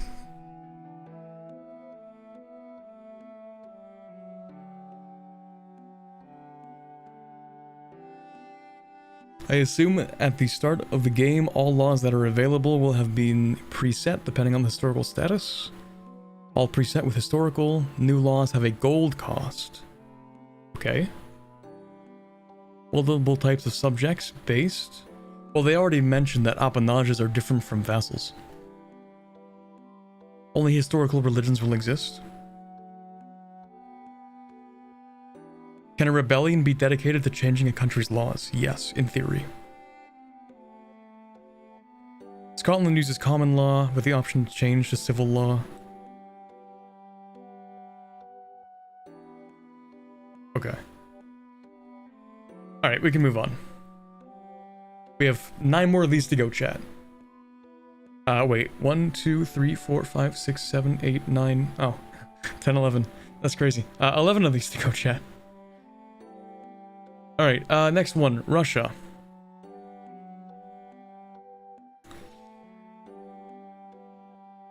Lands that would later be incorporated into the Russian Empire will be covered in future Tinto maps. Yeah.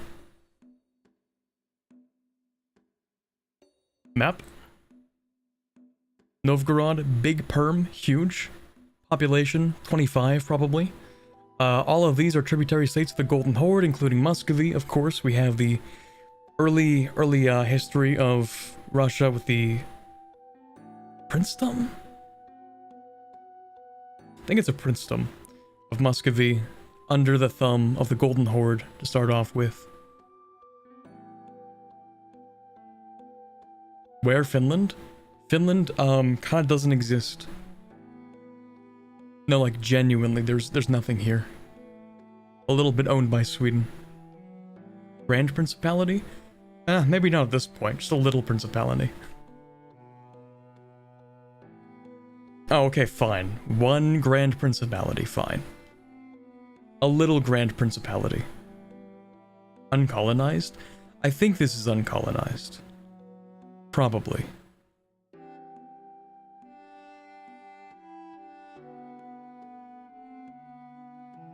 Alright, it's Grand Prince Ivan I Danilovich is also Prince of Nizhny Novgorod and Kostroma, and of Novgorod by election. Oh, that's interesting. So the king got elected. Interesting, okay. He also holds the title of Grand Prince of Vladimir, bestowed by the Khan of the Golden Horde, which makes him the ruler enforcing the Tatar yoke over the other Russian principalities,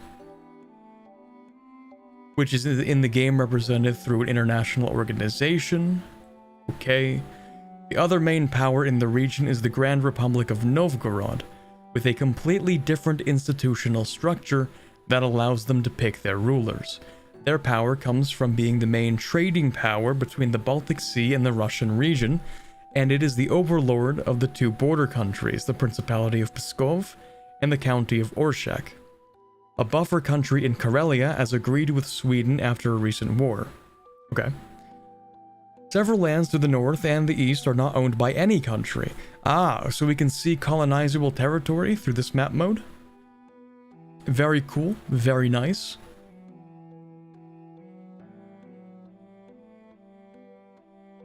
As a final note, you may also see that Lithuania is the overlord of some of the principalities, some of them directly through the Gediminid rulers.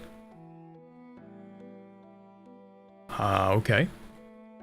Democratic Personal Union, Simon Bolivar moment.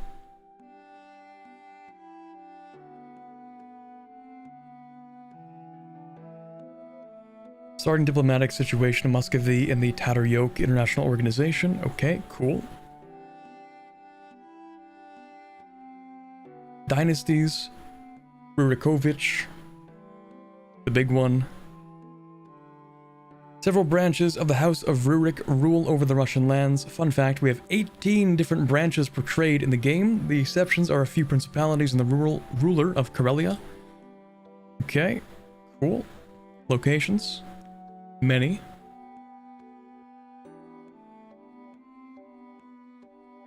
Arctic, that makes sense. Colonial ideas is fair, goated. Unironically, I mean, Yeah. Well, maybe colonial ideas as Novgorod to colonize the north, where it'll suck to live there anyway. Nice. Provinces, this flatland, that makes sense. It's like pretty much nothing but flat land for thousands of kilometers probably. It's very cool. Yeah, just a little bit. Lots of forests. The boreal forests are kind of massive. Would probably set up a good lumber industry, to be honest.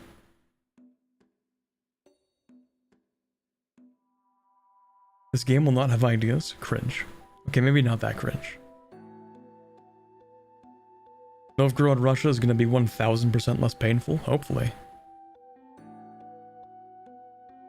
They're not actually, like, they're not that bad in EU4. Playing Novgorod. It is like a painful death war to start with, but it's not that bad. We've decided that we're going to have 3 different cultures in the Russian region: Novgorodian, Muscovite, and Severian.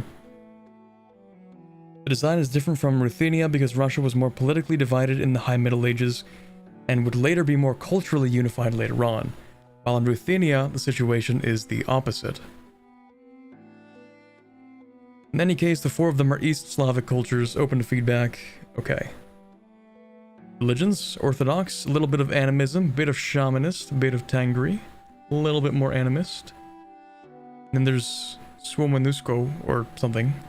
I think they just call it Sami shamanism. We saw quality and quantity and decentralization, so maybe more like societal values that drift. Yeah.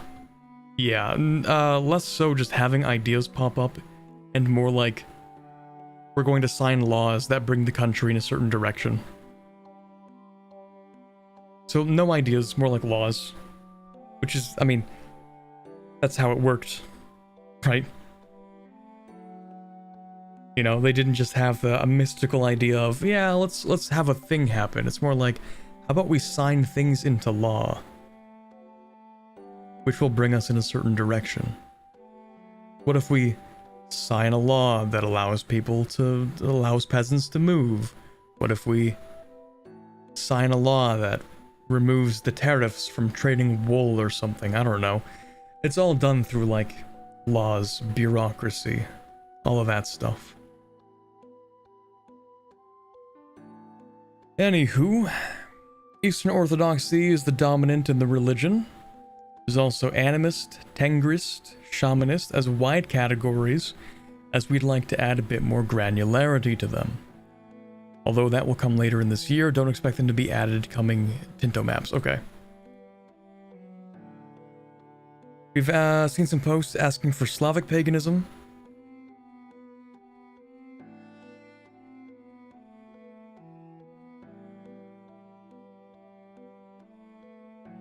Okay, so maybe.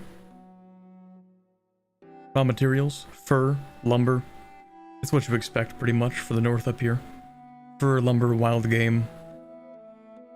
A little bit of wheat somehow. Silver.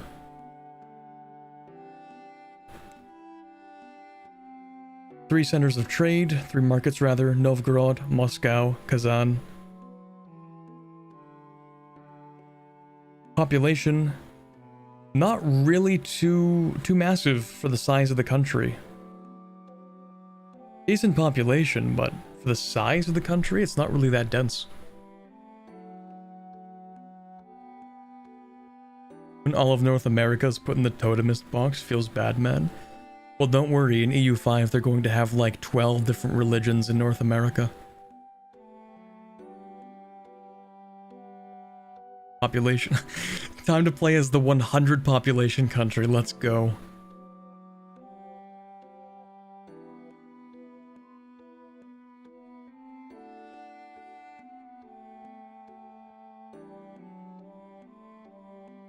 Okay, that's pretty much everything. We're gonna move on to this one. Move on from this one, because I really don't want to be here for 7 hours, so let's keep going. Okay, this week we'll talk about ages and institutions. Every age introduces several new redacted adds several possible new government reforms you can pick from, impacts the price stability of goods, and also has some direct impacts on every country. In every age, the amount of gold you pay for your raised levies will increase, and the size of the army you are expected to have increases. Each age is global in the world, but its true impact is gradual.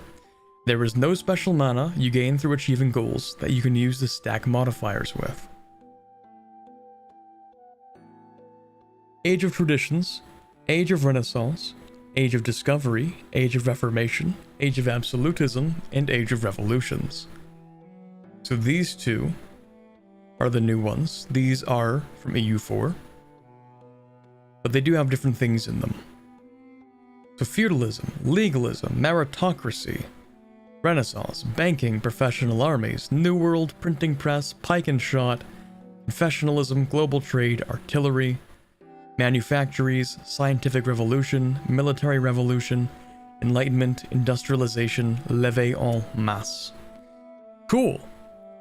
All things that are going to be the major game changers in each age, I imagine.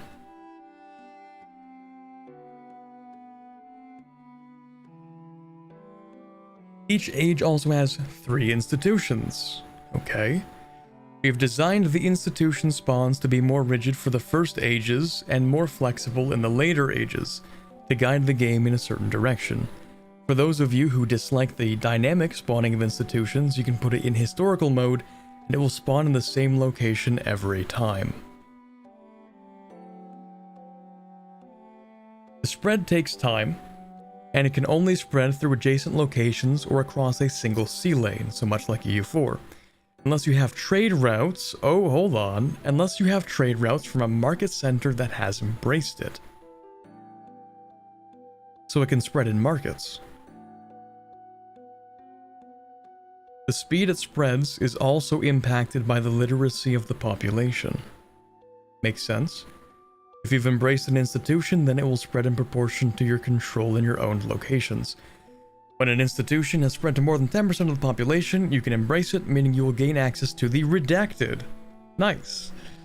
As the technology system in Project Caesar is different than the one in EU4, missing an institution for a while is not a complete disaster. More on that next week.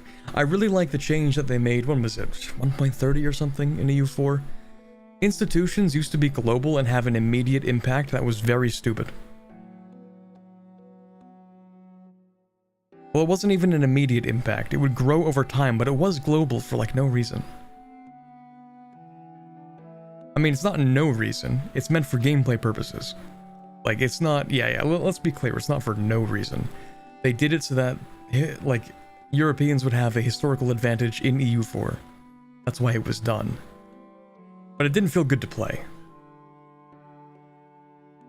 So I'm glad they changed that eventually. Where, like, you need to have an institution to take a certain tech. The global effect was crippling? It kind of was, yeah. And, like, that was the point. But institutions generally spawning in Europe and having to spread from Europe also had the effect of keeping historical power in Europe.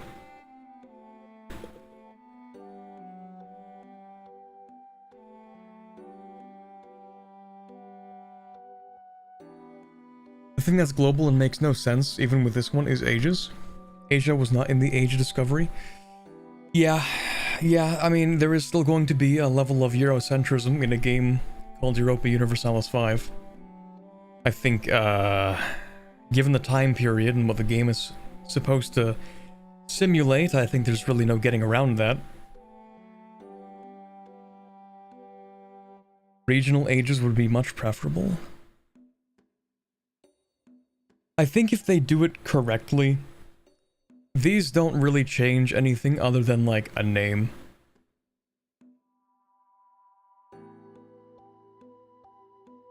Yeah, I was gonna say, I think the names are Eurocentric, but I think the institutions can just be, like, generally kept the same.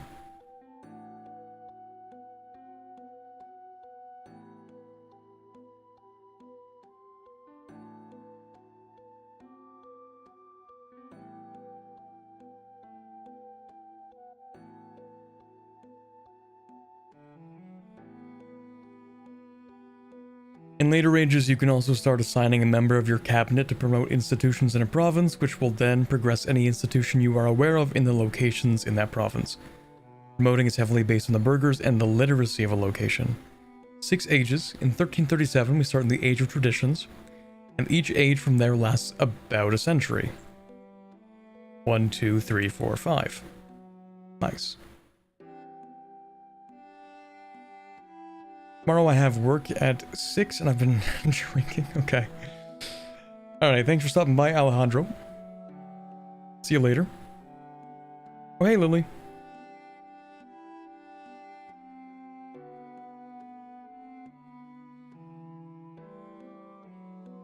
Playing Native Americans in EU4 is masochistic if you aren't in the Andes. I mean, the Aztecs are pretty strong. I like playing the Aztecs. But yeah, like playing any of like the tribes in North America. Not the kingdoms, the tribes. They, yeah, kind of painful. Until you do the Iroquois exploit. Have you checked out all the maps already? We're just going sequentially through like all of them. So we still have Carpathia, Syrian Levant, and Egypt. Like we still have a few to get through.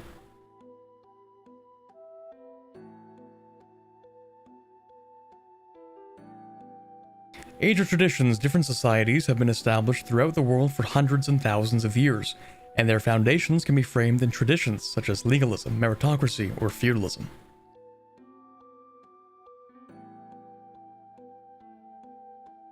Legalism. We gave this institution the spawn point of Rome. Even though there are plenty of places that could compete for it, most of the old world has this institution and embraced it at the start of the game. The theories behind legalism have been integrating into Chinese societal, why did I say it like that? Societal structures for hundreds of years. The concept that pure idealism and domestic stability leads to a rich, prosperous state and a powerful army is deeply rooted in the forums of thought in the Eastern Asian domains. However, as merchants and migrants brought forth the exchange of ideas, the concept of legalism made its way across the vast expanses of the Muslim world. There, it adopted the stance of a symbiotic relationship between heathens and believers in Islamic states. Legalism in Europe signified the rite of passage, from the dying grasps of the great Roman Empire to its remnant legal roots, many of which would later serve as the basis for new jurisprudence across the old continent.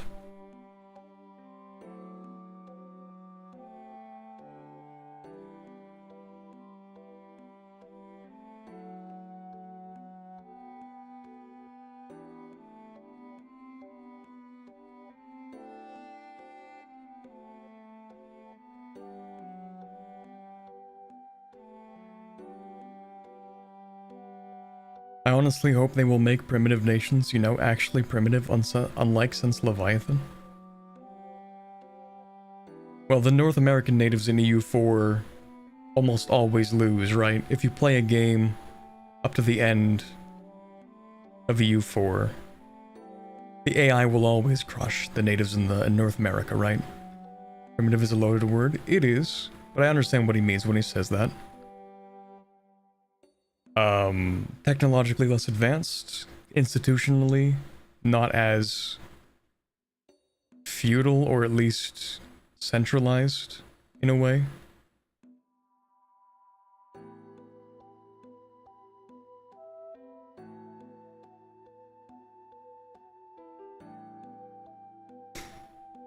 Yeah, we'll see. We'll have to find out in a later dev diary.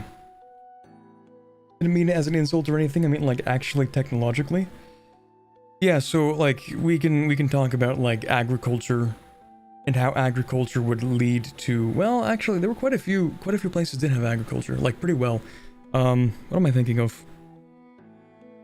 The valley, southern half of the now modern United States place. I don't remember what it's called. There was a valley that did have somewhat advanced agriculture, but was not too centralized yet. What am I thinking of? The something valley. A lot of sedentary cultures. Cahokia? Maybe Cahokia? Is that what I'm thinking of?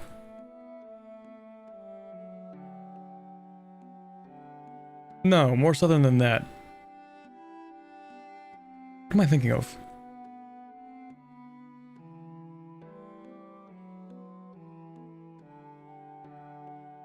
I mean, that is one of them. Mississippi. There we go. The Mississippian cultures. A lot of them were sedentary and had agriculture. I'm pretty sure.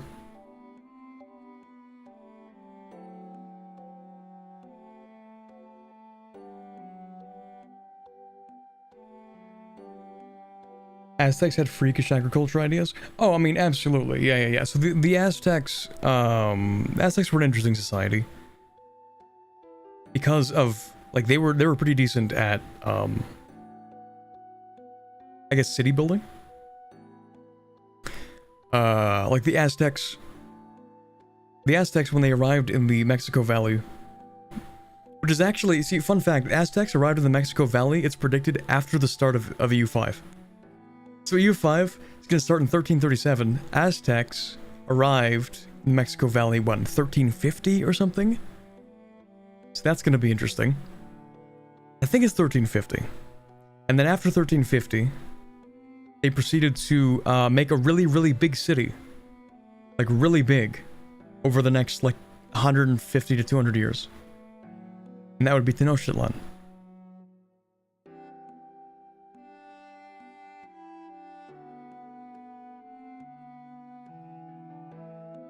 It's really interesting how widespread it was. They just didn't do much urban development compared to Eurasia or Africa.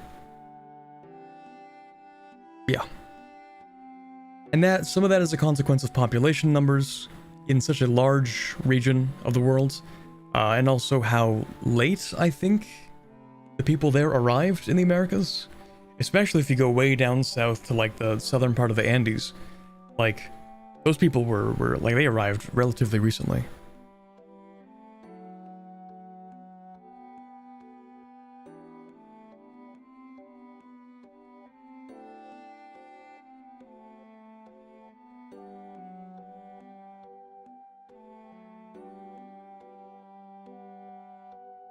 Like, I'm seeing something about migration of farmers all the way up until like the 13th century or something.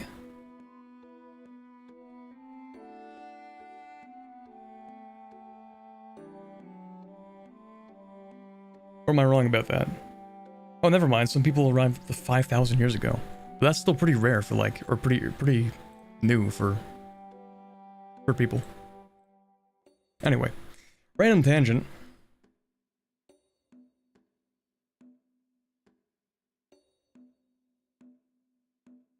I think it was the 13th century they migrated. The Aztecs? I thought it was around 1350. I'm not gonna... That's another tangent we don't really have to get into. When... Whatever. When did the Aztecs arrive in Mexico? 13th century? I thought it was 1350.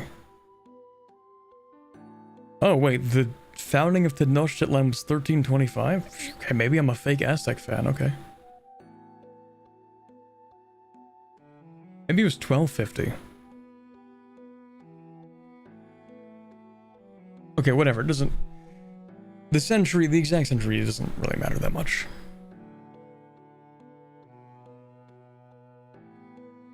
New World also lacked a lot of domesticated farm animals.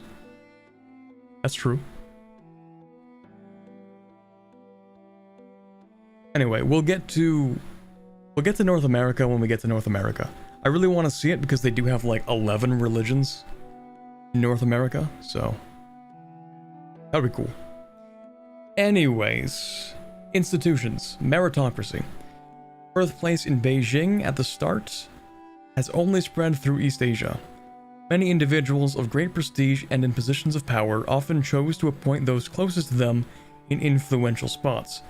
The advent of meritocracy as an institution and a thought movement was largely popular in the courts of Imperial China.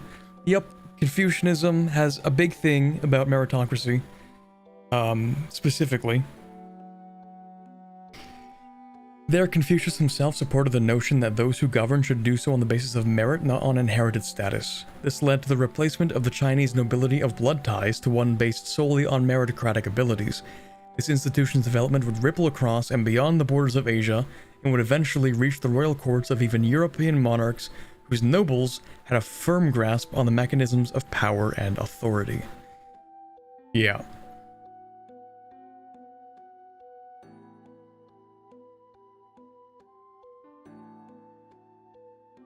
It's kind of interesting to think about, like, in a lot of places throughout history, meritocracy was, like, not very important.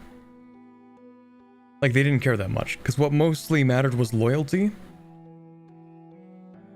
Also, there's a little bit of religion in there with, like, the idea behind divine right, inheritance, and divine right, and that kind of thing. But a lot of it was, like, loyalty. That was, like, one of the fundamental bedrocks of feudalism as well. So, I mean, it kind of makes sense. It kind of makes sense that meritocracy didn't really reach, I guess, during the height of feudalism. But I'm pretty sure they created, what was it? Like bureaucratic exams in China, where you would have to pass the exam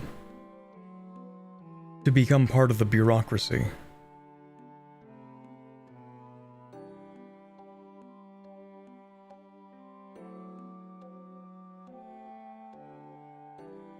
The Aztec Empire was founded in the late 1420s. Nahua people have been present in the Valley of Mexico for a good 200 years. Oh, yeah. When they arrived, it took them a while to actually build up all that stuff, you know? They ended up in the middle of the lake in Mexico. There's a little island in there. That's where they built their city, but before it was a city, it was, you know, it was just a group of people. And then they also had other people that were around the lake, and they created like the the Lake Federation, or like the three something triple alliance. I don't remember what it's called. But yeah. The Aztec Empire wasn't made in a day, the same way the Roman Empire wasn't built in a day. There were people there before, and then they had to like build up cities and all that stuff.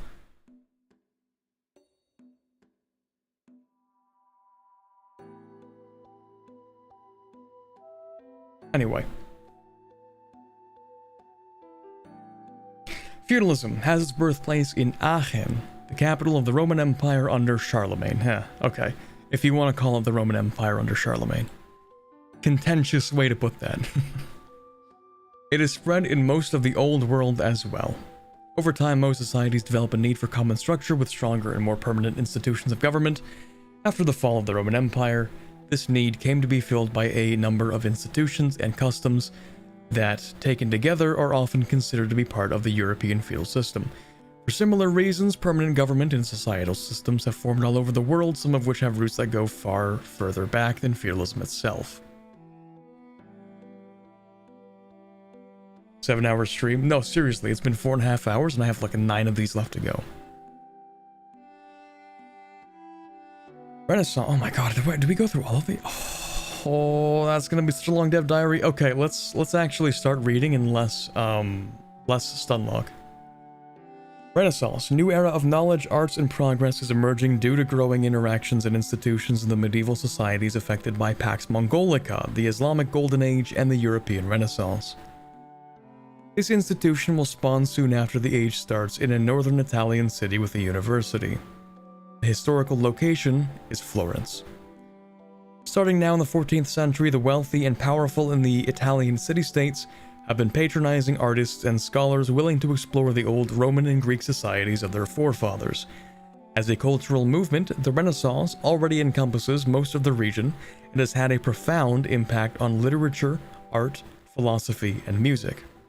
Humanist scholars are also analyzing the society in which they live, comparing it to the ideals of the classical philosophers. Renaissance humanism has grown into a more mature movement, ready to permeate all aspects of society. A new ideal for rulers as well as those who are ruled is spreading as quickly as the early printers can distribute copies of these new ideas. A true Renaissance humanist is an expert on everything, from politics and philosophy to art, textual analysis, music, and architecture. The Renaissance is now ready to reshape the world to better fit its classical ideas. Cool. Speedrun, no yapping. Yapping outlawed.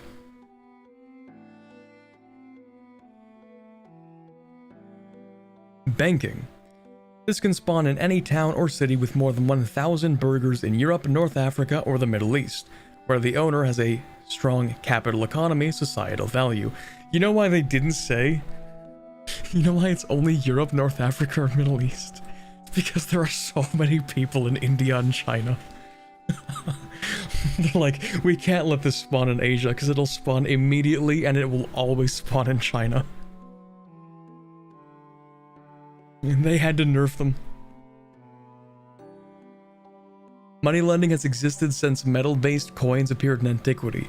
However, it depended on some individuals and their family groupings or on the ancient states, okay? A shift occurred in the Middle Ages, encouraged by the renewed growth of long-range commercial activities on the Eurasian continent and its peripheries. Specialized moneylenders began to organize when Jewish communities started operating between the Christian and Islamic worlds. However, the boom of credit demanded that... Sorry, I read that wrong. The boom of credit demand that followed the Crusades in the 12th century encouraged merchants in the Italian city-states to create larger structures for money lending, effectively founding the first banking institutions such as the Peruzzi and Bardi households. More instruments were developed like bills of exchange and debt bonds, and banking dynasties such as the Medici, Fugger, or Welser soon became powerful as states. Yeah, they mentioned something about banks possibly being international organizations, right? Or something like that. They had an earlier dev diary that mentioned banking. Is Medici still around? I have no idea.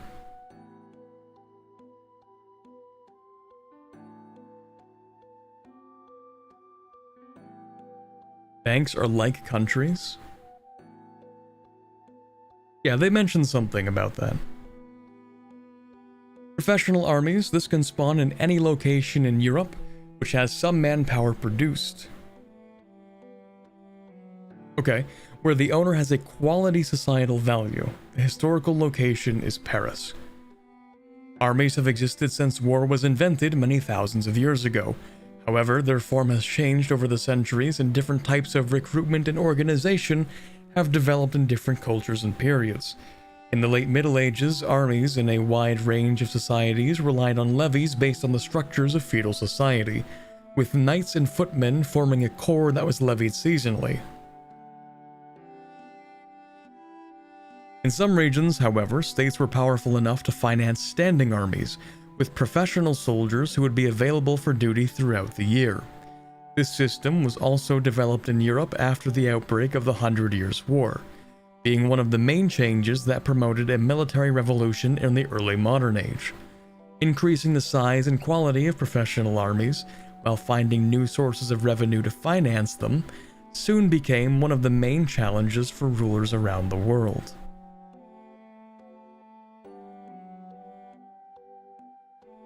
Only the junior branches of the Medici are still around today? I mean, it's been a few hundred years. That would kind of make sense. And this looks like a nice place to add to the Spanish Empire.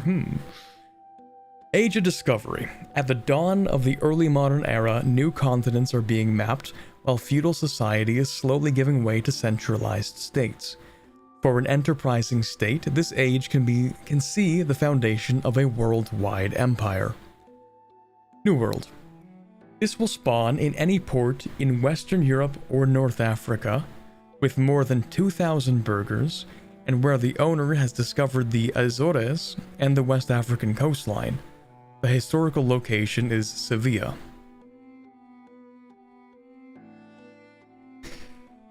So you can't spawn the New World institution as Japan. Tragic. I mean, it was never intended to be that way. The Pacific is massive. Actually making colonialism work through the Pacific would be so hard. Like, I don't think most people actually realize how big the Pacific Ocean actually is? If you look at Google Earth and then just look at the Pacific, like first of all, like look at the Atlantic and you'll see like, okay, I can see 3 continents. If you look at the Pacific, you see like nothing. It's just blue. You don't get to see like anything. The Pacific is enormous. Like really, really large. How about the Bering Strait? I mean, it's gonna be hard to set up colonialism in the Bering Strait. You know, there's a reason the Vikings kind of died. It's kind of hard to live there.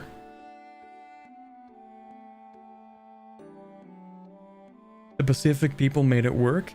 They did migrate, which was very impressive, like actually kind of crazy how they did that. They did manage to migrate and spread out across the around the Pacific, the Polynesian people. But in terms of like, let's say, setting up a colonial administration from Japan to like, I don't know, Oregon is a much more difficult task than setting up something from like Spain to the Caribbean, I would say. Only because it would take significantly more years of travel time, I think.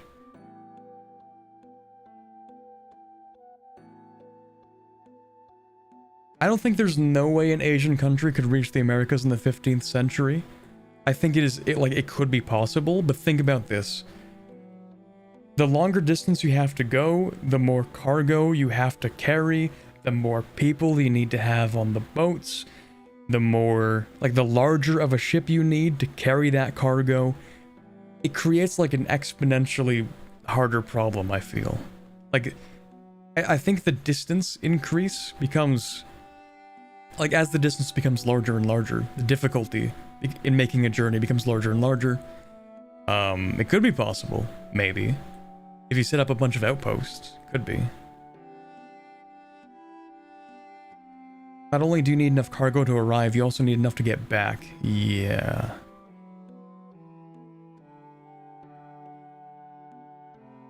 What made more sense? Japan going for fur and gold? Well, they wouldn't know that there's fur and gold, right?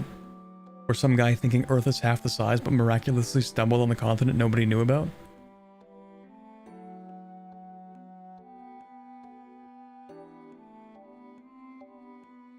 Well, I mean, given the trade routes and the situation at the time, the guy thinking he made it to India makes more sense. Because that's what he wanted to go to. That's where he was trying to go.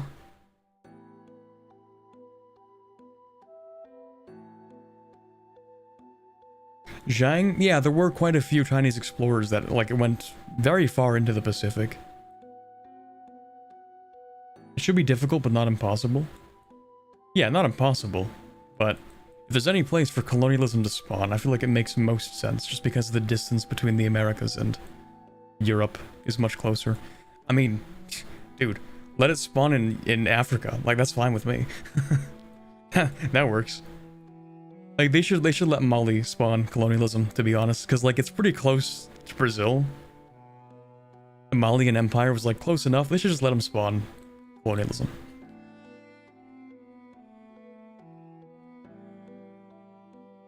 Regional colonialism would make more sense. Yep. As in China taking over the Philippines. Yep, also true. That's very true. Yeah, you're right. Or like Indonesia even. Or even Australia would be close enough, you know? Like Australia, what do you have in Australia that's helpful? Like, what would people want from Australia? I don't know, maybe some of the coast is good for rowing stuff? I don't know. Sand? Gold, true, there is gold in Australia. And gold was super useful because China liked to trade in gold and silver. And so they kind of do like having gold and silver. The Chinese did farm sea cucumbers on the Australian coast since the 16th century. That is so oddly specific, but that's kind of funny, so. But who would go there? India and China had everything. Yeah, that's another thing, is that for, like, to create motivation, you need incentive. And incentive can be created through a few things, including scarcity or greed.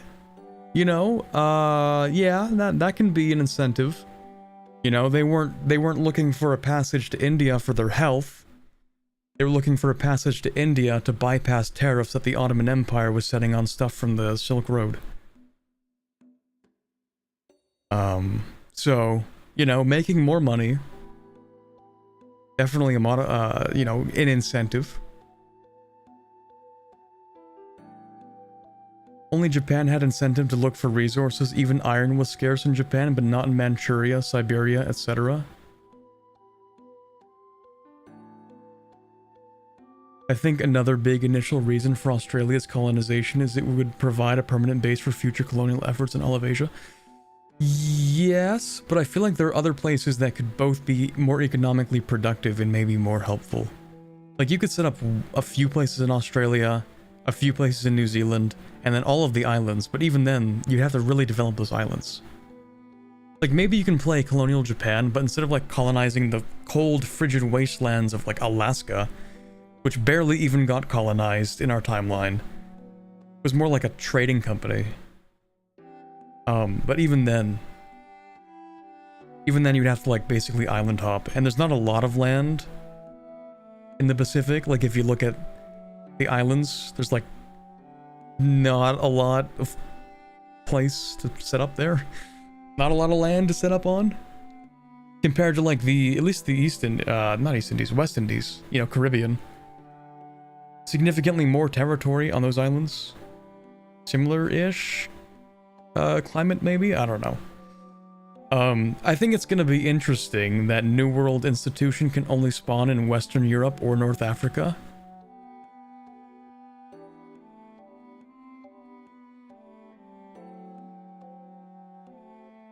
Yeah, we'll see.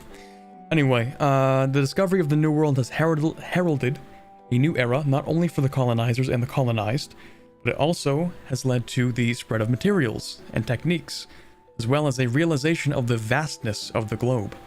As animals, crop types, silver, and diseases spread across the Atlantic, the first steps have been taken towards a truly global economy, with foreign lands and people being mapped and documented. Ideas, as well as religious and philosophical debate, are increasingly being colored by what we have found in overseas societies.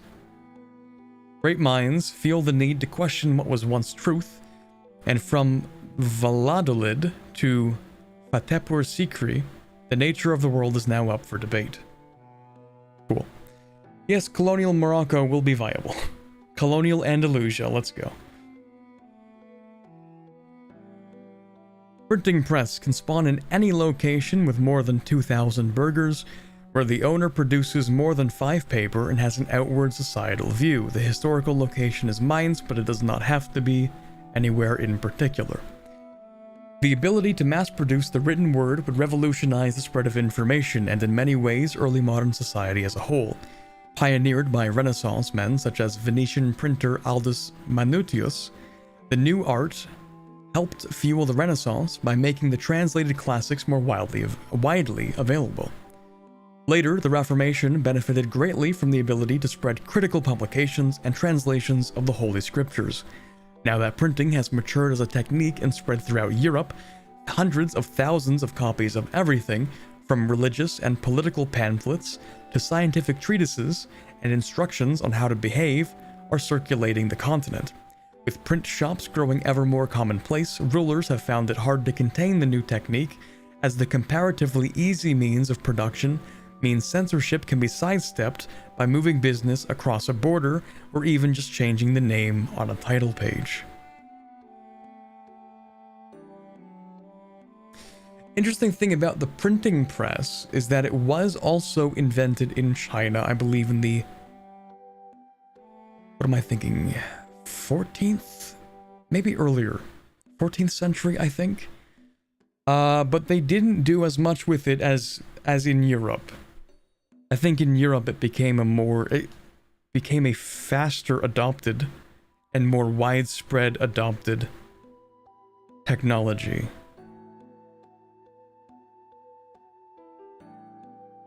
And institution. But I'm pretty sure the printing press was around in China for a while.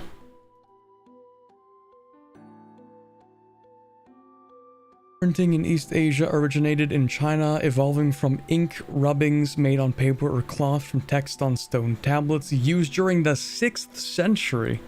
Okay, but it's not a movable type. Here we go. A type of printing called mechanical woodblock printing on paper started in China during the 7th century.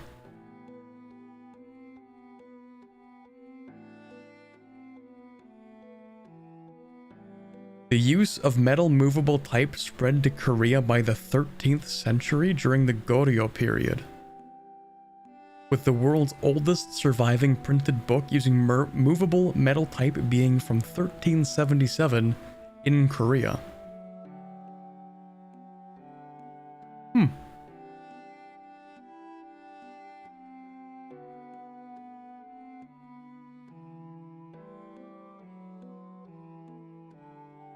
Japan also has the traditional printing methods that they maintained, and it's really not a big logical leap to mechanize that process. Yeah. Most inventions came originally from China, such as the compass. Yeah, there's a really interested and somewhat complicated history, like a relationship between China inventing technologies and then not taking them to their logical conclusion somehow. Or rather, I don't know, maybe it's the institution of the empire in China. Because there is that one thing that comes to mind when the British were like, hey, by the way, we got all these cool technologies. You want to like trade for them? And the Chinese emperor was like, we don't care about your barbarian technology, get out of here. and then the Opium Wars. So,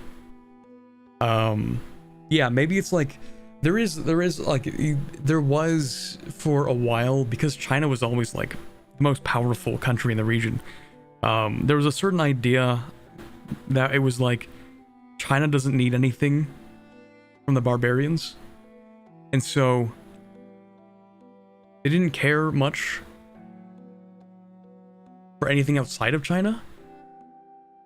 Like there were explorers, but I don't know. Maybe I'm abstracting this too much. I think it's probably the same reasons in Japan. If you have artisans with a lot of institutional protections, then there's little reason for change. Yeah.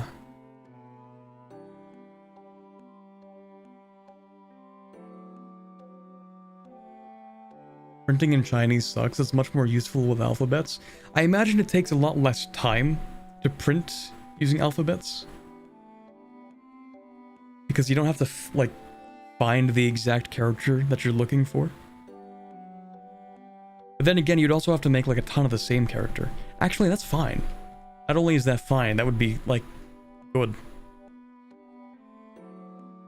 Yeah, I think there's a bit of an advantage in terms of movable mechanical type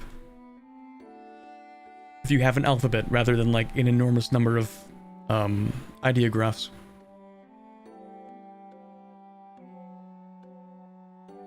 In Europe, there was more international competition, as in rivalry. Possible.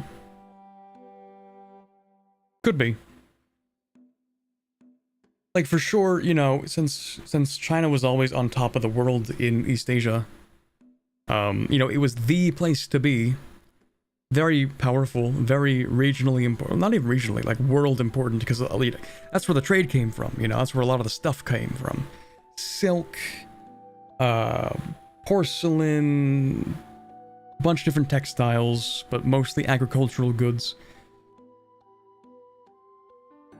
Very wealthy for many centuries.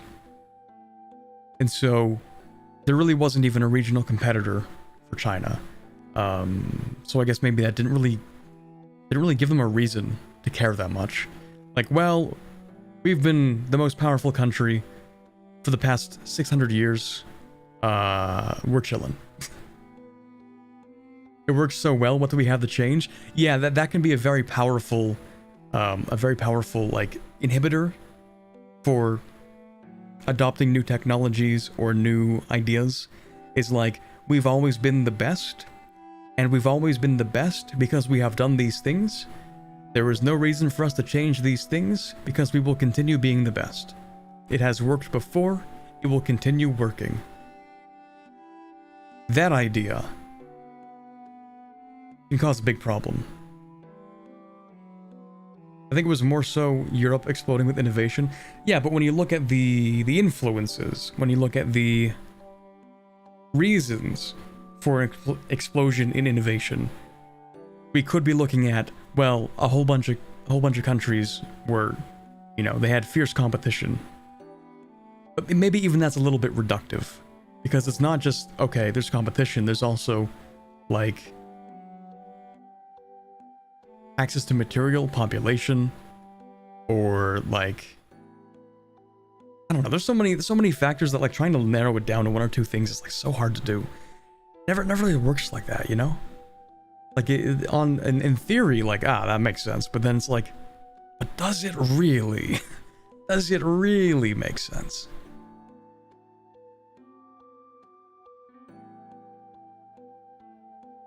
Yeah, I'm on a massive stun lock. It's been like 20 minutes of discussing this one point. I'm never gonna get through this. I remember when I said, hey, less stun locking, more reading, and then I got stun locked, so we're not gonna finish this for another hour. Remember that, chat? Okay, how about we actually read something? How about that? Pike and shot.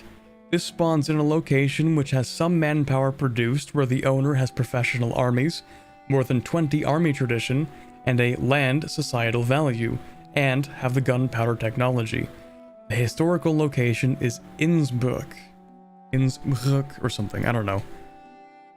I need to drink more water to pronounce the German R.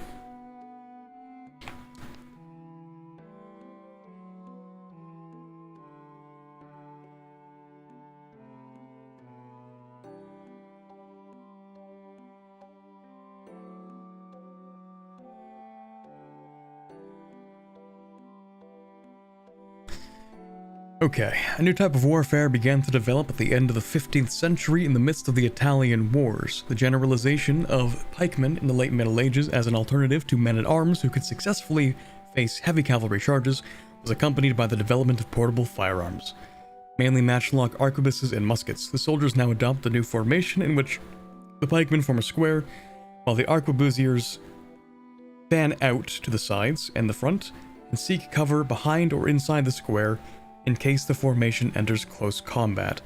This new type of formation, called pike and shot, was favored by German Landsknechts and Spanish tercios, and was soon adopted by other armies, reigning supreme on European battlefields for nearly 2 centuries, until superseded in the early 18th century by line infantry formations armed with new flintlock muskets mounting bayonets.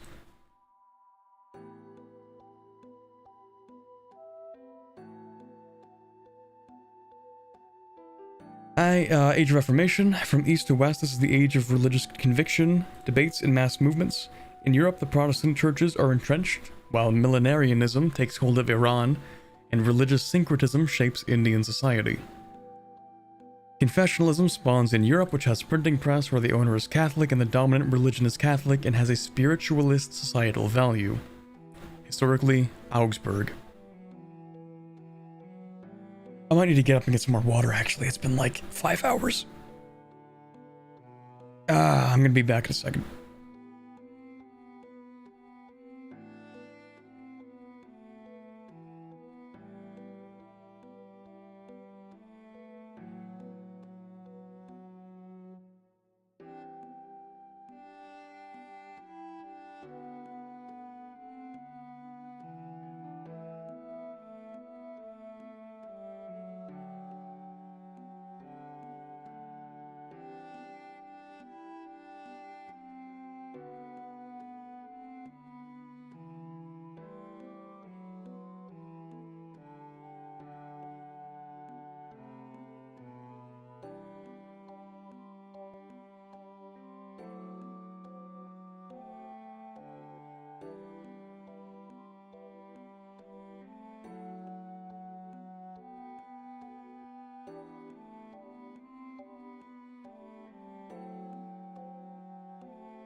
back.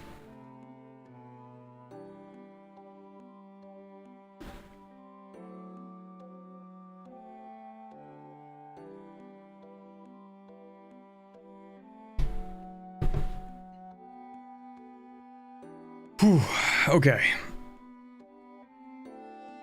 Just another 5 hours to go, chat. Okay. Catholicism has been regarded as a unitary entity for a long time, but the advent of the various Protestant faiths has put an end to that. With the rise of a myriad of different interpretations of what the faith should be, Christianity is all but united. But where before any deviance from the church could be easily labeled as heretic, now the lines creating the differences have become blurrier at least. As such, there has been an increasing interest for both religious and secular authorities alike to clearly define the shapes of their specific confessions, enforcing their particular rules and views on all aspects of faith and life. This allows them a more firm grip on the faith of their population, but also increases the differentiation and thus animosity with all the other confessions. Hey, Mr. Overheat. Okay, what did I miss exactly?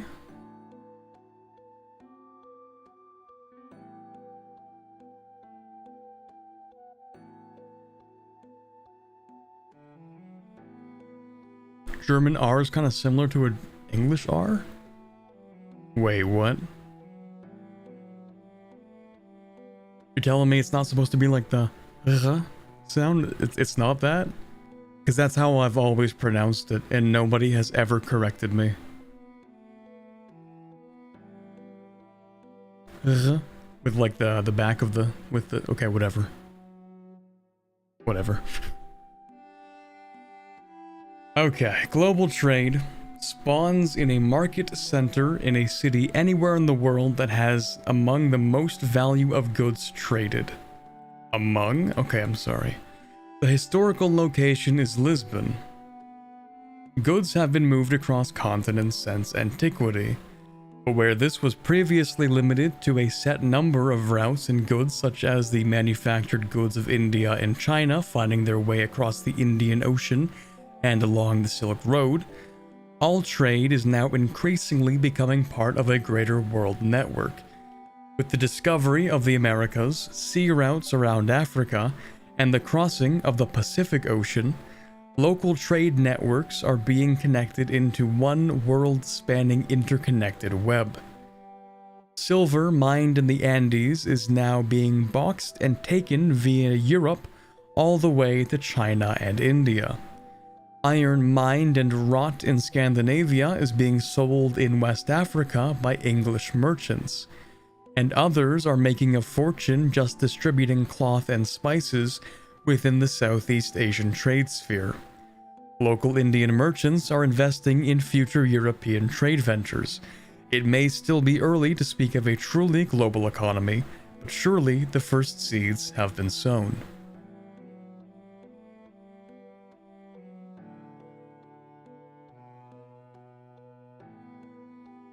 You can pronounce the German R any way you want to, essentially.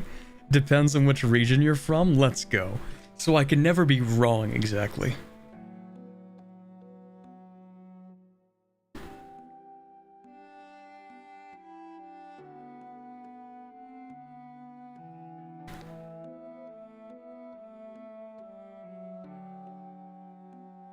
Oh yeah, also give me like 1 second, I have to answer texts, but if I do that, it's gonna like... It's gonna look weird for like on my... Yeah. 1 second.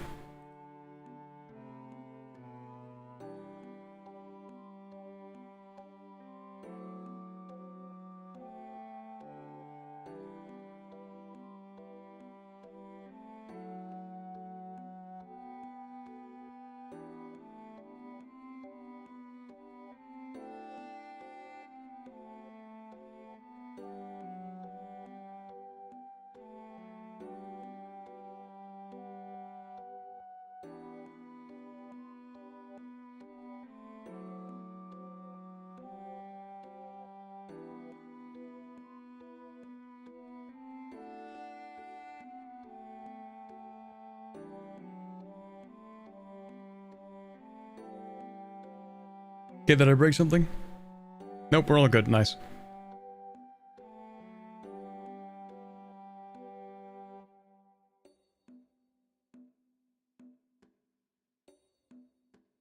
If it's still 1500s, Portugal makes sense. I mean, it is Age of Reformation, so.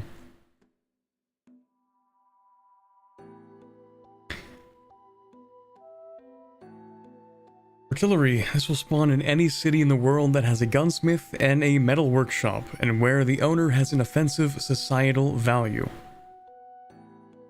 Referring to army, of course. The historical location is Constantinople.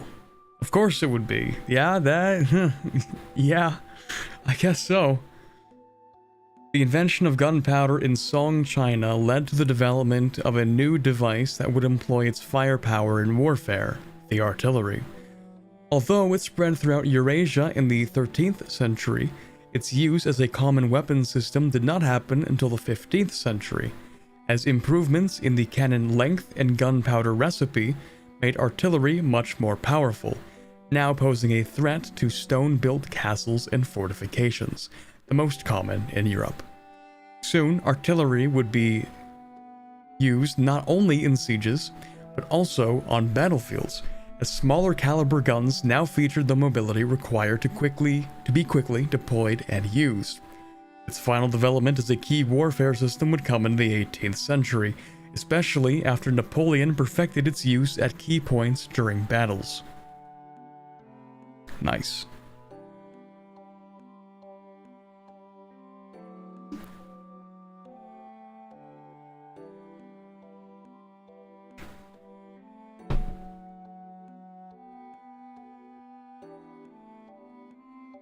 Age of Absolutism.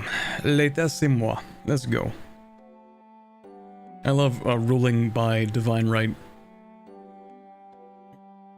It is surely the most just and equitable way to rule a country.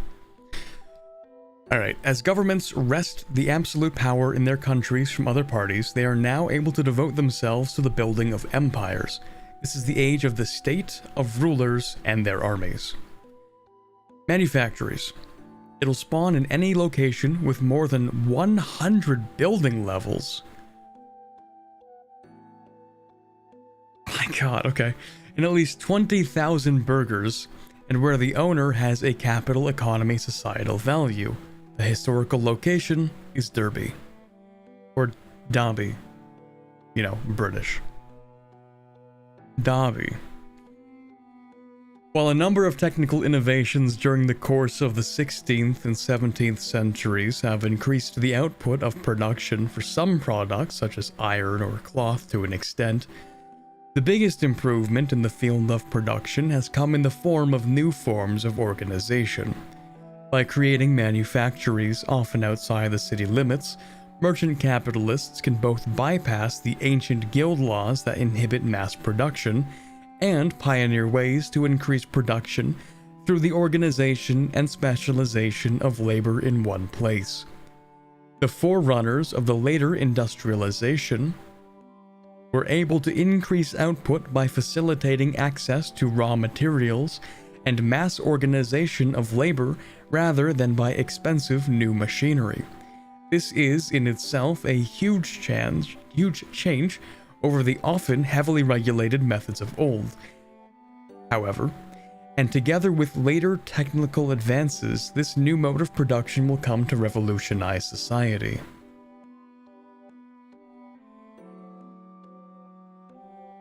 I think 100 building levels will be less extreme when you consider how many versions of the same building you'll go through by the Age of Absolutism. If I make it to the Age of Absolutism, this game is going to take forever to get through.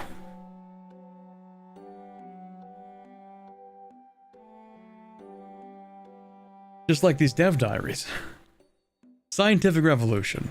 This spawns in a location with a university, a high average literacy, where the owner has an innovative societal value. Historically, Cambridge. It is clear that the world is smaller now than ever before. The rise of a global trade and the printing industry led to an increased flow of people and ideas, allowing for a more widespread dissemination of knowledge. This, in turn, resulted in a more thorough questioning and analysis of the reality of the world. What was once just accepted as fact is now questioned. What was only poorly understood is now observed, and what was only supposed, tested.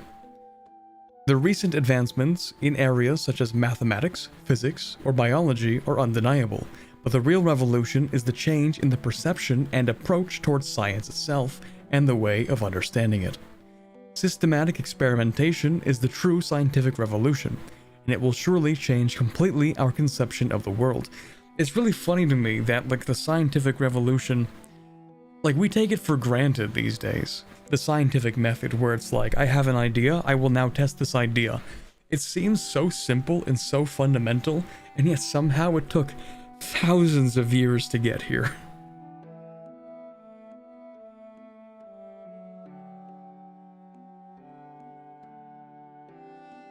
It really does seem so simple though, doesn't it? Have idea. Test idea. Oh, idea is correct. Wow, isn't that crazy? Shocking.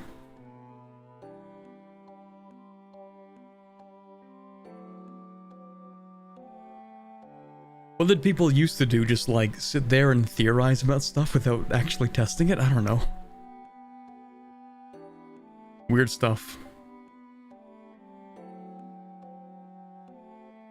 Military revolution can spawn in any capital with a lot of military buildings that has a population of over 50,000. So anywhere in China. The historical location is Stockholm. Ooh, interesting. They had to give themselves something.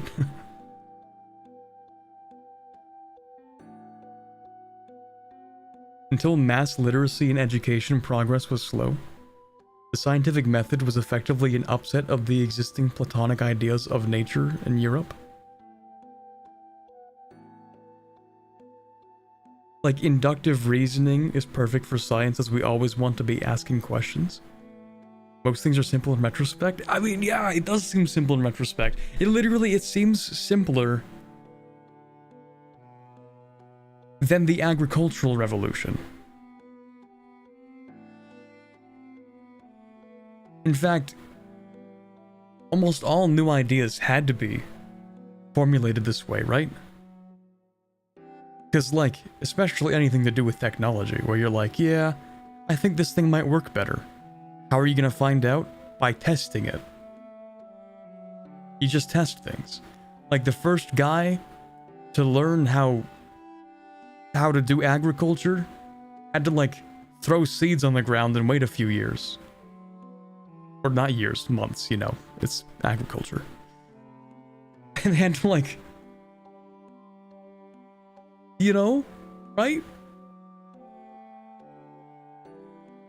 On paper, makes sense, logical. In reality, stop asking me questions, leave me alone. It's so weird that it took so long to get here, but I don't know. Human history is funny like that.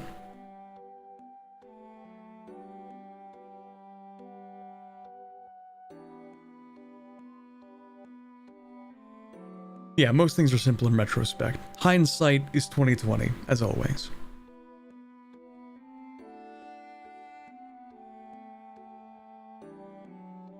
Anyway, the continuous state of war affecting Europe in the 16th and 17th centuries leads to a sharp increase in the size of armies as a necessity born of the growing authority and competing absolutist regimes. The infantry is now armed en masse with flintlock muskets, greatly increasing their firepower and performance in battle by being deployed in the innovative line formation, replacing the old pike and shot. Those needs also affect the capabilities of the state administration, as it continues to expand to handle the manpower and finances required by this increase in the size of the military. That also is spearheading the development of the supply chains required to feed and sustain armies, through intermediate depots that support the operational armies. The result of these advances would be none other than the upsurge of wars between increasingly militarized countries in the 18th century.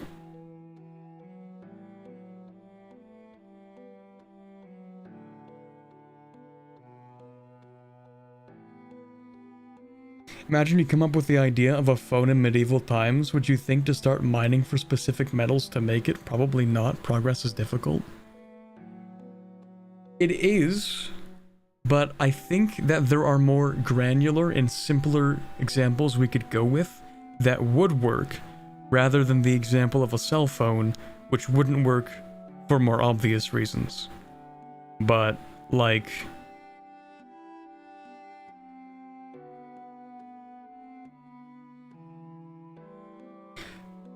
the scientific method is more or less basically just like a lot of trial and error. And I guess the real scientific revolution was less so the method itself, and more the ability to disseminate the knowledge that individuals have gained through their experiments.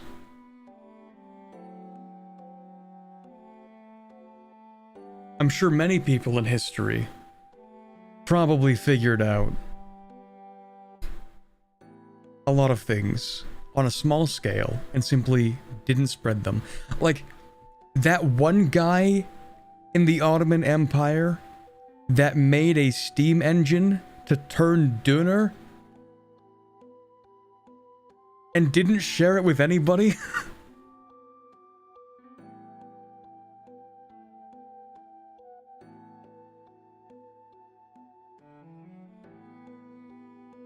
The steam engine was like basically not the engine itself necessarily, but like a basic version of it. Like, people probably made a lot of things that just didn't get shared around.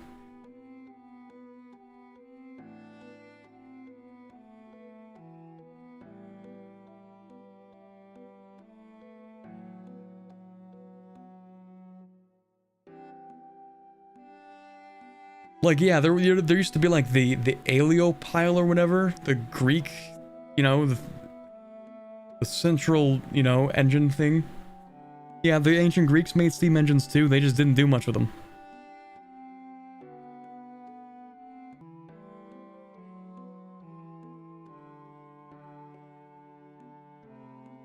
And the craziest thing is they did it for fun. Like, what did the ancient Greek steam turbine, what did it actually do? Like, nothing. I don't know if it actually did anything. They made it and it was like, oh, that's cool. And then, like, that's it. Like, ah, it spins, yippee. And then they, like, did nothing with that.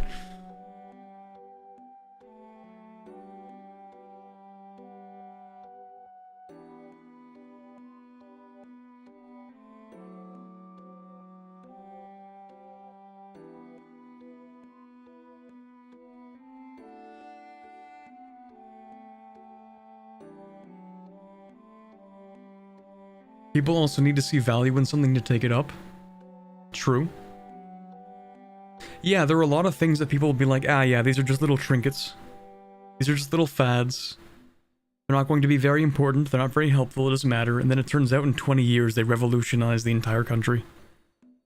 Like, a lot of people thought that the internet would just be like a neat little thing for, like, I don't know, scholars to, like, interact with each other. People thought the internet would be a trend.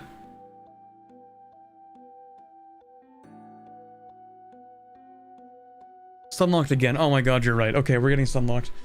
It's unlocked. Okay, we gotta keep going. I've been on the same dev diary for like half an hour or like even a whole hour. I don't know. You're right. We need to stop doing that. Okay.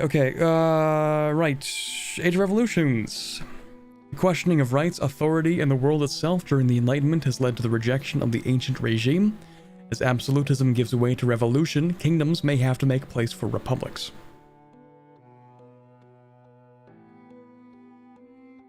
Yeah, let's read stuff. Let's actually read stuff. Enlightenment spawns in a university with high average literacy. The owner has innovative societal value. Historically, Paris. Alright, last century has seen rationalism and empiricism gaining an ever-increasing popularity among the great minds of the age. In letters, publications, and coffee houses, kings, scientists, philosophers, and literature are discussing the merits of tolerance, the scientific method, and the spreading of the ideals of the Enlightenment to all of humanity. From universities or courts of enlightened monarchs, expeditions are being sent to measure, catalog, weigh, and map the world so that we can better understand the laws that govern everything around us. Others discuss the laws that govern society and try to reach an understanding of the rights of man. Great projects such as the colossal undertaking of creating a complete encyclopedia of all knowledge, or a complete index of all plants, animals, and fungi in the world are being pursued for the greater good of humanity. The light of reason has been lit, and many will not rest until it has been brought to all corners of the earth. Okay. I will not unlock this one. Continue. Industrialization. This will spawn in any location with more than 250 building levels, with at least 20,000 burgers, and where the owner has a capital economy societal value. The historical location is Blackburn. I figure that's probably somewhere in Britain. I think. The dawn of the 18th century gave rise to many new institutions as man's thirst for growth took hold. Advances in the field of production and manufacturing, as well as the introduction of complicated machinery, will change the world as we know it on a global scale. The rise of the Industrial Revolution brings about international and lasting changes, not just in commerce and business, but in the fabric of society itself. Inventions such as the power loom and steam engines shall push the capabilities of mankind to its highest zenith yet. The light of raisins, let's go. I love industrialization so much. It's like probably one of the top 10 human moments in history.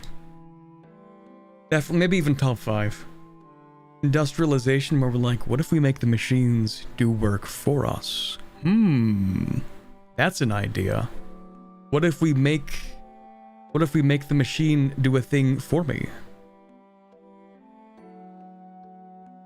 So I don't have to do it.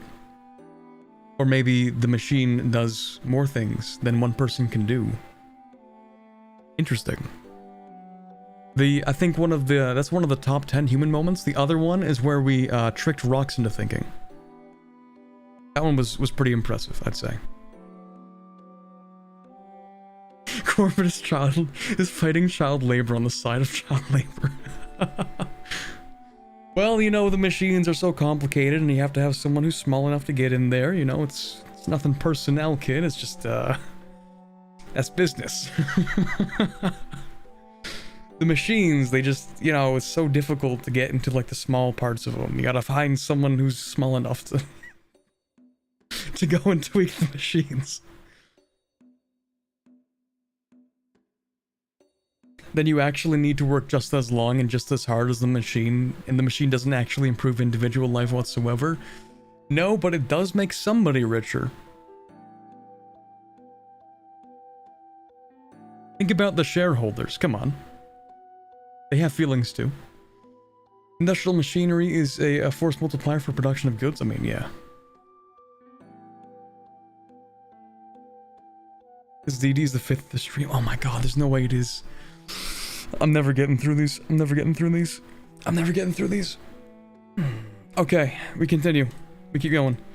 Levant. This can spawn in any country with a lot of military buildings and has a population over 200,000 and where the owner has a defensive societal value. The historical location is Paris.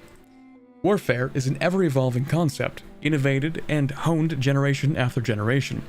The 18th century saw the rise of powerful empires, each with its own ambitions. To satisfy the need for expansion and provide the fuel necessary to fulfill these ambitions, new nationwide conscription laws will be drafted and signed in effect, raising armies of all unmarried young men, the size of which will shape the course of history.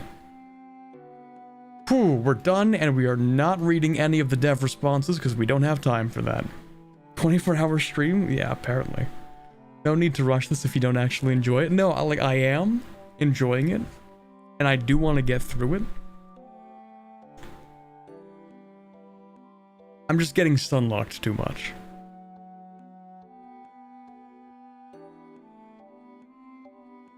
Time for the second powder keg, the Balkans. Ah, my favorite place where absolutely zero conflicts take hold. It's great. Yeah, I think we're just sort of gonna speedrun the maps because there really isn't too much to talk about. Like, interesting situations, it's nice to look at them. I'm not really gonna remember most of the stuff that they're talking about here. So, like, we're gonna pick up the pace a little bit on the maps. Take a look at them. Cool, interesting, a little bit A little bit, a little bit silly. Anyway. We're very good at sidetracking you. Yeah, I blame chat, actually. This stream is gonna be 8 hours long, and it's gonna be chat's fault.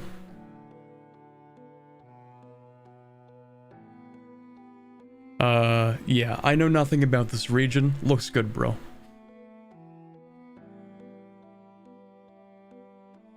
Dynasties? D'Anjou? Wait, really? Oh yeah, I guess that's like the basis of the Provence mission tree in EU4. The Naples and Hungary dynasty thing. Yeah, okay. I think they might have changed the Neapolitan dynasty. Maybe? I don't think it was D'Anjou at the start. Anyway. Locations. Detailed location map. Okay, cool.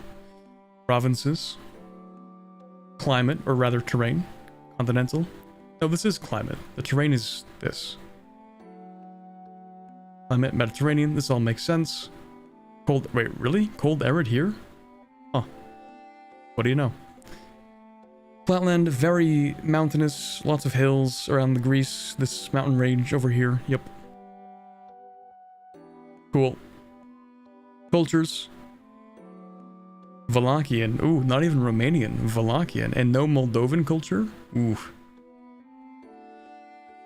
Bulgarian, Greek, lots of Greek, Albanian, Serbian, Bosnian, Croatian, Cuman, Hungarian, Transylvanian German.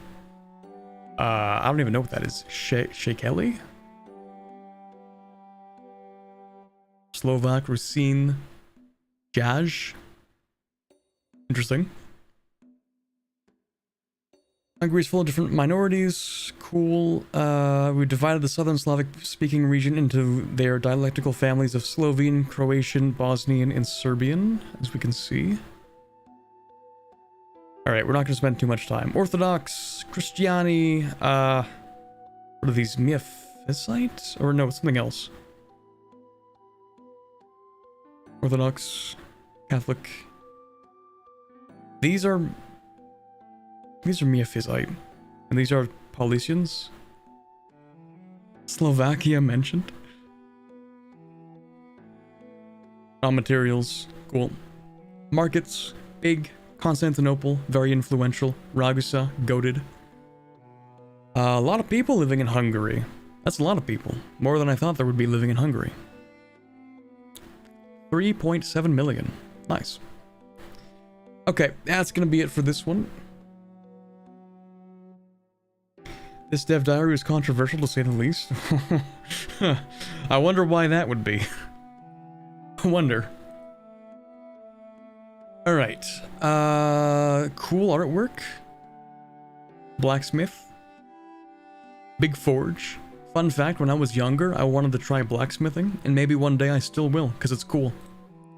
Anyway. Talking about technology, oh boy. 91 advances, oh my god, okay. While some aspects of the idea system are covered by societal values and or the laws of a country, this new system will cover the rest. Okay. Advances. Age of Renaissance. 0 out of 91. Scholarly treatises.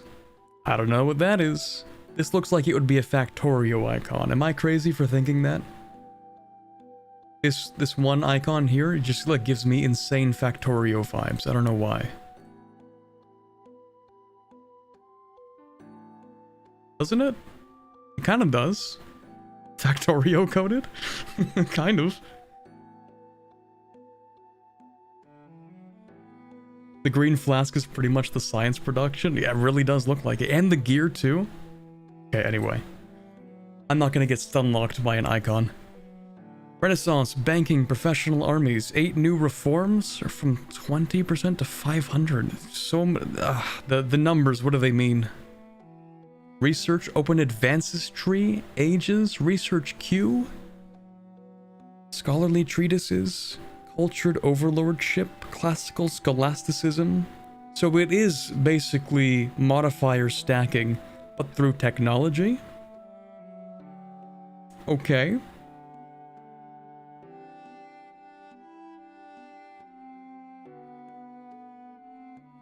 Maybe these advances are good for us? Maybe.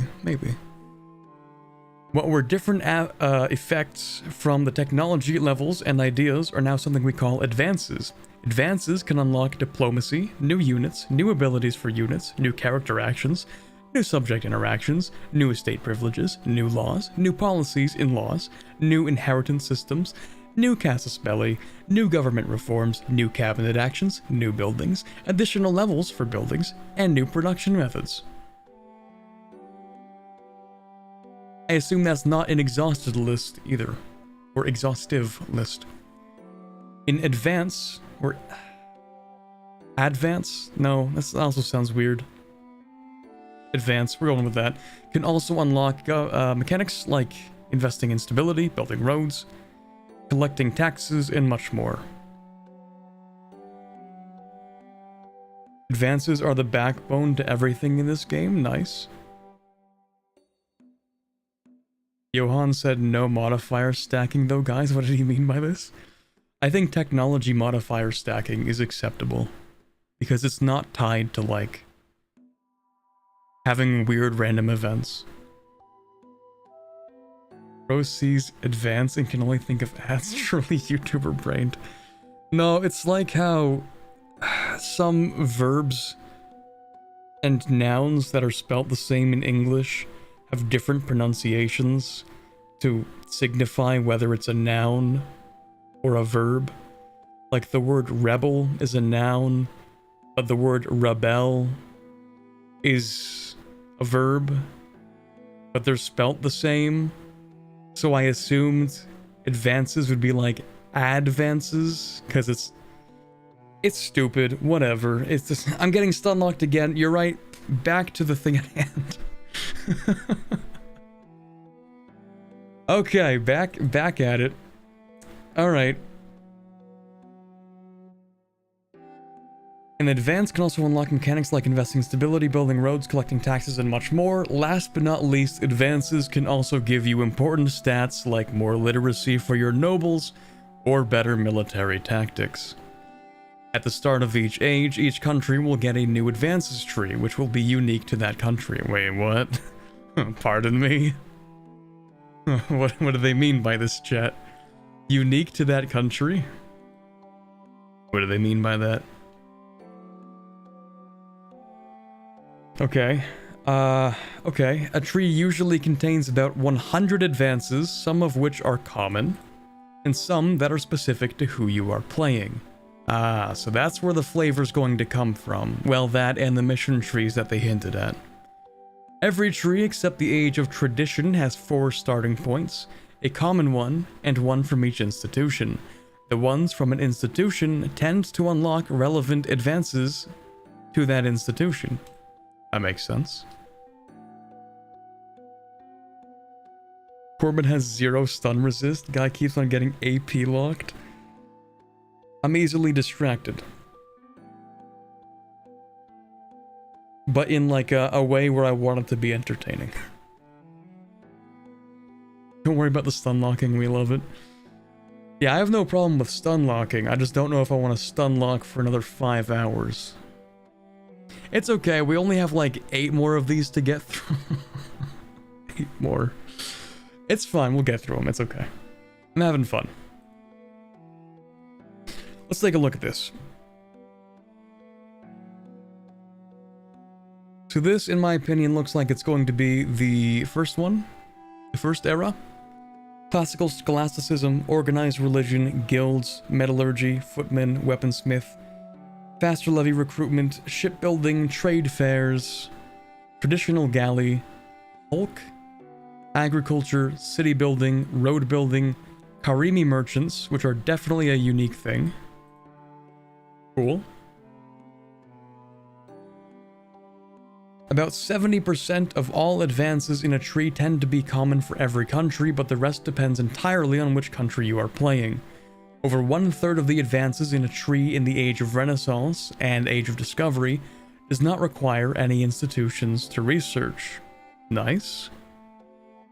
This is part of the tree unlocked by meritocracy. Meritocracy gives you imperial ambition.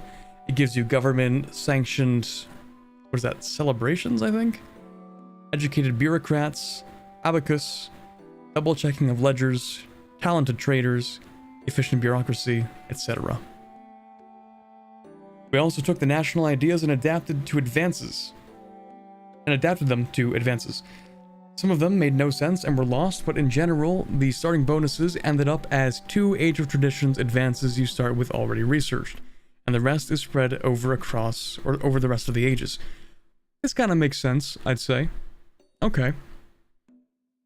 With what was the finishing bonus as an advance in the Age of Revolutions. Okay.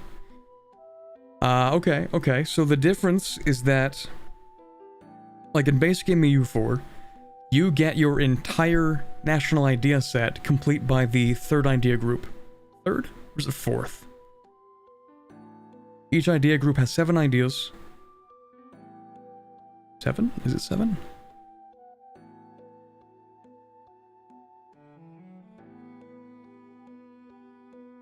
Does that make... That does make sense, yes. It's the 3rd idea group? Yeah. Okay, yeah, that makes sense. So stuff that wouldn't have really happened until, like, the 17th century kind of technically gets added as a bonus in, like, the mid-16th.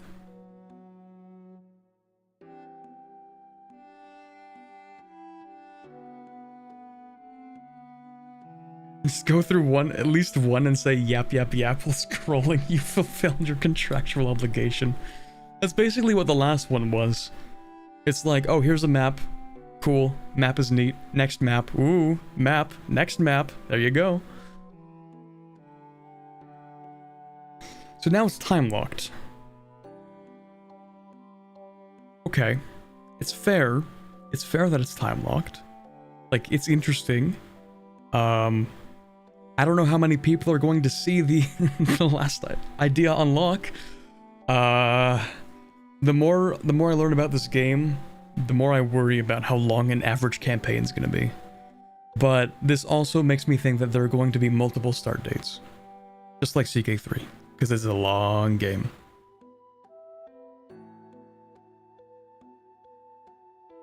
Anyway, more advances. Neat. Poland has 16 unique ones. Cool. We also have a lot of unique advances for what culture you're playing or what religion you're playing, if you have a country that can olden locations or not. Dude, I completely forgot you can play as countries that don't have territory. It's like, it's so weird. But it's gonna be interesting. I play as a country that can't own territories. Banks. Banks are literally territories. Didn't they say only one start date? We're cooked. We are never finishing a game of EU5, bro.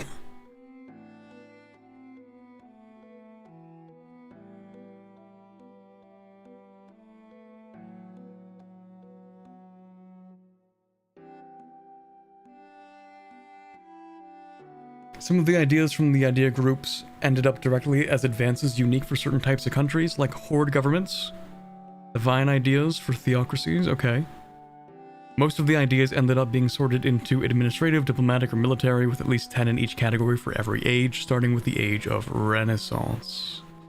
Why 3 categories? Well, at the start of each age, you will pick one focus, which will add those advances to your tree for that age. Now, you may think, why would anyone pick something other than military? Come on, real gamers understand that military isn't everything. Admin is everything, and then military, and then, well, actually that's not true. In EU4 it is military, and then admin. And then diplomatic is like, okay, we'll get there.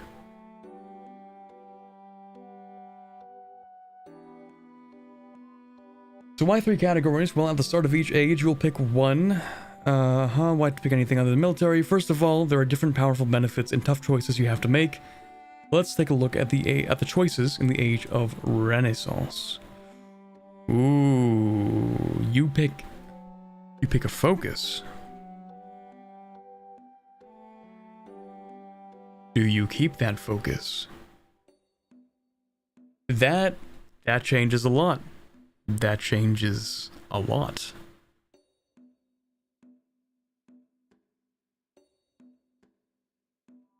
Having to pick between one of these focuses, which will kind of change the direction of your country for the next several years? Also, there's one thing. First of all, let me read these, because there's one thing I want to get to.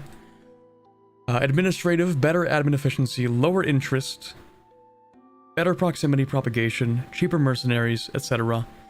Diplomatic, better merchants, more diplomatic reputation, march subjects, cheaper war score costs. Interesting.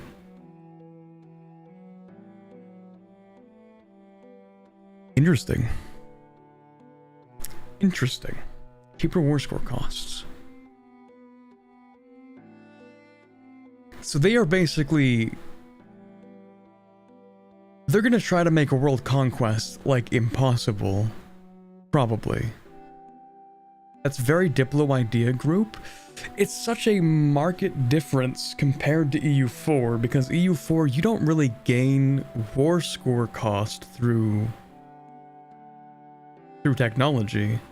In fact, war score cost doesn't actually change throughout the entire game, does it? Like, if you never took absolutism, I mean, okay, you get admin efficiency eventually, and that changes your war score cost. But they have the opportunity to scale war score cost on a way we have, like, on a scale we've never seen before, is what I mean. Like, EU4, the scale changes kind of over time, and you can improve the scaling by taking Diplo ideas, or by having high absolutism. Like, you can definitely scale it that way, but doing it through technology, like, forcing it to be done through technology, forces a pace of conquest, where you will be, also with the admin effects, punished for blobbing too much, and also, you will be limited from blobbing in the early game.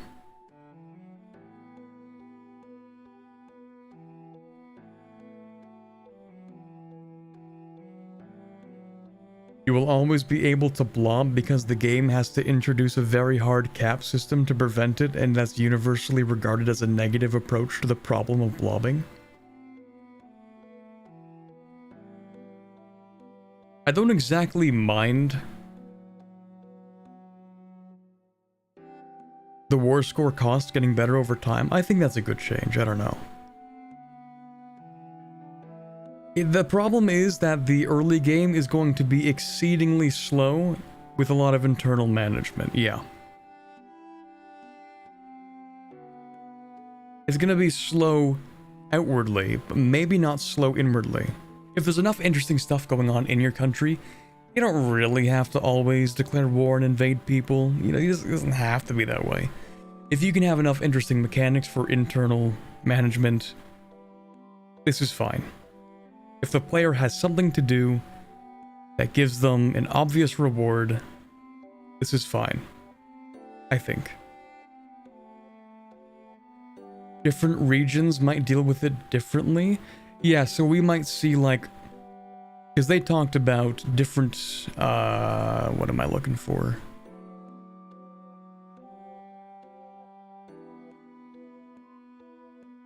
Some of the ideas ended up directly as advances unique for certain types of countries. I think hordes are going to have higher war score costs, or sorry, lower war score costs, like they can take more in a war. I think that's what's going to happen. I'm guessing, guesstimating even. Anyway, that's pretty much everything I have to say about that. Military, more prestige from battles, a whack, but okay. Monthly tradition gains and more, cool. I'm not going to look over all this, because words, they don't mean much. At the start of an age, the tree is populated with the advances depending on what your country is at that time as well. What do they mean by this?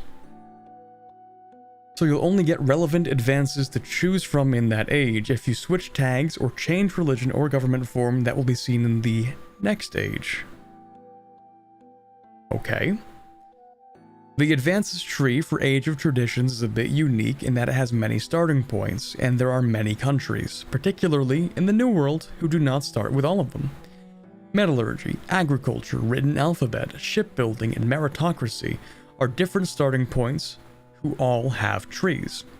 Feudalism, which requires you to have embraced the institution to research, is in the agriculture tree and requires horse riding research first.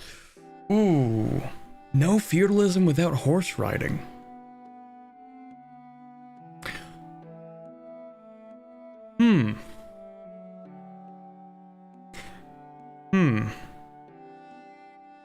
No feudalism without horse riding. Am I reading that right? Feudalism which requires... Oh my god. Phone alerts for things. That gave me a heart attack. Thanks, phone. Oh my god. Ugh, small heart attack. We're good.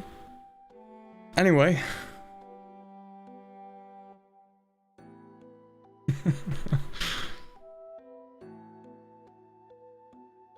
I thought it was like a tornado warning or something, because it was like raining super hard outside earlier.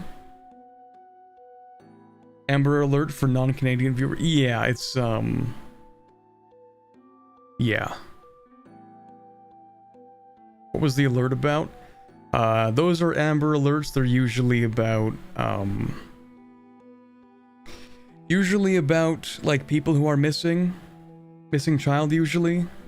So like they give you an alert with like a description. They're like, if you see this person, please call the authorities, that kind of thing.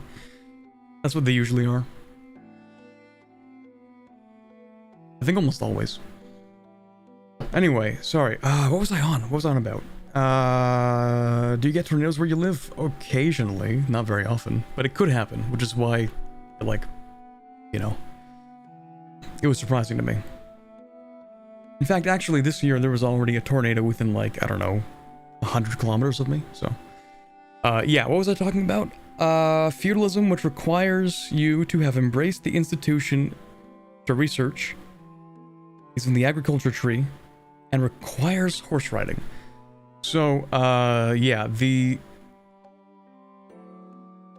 main point that I'm getting at here is, I guess if you don't have horses, you can't have feudalism, which means, oops, I guess it sucks to be in the New World.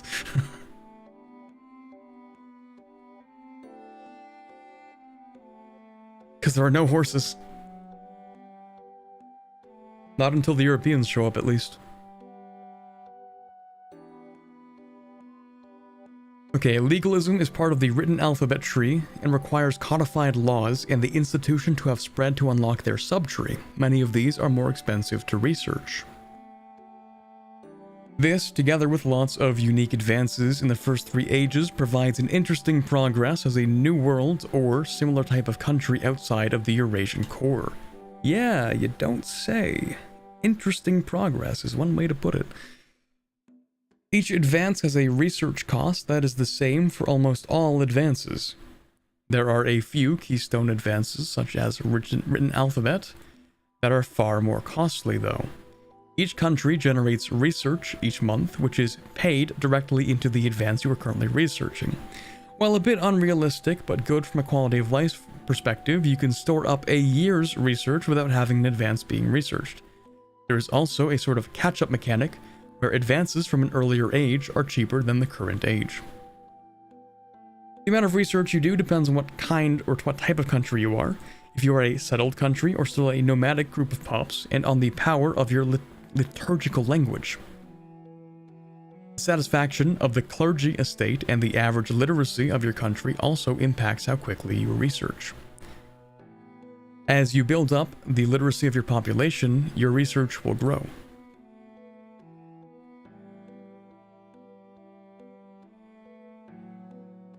I'm hoping that migratory tribes get a fighting chance with this massive nerf. Yeah, I don't know about that one. I feel like playing anywhere in the New World, you're gonna be cooked, probably. Anyway, you can also fully automate research and just let the AI keep researching for you. And of course, we got a proper research queue, so you can just select which text you want to get. It will add all prerequisites to the queue as well, and you can keep adding any valid research to the queue. Paste. Okay. I'm kind of okay with this. You know what? We're going to see if it feels any better than playing the EU4 tech system.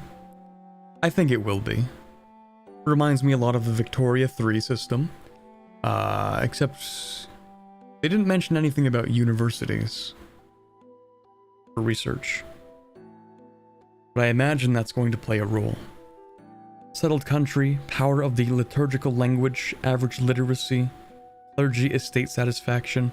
I'm sure having dedicated universities will also increase your research speed. Probably. Anyway, let's move on to the next one. The Tinto map number 10. Syrian Levant and Egypt. There we go. Cyprus, let's go. Mamluk Sultanate of Egypt. With a couple of random oases in there as well.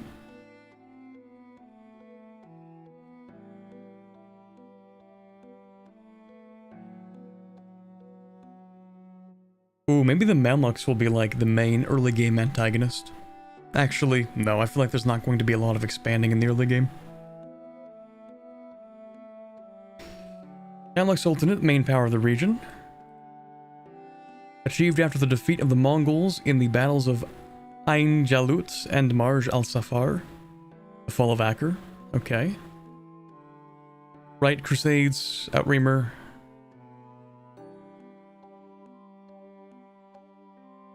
We might just sort of scroll through this, to be honest.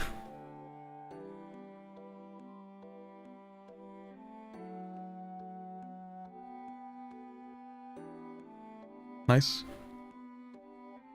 Locations. Provinces. That's actually not a lot of locations for Egypt. Am I crazy for thinking that?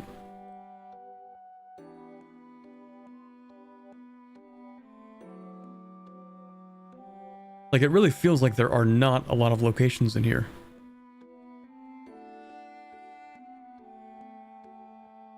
Here's to no more Mamluk Australia. Well, now I might just have to do it. I appreciate the river dependency. I mean, yeah, it is more realistic. Like, everything besides, like, the river here, desert. Gotta save some for DLCs. True. Provinces. Pretty big provinces. Well, you know, they do have locations in them. Areas. Nice. Am I crazy? Or, wait. Doesn't Ireland also have 4 areas? Egypt has 4 if you count the Sinai Peninsula. But doesn't Ireland also have 4? Why is that Upper Egypt and why is this Lower Egypt? It refers to the flow of the river. The river flows down into the delta. So this is the upper part of the river. This is the lower part of the river. So upper and lower. It's the same thing with, well, in a few different places. So if you look on a map like Upper Canada and Lower Canada, it was the same thing along the St. Lawrence River, I believe. Why is Left Egypt part of Upper Egypt? Oh, I don't know, man. I don't know. Don't ask me that question.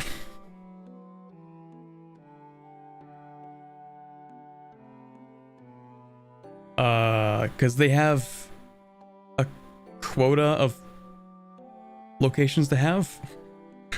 I don't know. I think it's called upper because of higher elevation. Well, I mean, yeah, functionally that's the same reason.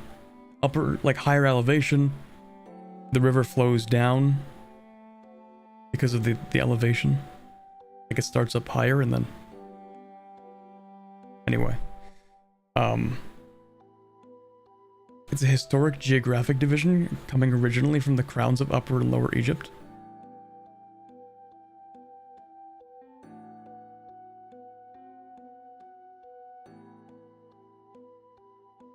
And they would be called Upper and Lower Egypt because of the Nile. Right? Anyway. We're getting on another tangent. Super long tangent. Let's not do that. It's a really old division. Yeah, but the division had to come from somewhere. And it's probably due to the river. If I had to guess. And I am guessing. Because, like, why else would you call it Upper? Upper Egypt didn't really be... Okay, I know. They're just... This part is probably just... Maybe they'll change. I don't know. I don't know. Maybe it's because all of this stuff is connected here more so than it's connected to here?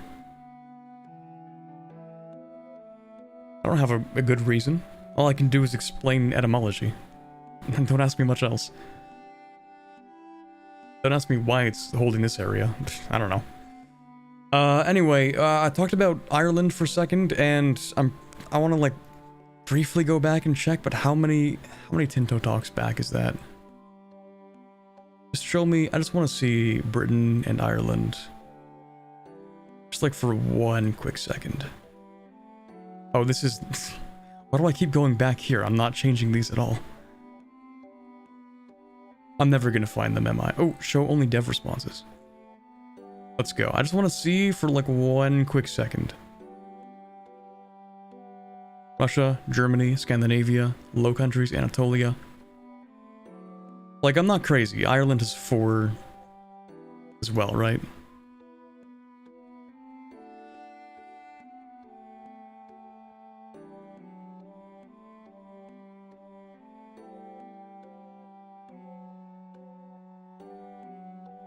These are locations. These are the provinces. And these are the areas.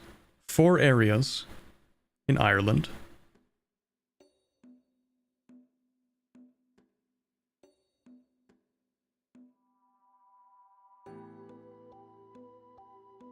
Or in Egypt.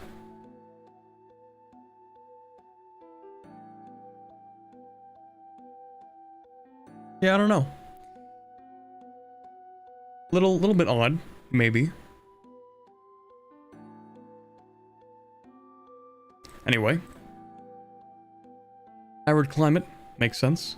Flatland, with a bit of marsh, makes sense. Farmland, let's go. The only livable place in the entire area. Farmland. I mean, they're gonna have like a couple of oases in these areas, right? That's the whole point of having these parts of the desert. But yeah. Name a better pair than Egypt and wheat.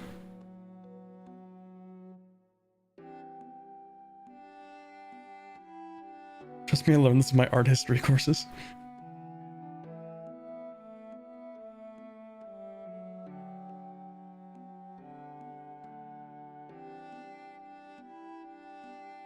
Wheat, exactly. Cultures: Egyptian, Saidi, Eastern Berber, Bedouin, Levantine, Syrian or Syriac? I think that's Syriac. And then something. Alawite? I don't know. Here starts the fun. Let's go. Cool. Religions: Sunni, makes sense. Ooh, can we please restore? No, we can't. Ah, shoot. Interesting religions we have here, though. Sunni Muslims, Miaphysite Christians, Orthodox Christians, Shia Muslims, Catholic Christians, Druges, I'm not really sure what that is, or what religion that is. Jews, Nestorian Christians. The label we're using to depict the Church of the East, okay. Samaritans, Yazidi. Yazidi is... Zoroastrian? I don't know. still going through them. How many more do we have? We only have like 7 more. Light stream. I told you it'd be a light stream.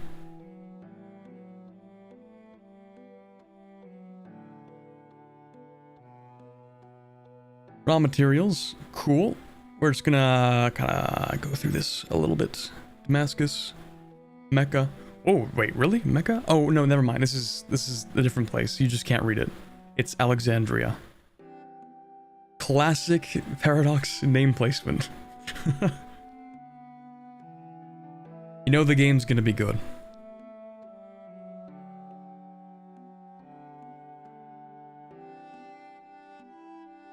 What is your longest stream? 24 hours.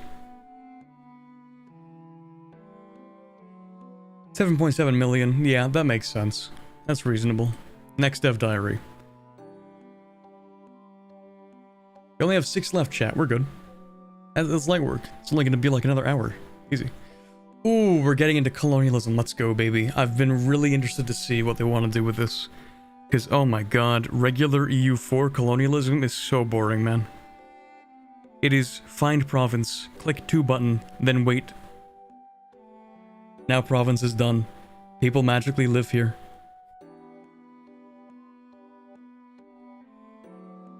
Actually, let's take a look at this. Nice artwork. Beautiful. That is like wallpaper material, you know? Alright, exploration. In previous grand strategy games we've done, exploration has primarily been done by units, giving them manual orders to move or sometimes automated orders to explore places on the map to reveal. We have a new system that works separately to go away from this and separate the military from exploration. Exploration in this game works entirely on areas, and for those of you who don't remember one of our earliest Tinto talks, an area contains a group of provinces, and a province contains a group of locations. So it should be about 25 to 75 locations in an area. Cool. Explorations exist in the Geopolitics tab, together with colonization, maritime, and privateering. Okay. Geopolitics, expansion, maritime, known world, 24%, naval range, 1000, exploration cost, +0, colonial charters, 0, exploration progress, 0.05, colonial migration, 24, exploration failure, 10% chance, I guess, or plus 10%, cost of colonies, +0, exploration, colonies, exploring the Madeira Sea. So you recruit explorers, you send them to explore certain areas. Okay. To get an area explored, you need to start an exploration for it. You can only explore areas that are adjacent to an area you have already explored, and if it is inland, you can only explore if it is adjacent to an area you own. Oh, own, okay.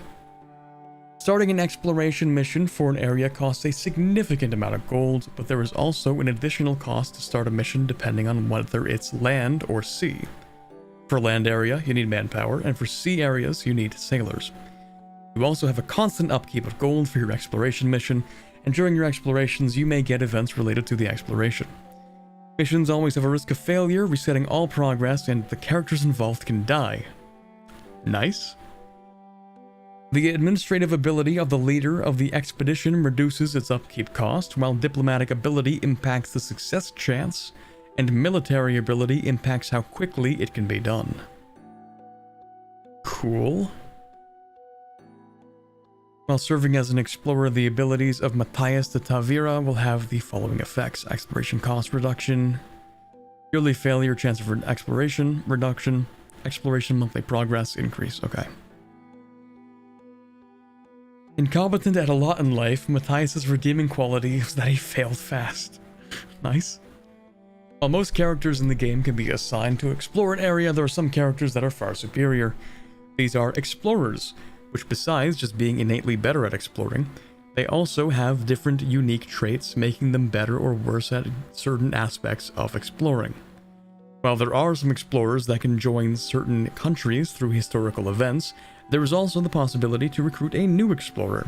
This requires the commissioned explorers advance in the Age of Discovery that is early in the advances tree for the New World Institution.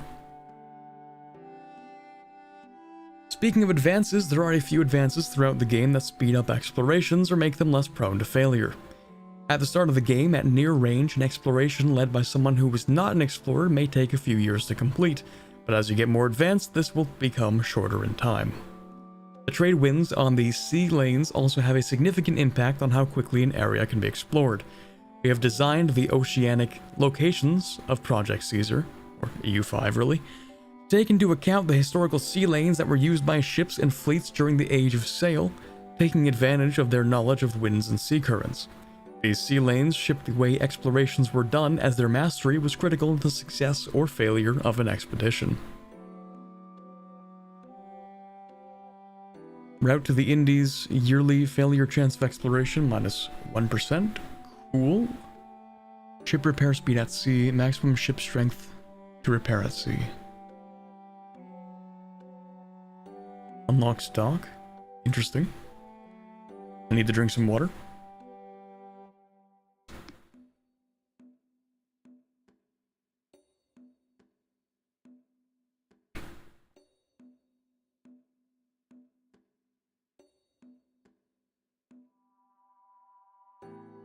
Does this mean that the Europeans will have a harder time colonizing Central Africa now? We haven't gotten to colonization, but it should be harder for them to explore it, because they have to own something on the coast. But I don't know how much harder. Probably not a lot.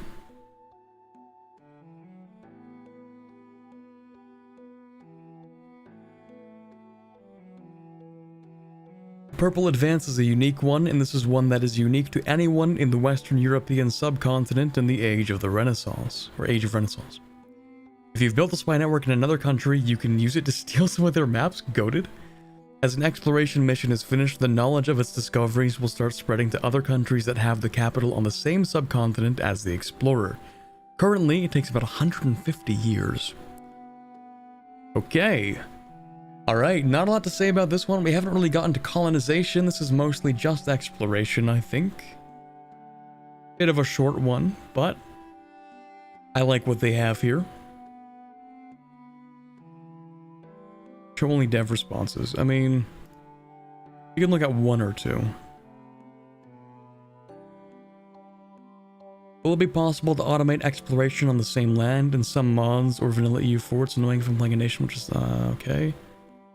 But I can't set someone to explore automatically due to being on the same continent? No such limits? Okay.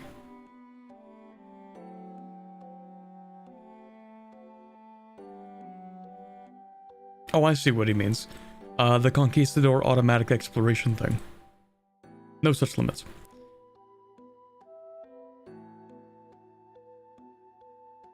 Would it be possible to have something where you need to have proper ships to explore for open sea? Yes. Fair. And if I don't own it but have military access or it's owned by a vassal of mine, vassal equals yours. Okay. How will native nations be represented? Will they be like in Vic 3 where they are a different kind of nation, or like EU4 where some land is uncolonized? Neither, kind of unique. Okay, I can say based on that one.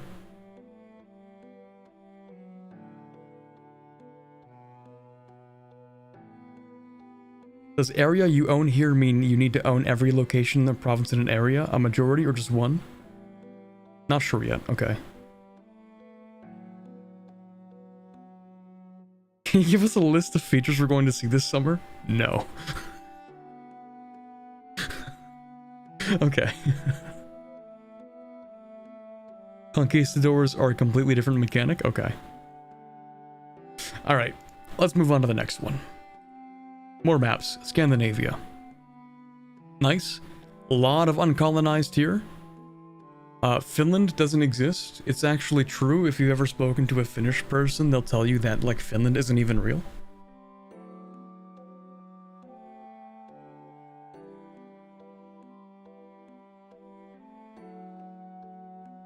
There should be something like the middle area mechanic in Vic 3, making it harder to colonize Central Africa.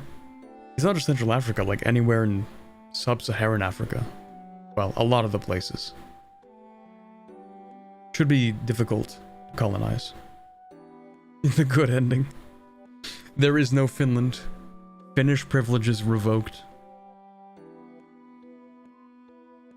There was never a Finland. It was never real to begin with. Which is really funny because you can play as areas in CK3 that are uncolonized in EU5. Those like really small, like little inconsistencies are always funny to me. Like it doesn't mean anything, it's fine, but it's funny.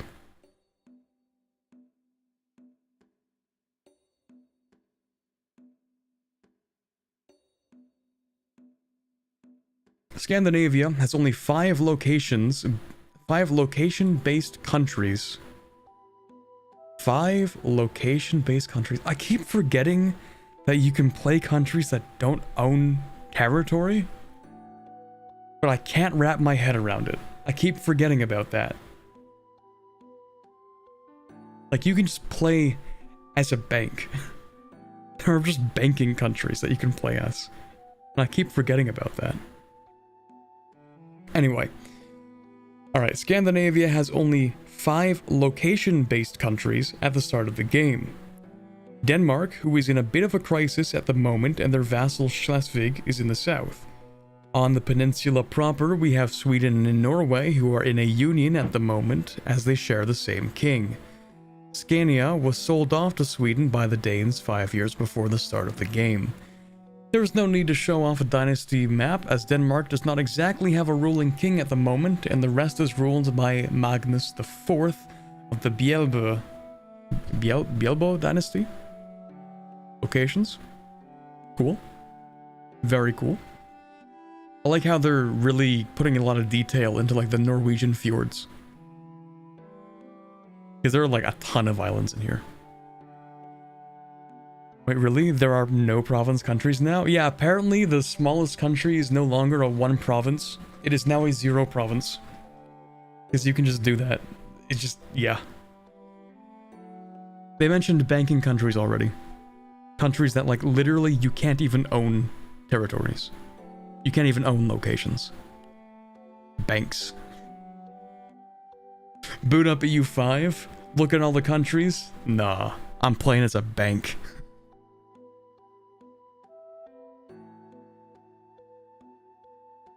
While Scandinavia has a lot of locations, we have to remember that this is a huge area, and together with Kola and Karelia, it is the same size as France, Spain, Portugal, Italy, and the Benelux together. The size of locations are smaller in the south, particularly where the population was, and still is, relatively bigger. Provinces. Huge. We've tried to follow historical traditional province borders here, but some ended up too big, like Smeland or Lapland and Österbotten, which were cut into pieces. Some are too tiny to matter. These are provinces, but not areas. I want to see area map mode. Did I miss that? Locations. Provinces. No area map mode? For shame. For shame. Alright, fine. Topography.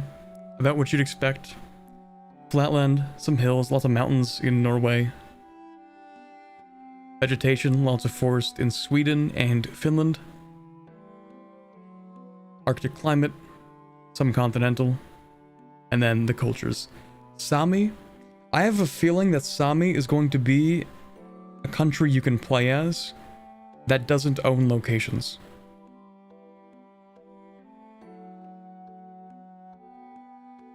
That's the feeling I'm getting.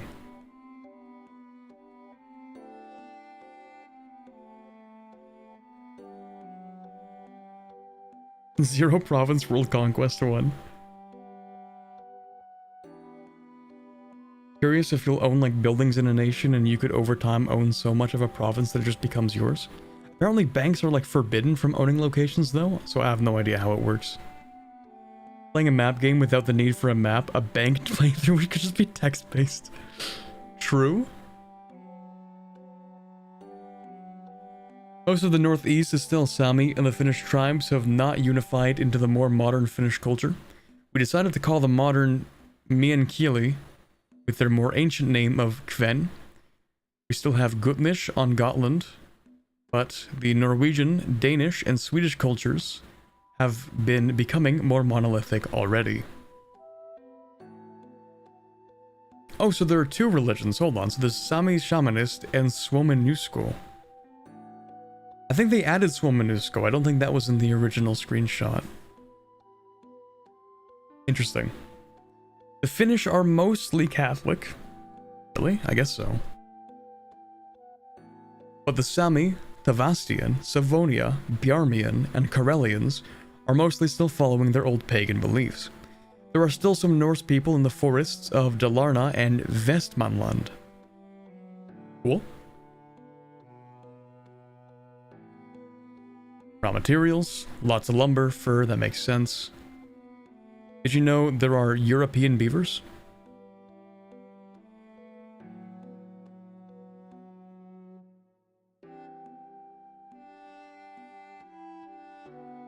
Kind of wacky. I mean, there were a lot more of them.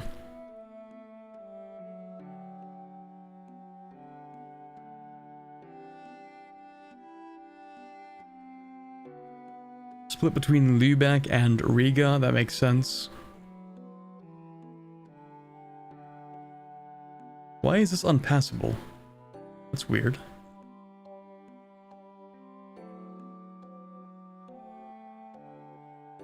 Maybe because it's not coastal? Is that it? Because everything else here is coastal, but not this one tile. Maybe that's why.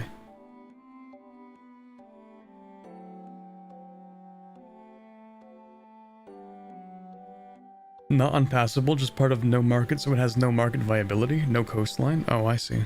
Yeah, fair enough. Not many people live up in the north. I want to see just how few people we can have. Let's see.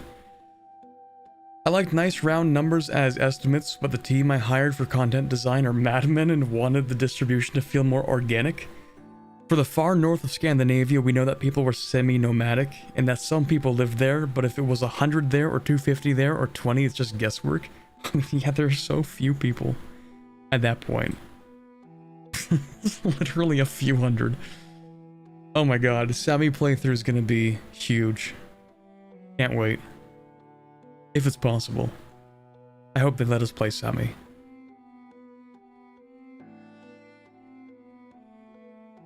Alright, nice. 24th of July. We're getting close to modern day. Today we'll talk about armies and how combat works. Yippee! I'd say the entire unit and combat system is based on the mechanics of the EU series, but we've taken influences on combat and organization of armies from March of the Eagles, ideas of the connection between regiments and pops from Victoria, and logistics and automation from Imperator to create what we believe is the best of all systems.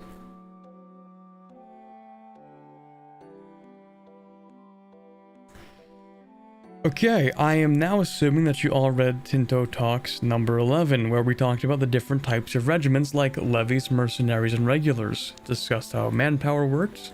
Cool. Pretty sure we did read that on the last stream. Regiments can be recruited in any location you have built the infrastructure to allow recruitment in. Levies can be raised in any province capital, and mercenaries in any capital, city, or town. While regular regiments go as low as 100 men at the start of the game, levies, which fight much less efficiently, can be organized in up to 1,000 per regiment from the start, with the Chinese even having levy regiments of 1,500 at the start. But why does it work like this? Well, calling up a levy as Poland and getting 11,000 men, but 110 regiments is a bit too much, but you can live with it. Okay. Delhi, Mamluks, and others with 700 regiments are rather too much. Oh, yeah, okay, yeah.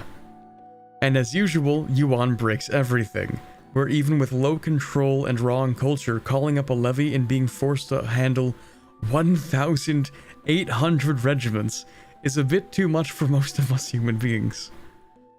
Before we go into how combat itself will work, when two armies that are hostile to each other are present in the same location, there are some things that will need to be explained. As in many other games, you have as much control over your armies as you want to, and you can move them around and reorganize them to your heart's content. With the granularity of the map, though, we could no longer use days as the smallest tick, and have to resort to hours as the time tick.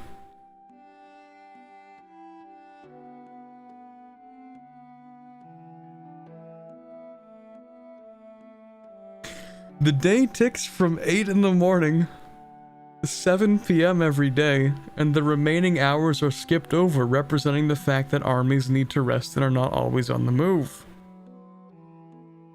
Now, some of you may be worried that the game will be slower and perform worse. Well, when you fight a war and you care about it, you probably play at a slower speed. But at max speed, the game should be as fast as EU4 or Imperator. However, we have something here that we will only tease about today, and we'll talk about in a future Tinto talks, i.e., a powerful objective system that uses the same AI components as the AI itself uses.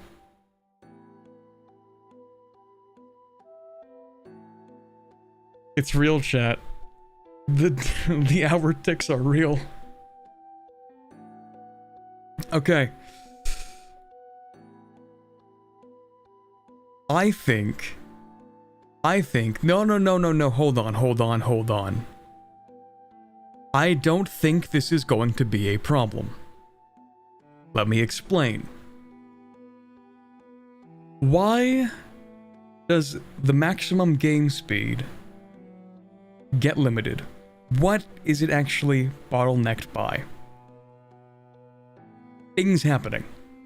Decisions being made, evaluations by the AI, making decisions, computations. They have things that they calculate. On day ticks in EU4, they do things. On month ticks in EU4, they do things. If the hourly ticks are only used to update troop movements, and decisions are made only on day ticks, then it should make no difference.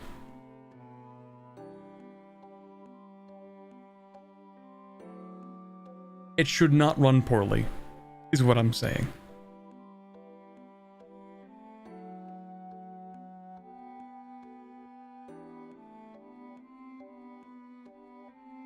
But we'll just have to find out.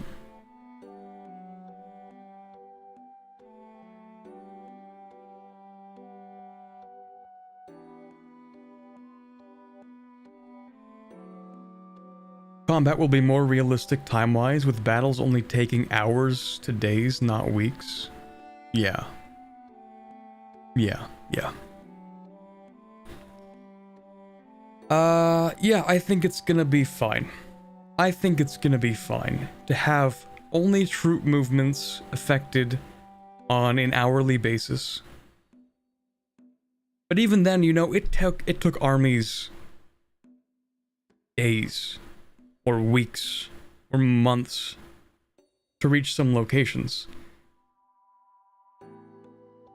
Even on an hour basis, even with hour ticks, you're still not going to see a whole lot of action going on there, you know? Like, it's still going to take a while to get somewhere.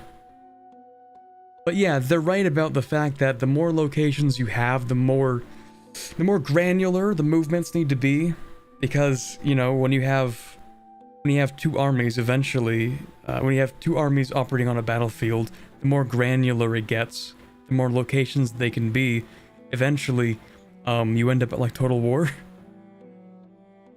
where you might as well just use a coordinate system to like just move armies to actual like coordinate locations.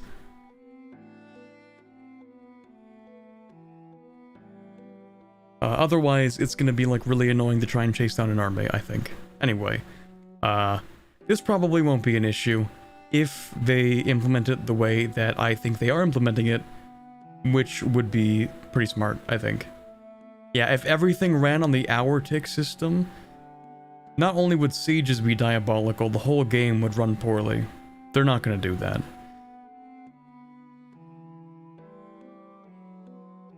Anyway, an army is a group of regiments that are organized as a single entity. These can be led by a character who may or may not have traits for being a general. If they don't have a trait, they may get one after a large battle. The abilities of the character have a lot of impact on the military aspects, and each attribute has at least 3 different benefits. Admin, Diplo, Military. Under Admin, it's Maintenance, Siegeability, Possible Frontage, which sounds like frontline, speed, or combat width in the front, I guess. Correct section chance. Okay. Diplomatic, Army Morale, Army Initiative. Okay. Unit Food Consumption. Military, Army Movement Speed, Discipline, Combat Speed. Okay. The regiments themselves can be deployed to one of 4 parts of an army. They could be in the center, they could be on the left flank, they could be on the right flank, or they could be in the reserves. While you can micromanage your army in detail, there are also ways to auto-balance your armies. We often refer to one of these 4 parts as a section of a... 4 parts as a section as a common word.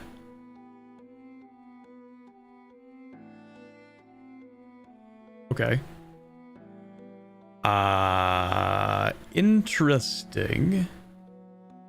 Interesting.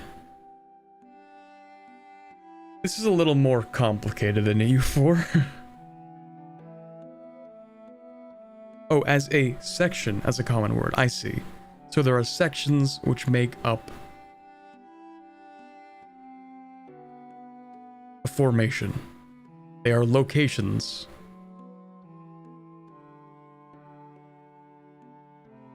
Yeah, locations for units within the army. Left flank, right flank, front line, reserve. Center, left, right, reserve. Okay. So how does combat work? There are a lot of similarities here with EU4, but we only have one type of main phase, but the dice roll is re-rolled as frequently as that game. Okay, so once per day? Or do they mean once per tick? Hour tick, maybe. The battle starts with a bombard phase, where any unit that can bombard, which is basically only artillery, will be able to fire on the opposing army. The artillery will be able to damage units in the opposing section, so your left flank fires on the enemy's right flank, etc. If there are no units in the opposing section, it can fire any sector that is not the reserves. I feel like it should only be able to fire at the closest sector. That's not the reserves. So if you're on the right flank, you should only be able to fire at the center, I feel. But I'm making criticisms of a combat system I have not played with yet, meaning I'm a moron. So, let's move on, I guess. In the main phase, combat works like this. Each section tries to get as many units to engage as their maximum frontage allows. Most of the time, every regiment has the same frontage value. They will attack their opposing section until there are no possible units left, and then they will hit enemies in the closest section. They thought about that. Why, I should have just read, to be honest. Only engaged regiments will fight in the current round of combat, and a regiment will try to fight another engaged regiment in the opposing section first. If there is none in an opposing section, or no one, I suppose, they can attack any other sections where a unit with a good flanking ability can do extra damage. In other words, cavalry on the flanks. If there is no opposing unit engaged, they will damage the morale of all regiments in that section. Okay. So how does a regiment engage then? Well, at each tick they roll a dice and check against their initiative. If they succeed, they become engaged. This chance increases for every hour of combat. This will make you want to have every section of your army to have units that can engage quickly, to allow your heavy hitters to get in enough time to engage. Now this may not always be an option, especially in the earlier game when your selection of units is rather low. Every regiment, even those in the reserves, have a ticking penalty to morale every hour of the battle. A regiment that gets too low morale will break and leave their section until the end of combat, and will be in the broken units section. So this, to me, sounds like they're still encouraging the idea of actively reinforcing battles while they happen. Because if every regiment in the reserves have a ticking penalty to morale, then just don't have a reserve, or at least have a small reserve, keep a second army nearby, reinforce.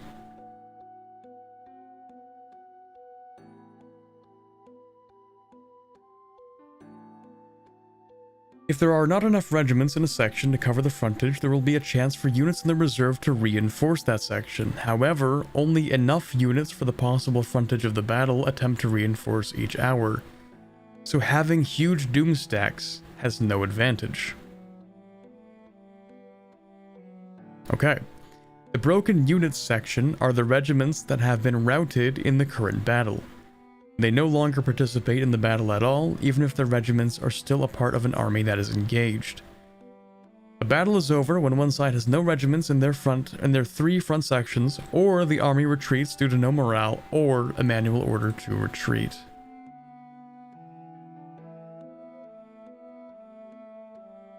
Interesting. So left flank, center, right flank, no reserves, no broken units, discipline, military tactics.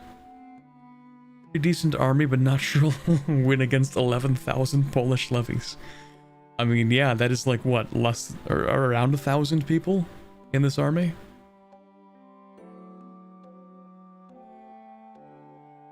There are some important new attributes to think about for units. Combat speed, how quickly units can move up from the reserve section to fill holes in another section. Frontage, limited number of regiments that can fight from each section. Topology and vegetation can reduce this, makes sense. Fighting in the jungle is much harder than fighting on flat terrain, like plains or something.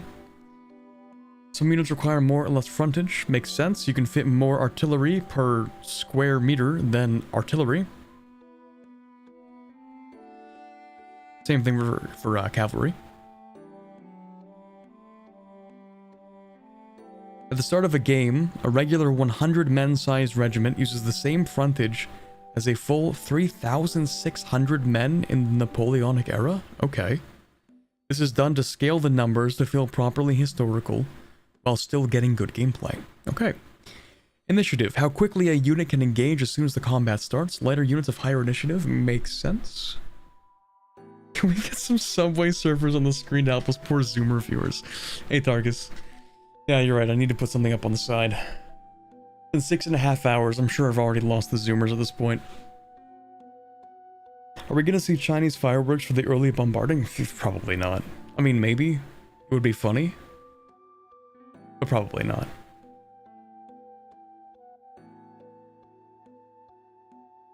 Alright, yeah, it's only been 6.5 hours. Light stream. Let's see. I'm interested in more.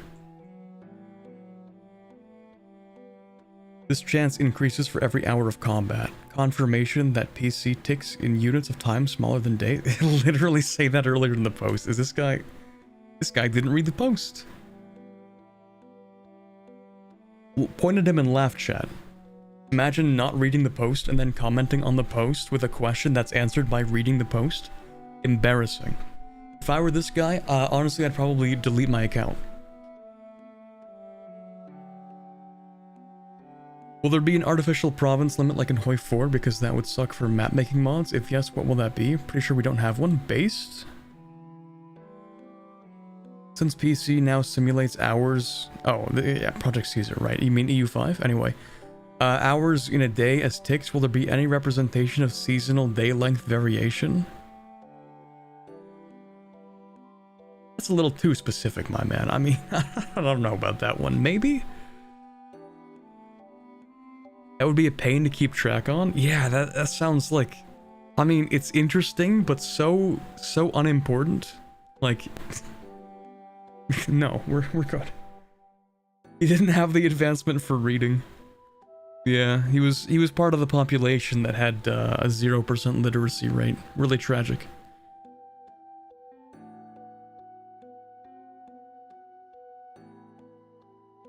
One leader per army, as sub-leaders would add quite a lot more characters into the game. Yeah, no thank you. Tactics was something we had in Imperator, and even after 5 iterations it sucked. Yeah, they're not lying that much. I don't know if I can ever say I really enjoyed the tactics part of Imperator. Having to pick the right one.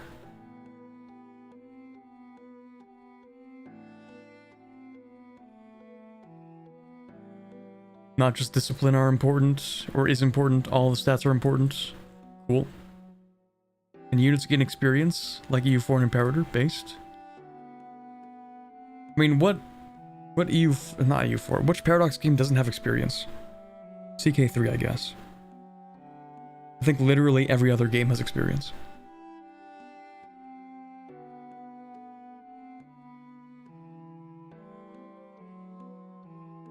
Tactics are the biggest pitfall of Imperator's mill system, also unmergeable levies. True. Will leap days exist? No way people care enough to add leap days. There's no way. There should be a free DLC as a reward for those who reach the end date. The key is to make the game fun and challenging during the 500 years. Yeah, I mean, yeah. I would love to start up a campaign that has hour ticks and lasts 500 years and actually enjoy the whole way through. That would be an amazing experience. I really hope we get to have that. Anyway. Done with this dev diary, only 3 left, chat, and 2 of them are maps, meaning we might be done before the 7-hour mark. Which for me, I mean, I could definitely keep going for another 7 hours, personally, like...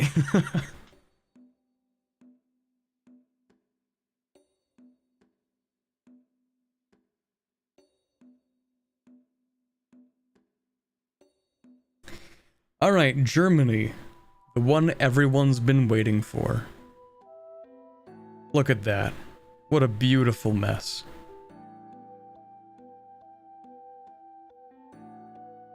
Careful, chat. If you look at it for too long, it'll directly deliver brain damage. Psychic damage, straight to the cortex.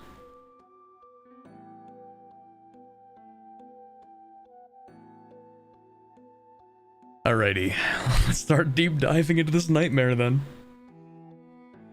Luxembourg looks amazing. Yeah, seriously. They should have kept those borders, I think.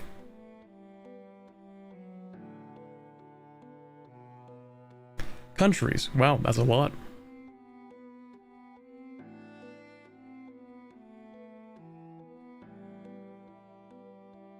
Highly fractured. True. The emperor in 1337 was Louis IV von Wilsbach of Upper Bavaria, because yes, Bavaria is also divided. Lovely. He's married to Margaret of Aven, I think, daughter of Count William of Hainaut, Holland, and Zeeland. While his son Louis is the Margrave of Brandenburg. Cool. Probably the strongest power is the Kingdom of Bohemia, whose King John, also Duke Luxembourg,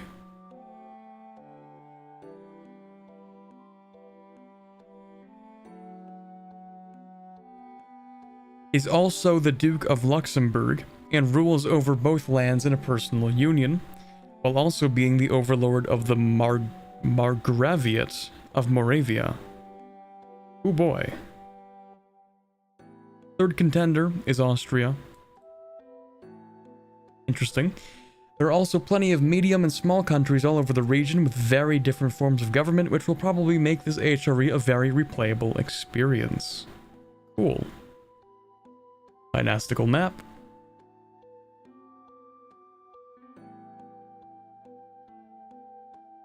HRE, cooked.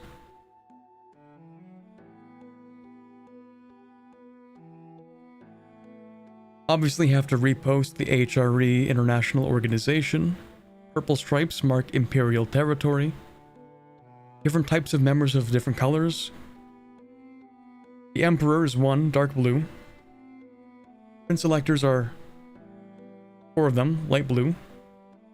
1, 2, 3... 4th, Rhine, maybe? Archbishop electors, 3, medium blue. This one, Mainz, Trier, Cologne. Let's see. We have free imperial cities. I'm not counting all those. Light green. Imperial peasant republics. 2. Orange. Frisian freedom. End of Martian. Imperial prelates. Okay. And regular members. So 357 countries part of the HRE. It's so beautiful.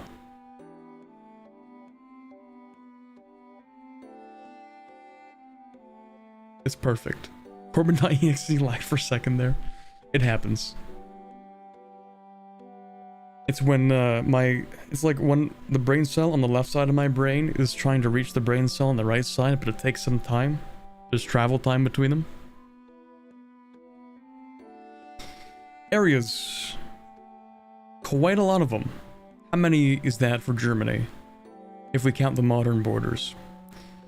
1, 2, 3, 4, 5, 6, 7, 8, 9, 10, 11, 12, 13, 14, 15, 16, and I can't quite tell the rest of them. I think that's 16. In the modern German borders. Well, half of Pomerania. Half of Pomerania. That's a lot. That is a lot of areas.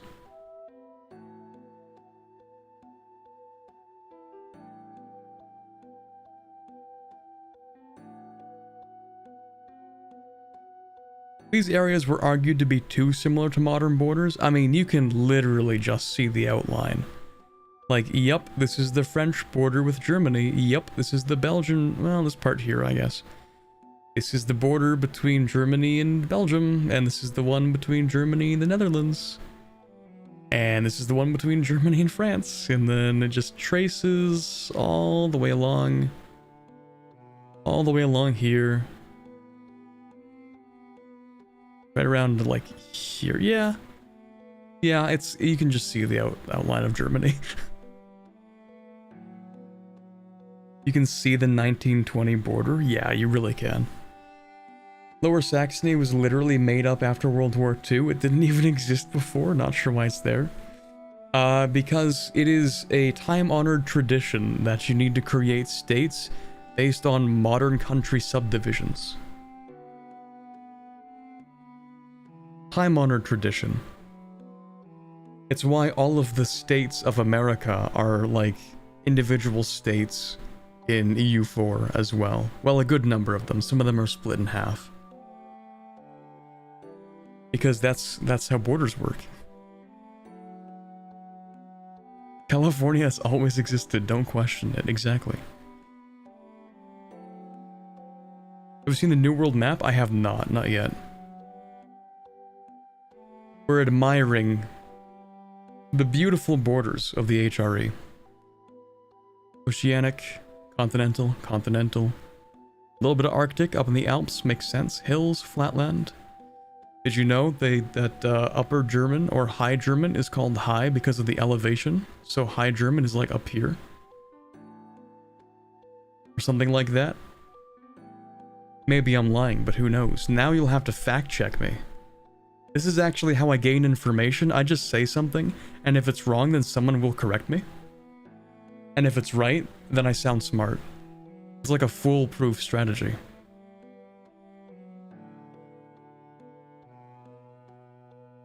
Lots of woods, lots of forest, which in theory should decline over the following centuries.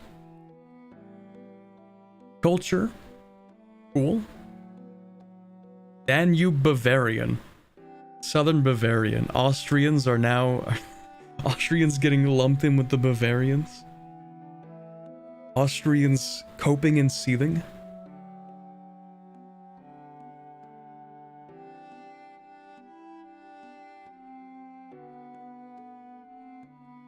Upper Bavaria is in the south where the mountains are. Let's go.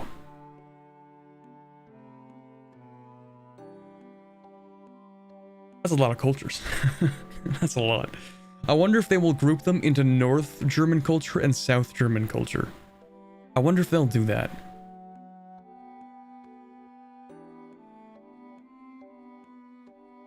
Because in EU4, the German culture group is enormous. It has so many different cultures in it. And it counts North and South German together. To be fair, Austrians didn't form a separate national identity until like the mid-1800s. I know, it's all just a joke, you know? Austrians looking at the new Tinto map, seeing that Austria has been lumped in with Bavaria, absolute cope and seethe. Is there any Old Prussian? Yes, maybe. Yeah, but they didn't use the word Prussian for it, did they? There was already a Tinto talk in the Baltics, and they mentioned it. And there is Old Prussian, but like, only kind of.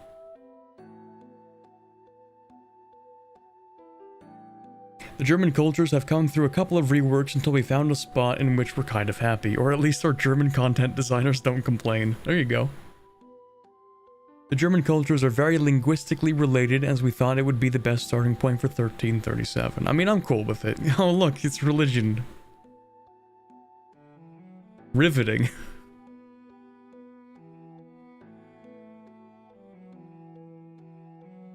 Raw materials. Cool. Can't wait until like the late 1700s, early 1800s, where all of this area just becomes coal and iron. Markets, Köln, Praha, Bruges. Really? Not Holland? Okay. Venice, Paris, of course, Lübeck. Interesting. Oh, now we get to the good part. Country and location population. Alright. Show me the one with 1,000 people in it. I need to play that.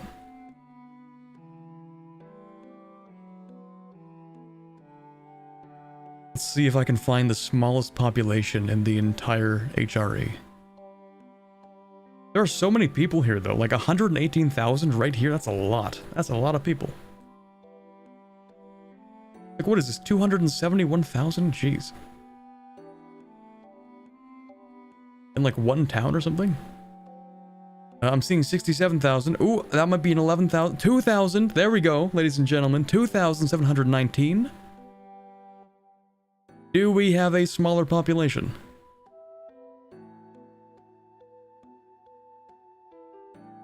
$2,719 is the number to beat, unless that's actually 12,000 and it's hiding the 1. I don't know. Could be. Sorry, does that say, does that say 1.145 million? Am I reading that correctly? Oh, it's Austria. Austria owns that. Of course, of course. Never mind. That makes sense. These are entire countries. I don't want to look at entire countries. I want to look at the provinces. Well, no, I kind of do want to look at the countries. That'll tell me which country to play as. Shoot. I think we're looking at 2,000. 2,377 in Switzerland. Oh, there you go. There you go. Okay, we're on the right track. Do we have lower? Do we have even fewer? That might be the peak.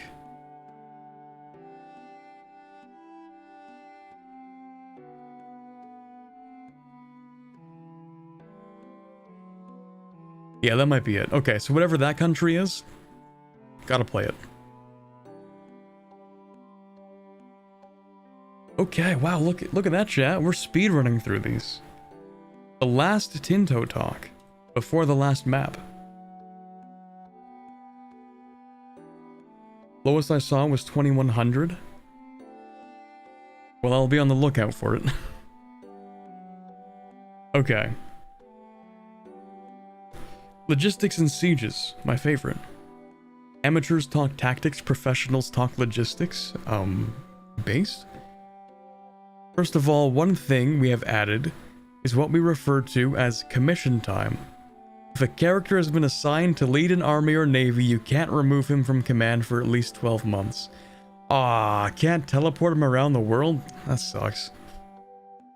While your levies do not reinforce, your regular regiments will attempt to reinforce if you still have manpower, and get access to the goods they require.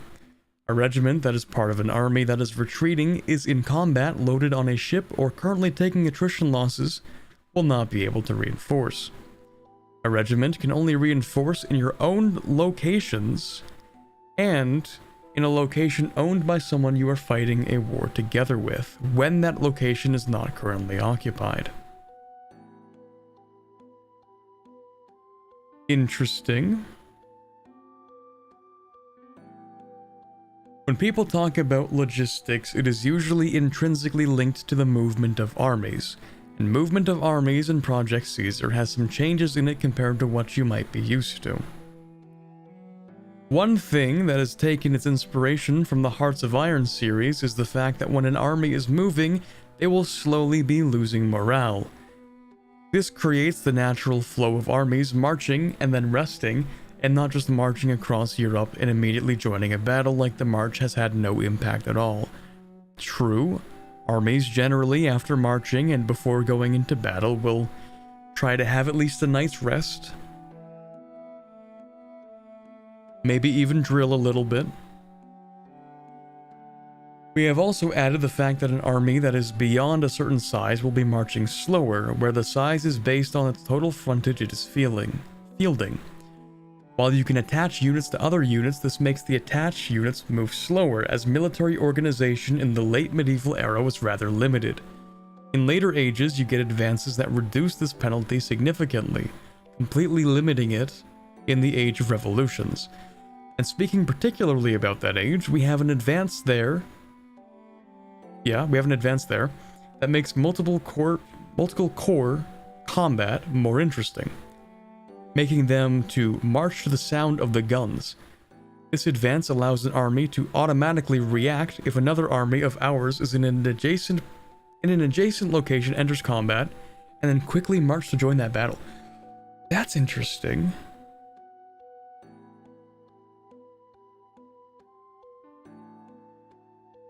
Interesting. Okay, so you have an army,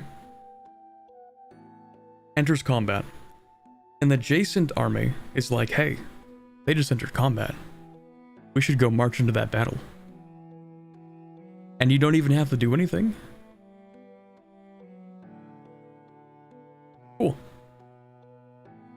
Food and armies. Now, you are wondering, that is fine, but an army cannot march on an empty stomach. That's entirely true.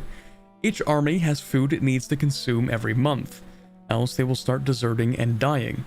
If you run out of food during a siege, you are basically forced to abandon the siege very quickly as your army evaporates. A standard infantry regiment can usually carry a few months of rations with them, but when they are gone, they are gone. Here, the new category of units come into play, I imagine. One major type of the auxiliary category is the logistics units, which can carry far more food than any other type of unit. Okay. So based actual failed siege mechanic? Yeah, if you think about it, in EU4, what you do when you fail a siege is you just sit there and wait. And you just keep on waiting. And eventually you'll get the siege. Eventually. But I guess you can actually just fail a siege at this point.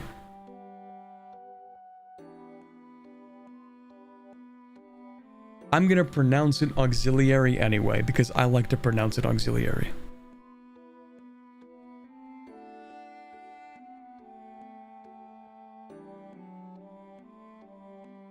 It's gonna make siege ability way more valuable, true. Can they interrupt the siege by attacking a stack and getting the sieging stack to reinforce? Oh, maybe. Maybe in the final era. Anyway, let's look at this. Camp followers. Oh, right, of course. Of course, for construction and maintenance, let's not forget about the goods required. Chat, we can't forget about the goods, the trade network, chat. Oh, we can't forget about that. Oh my god. Okay, maximum strength, combat power, nothing, frontage sucks, morale damage taken. Yeah, they're not supposed to fight. Food storage. Actually, oh my god, I can't wait for the, auxiliary only run. Logistics only? Everyone's talking about cavalry only, artillery only? Nah, logistics only. New playthrough. Alright, food storage, food consumption, movement speed, combat speed, initiative. This stuff probably doesn't matter for them. How do you get food for your armies then? Well, if they're stationed in your own locations, they will take food from the local provincial supplies, so you sometimes have to be careful about where you station armies so as to not cause the local population to starve. Yeah, I've done that a few times in Imperator, actually. It is kind of funny. If you want to get the food from your allies or countries you have military access with, you need to negotiate a treaty that allows you to take their food supplies.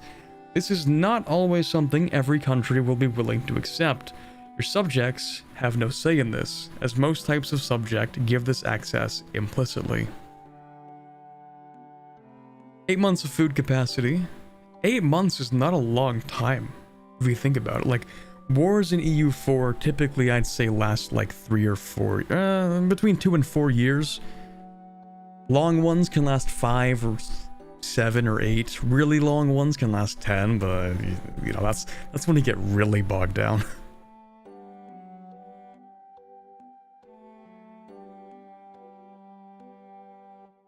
Is it the other way around the subjects? Can we just starve our overlords? It would be kind of funny if you could.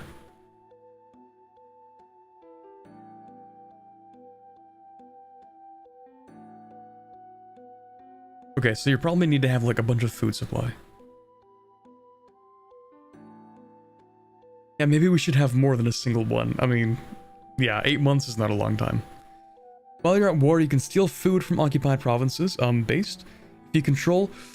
Ooh. Scorched Earth tactics. Please. Please give us impactful Scorched Earth tactics. Oh yeah? You're invading my country? You need food to continue invading my country? No. Burn it.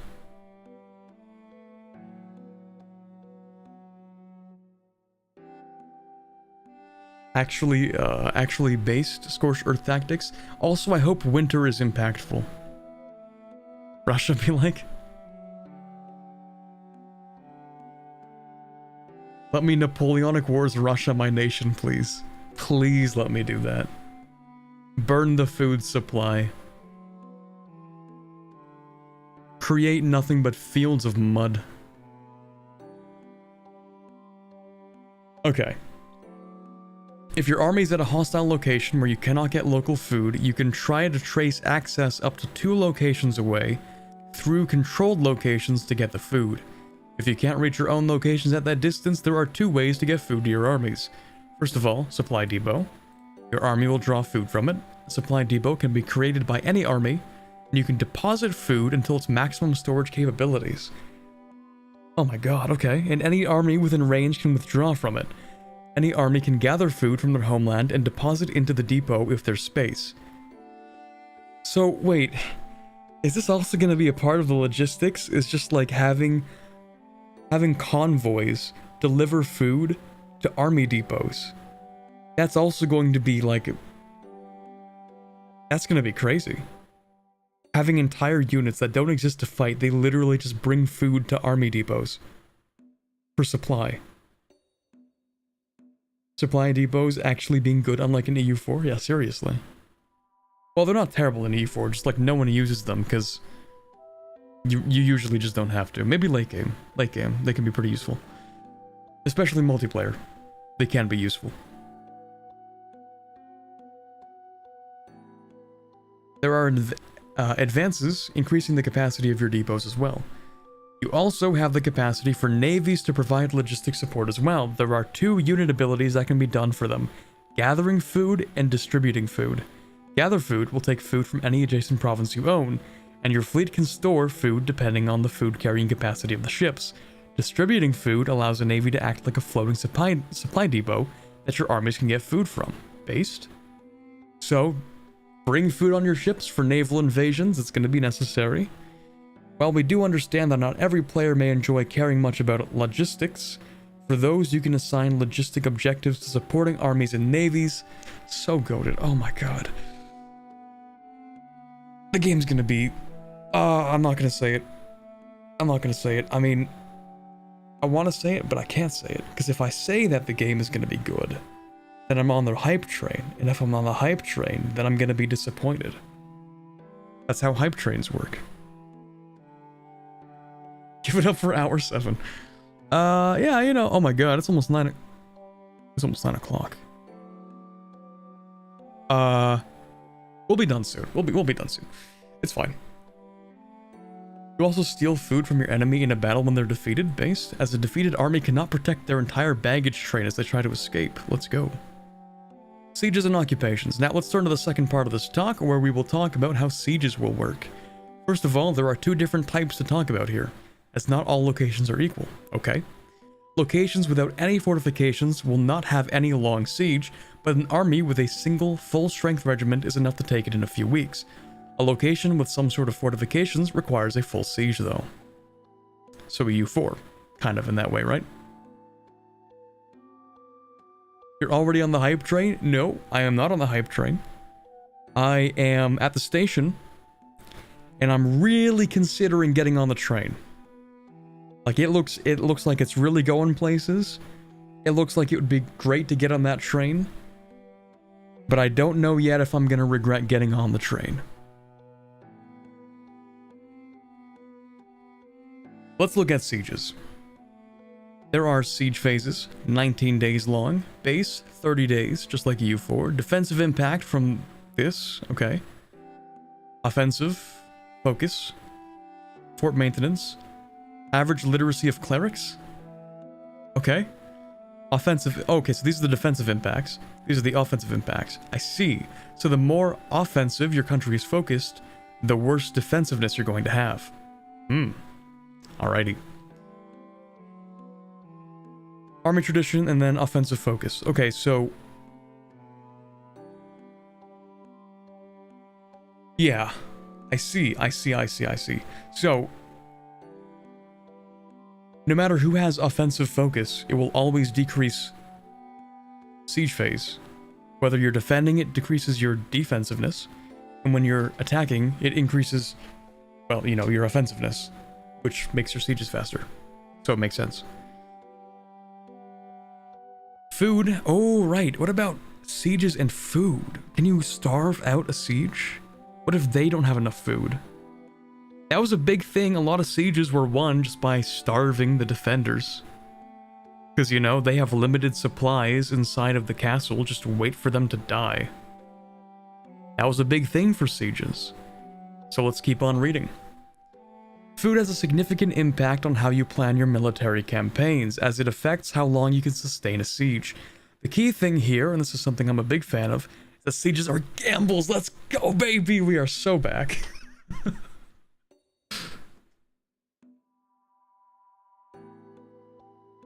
We are so back, Gamba Bros. You don't know when a fort will fall, and now with the fact that if you run out of food, you will run the risk of actually losing and failing a siege. About every 30 days, there is a chance for something to happen in the siege, with chances of it getting worse for defenders or another month of holding out. Okay, I have to say, it looks like we're looking a lot like EU4 sieges. These look very similar to EU4 sieges. Which means there is no guaranteed progress. Like in CK3, you have a guaranteed progress. It says it'll take 4 months or whatever to siege this province. EU4, it's all chance-based. Could happen, might not happen, might advance the siege, might do nothing. That's EU4 sieges.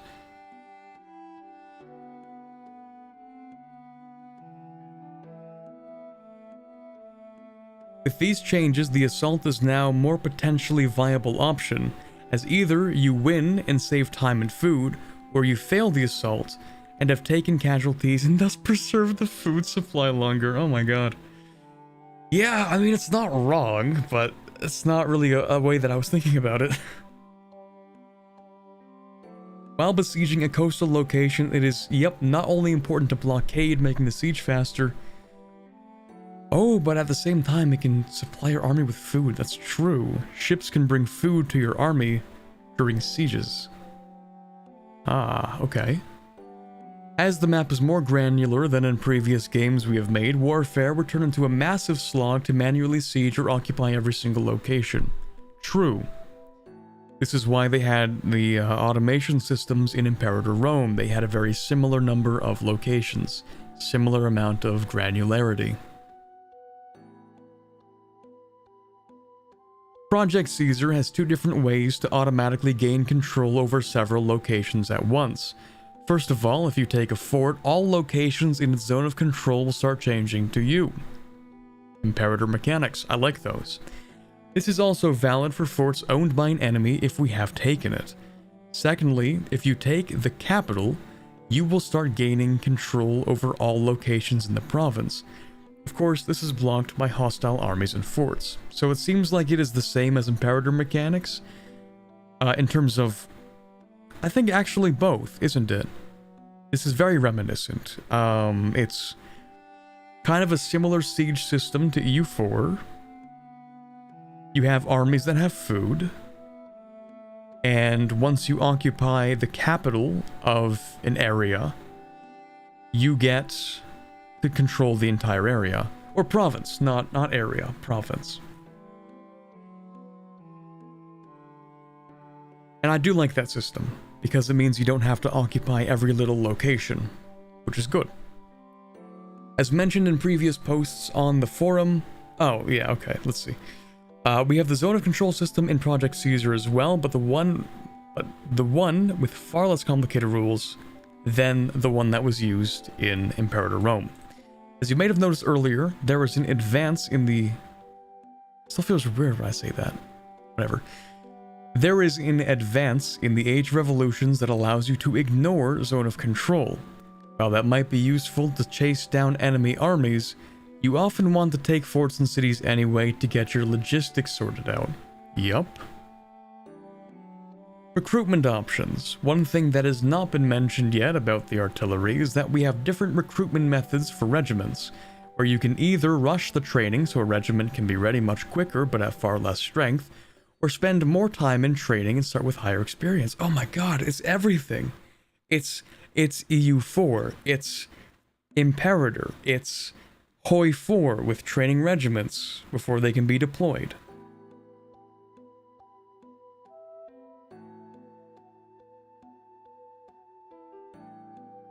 It's everything, chat.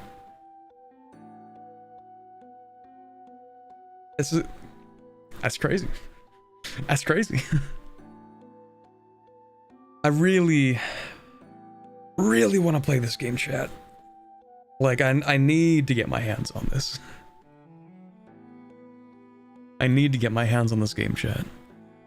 I'm gonna sneak into Paradox HQ with a USB stick.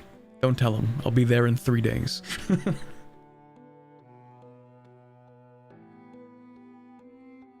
Would there be a way to bypass the need for supplies by relying on living off the land, like Napoleon's army or hordes, for example? That's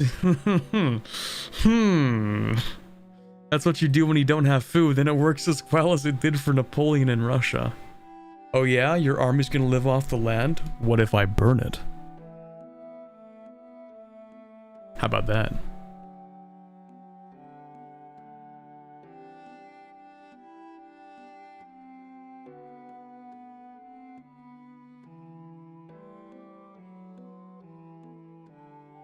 You can only assign leaders to armies in your own locations. What about occupied? Can we cut off enemy supplies or use scorched earth tactics to stall them and cause attrition? Yeah, but if they carry enough food, it will take a while. Yeah, so if your armies are well supplied, then scorched earth tactics don't really mean that much. Oh boy, it's a Corbett stream. Yeah, we're on hour 7. Welcome. Camp follower only world conquest challenge. As I was saying. Good idea for an achievement based. Can you create hostile revolts in your own land if your army sits around taking food from the area long enough to starve the locals? Oh my god.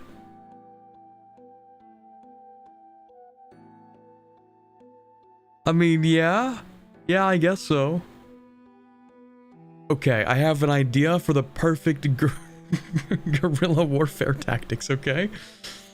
Raise army. Sit in province. Eat all the food. Locals are upset there is no food. Locals rise up. Scorch earth every other province. Leave the province. Now the enemy needs to fight the rebels. Perfect tactics. Surely this will not backfire. Surely the rebels wouldn't, join the invading army instead of fighting them. Surely that wouldn't happen. Famously, that has never happened before.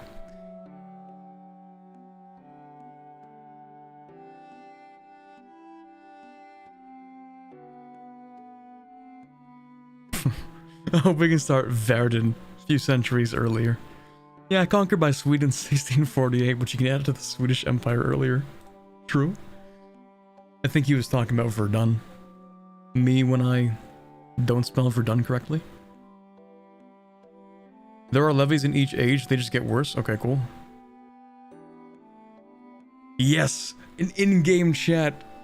I thought it was a lost relic. I didn't think we'd ever see this again. In-game chat? In 2024 in a Paradox game? I thought those went extinct. I haven't seen one of those in 3 Paradox games. Because there isn't one in CK3. And I don't think there's one in Vic 3.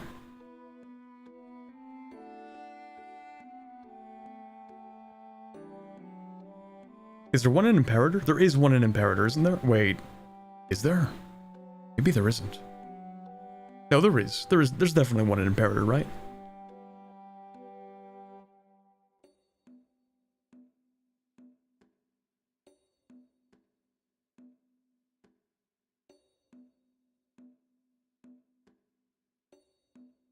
In the year of our Lord, 2025? Yeah, let's not kid ourselves. This game is not coming out in 2025.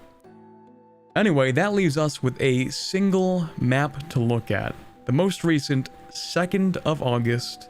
And you know what? There's probably going to be a dev diary tomorrow. But that's too bad. Well, I mean, it's not a lot to look at. This is pretty much game start. Kazan. Tripoli's not yet taken over by Tunis. And there's Tunis. Tlemcen or Tlemcen? I don't know. Morocco. Grenada. Yeah.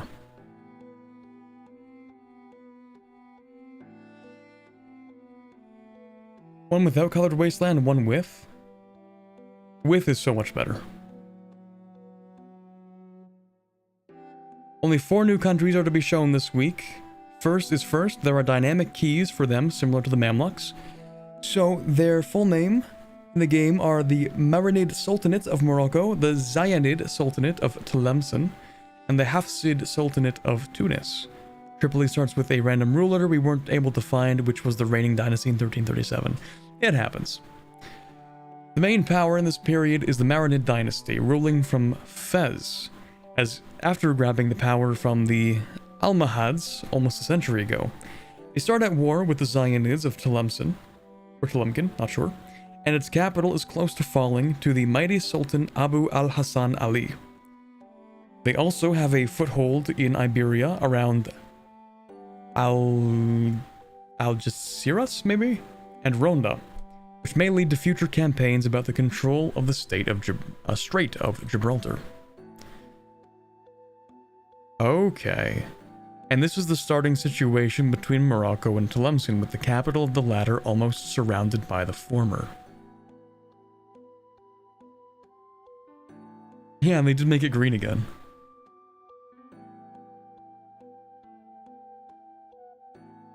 Changed it recently to blue in EU4? No, it's the opposite. They changed it to green in EU4. It used to be blue, Portugal used to be green, and now Portugal is blue, and Tlemcen's green. This is consistent with modern day EU4.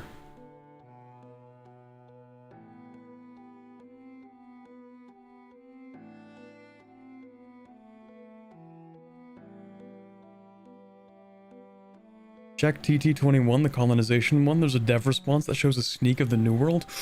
Ooh, I'm gonna have to look at that after this. I feel like there isn't, like, terribly too much to look at. It is nice. I like to see the... These are definitely gonna be really cool trade routes for Trans-Sahara trade. That's gonna be great. Man, I'm looking forward to playing. Like, every single time we go to a new region, I'm like, I have to play this country. I have to play this country. Every single time. And I'm like, yeah, I want to play Morocco. I want to create a trans-Saharan trade route thing. Why not? Shoot, slap my microphone. What's next after reading the dev diaries and Zap playthrough? This is a 24-hour stream, right? Yeah, something like that.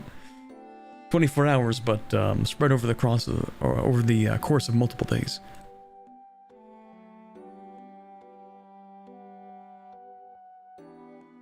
Provinces.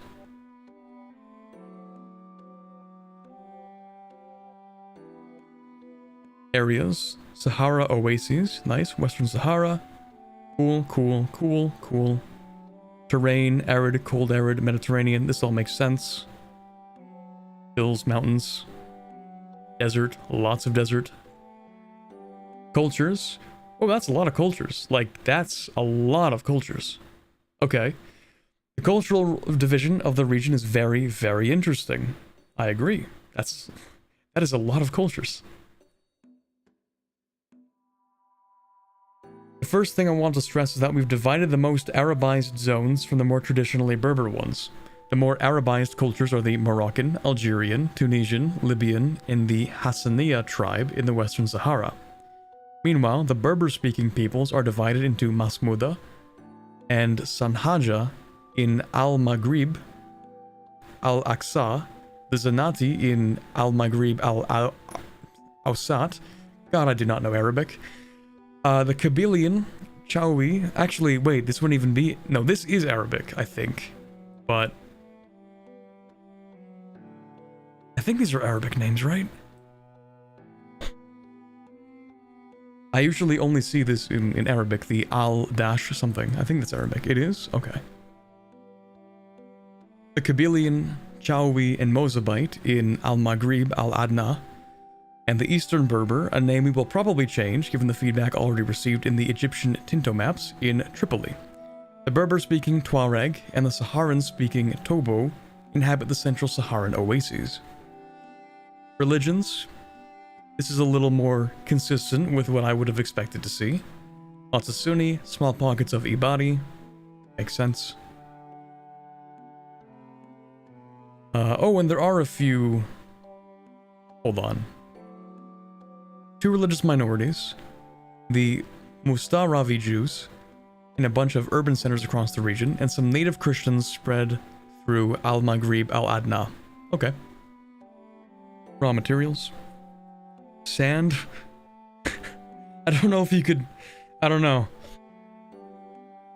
It's just interesting to see sand as a trade good in an area that is made up entirely of sand. Like, that's the trade good? Like, you can just pick that up. You're in the Sahara Desert. You can just pick it up off the ground. It's like, I don't know, it's like if dirt were a trade good. Like, I don't know about that. Not all sand is good sand, I guess. Good for glass. I mean, for sure. You need sand for glass.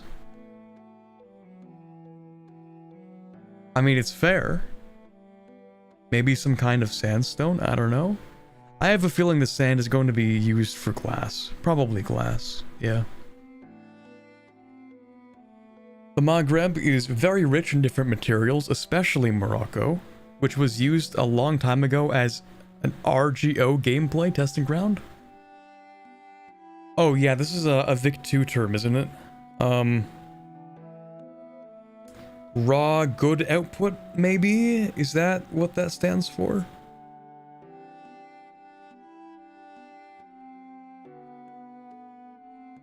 Sahara sand is quartz sand, I think, which is what you want. Okay, so maybe it actually is just really good sand. I don't know. Saharan corridor is way less productive, but it's somehow important for the next map. Yeah, you don't say. Yeah, I mean, the trans-Saharan trade routes were, like, pretty important. Resource gathering operation? Okay, yeah, that would probably make more sense.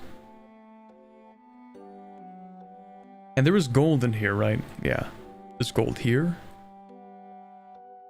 It does seem like it would be pretty decent, you know, like it looks like it has everything you'd need. Stone, gold, metals like iron, copper, It has cotton, sugar, wheat, salt, fruit, clay, fish, olives, livestock, lumber even. Cotton. It does have quite a few things. Mercury even. Dyes. Wine. Dates. Silver. Sand. Sturdy grains. Horses. It does have a wide variety.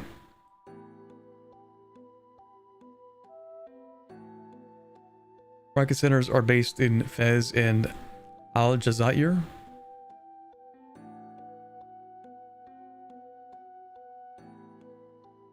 You might notice that trading happens across the corridors, which makes for a real connection between the markets to the north and south of the Sahara in 1337. This means that we can effectively simulate the trading of Saharan and sub-Saharan goods to the north until maybe some European countries decide to explore down the African coast and make direct trading in the Gulf of Guinea, avoiding the Maghrebi intermediaries. Went to work for nearly 6 hours. Light stream. Listen, like, we're pretty much done. This is the end of the dev diary, and it's the end of the last one. We're done. It's the light stream, 7.5 hours. I don't see what the whole hubbub is about.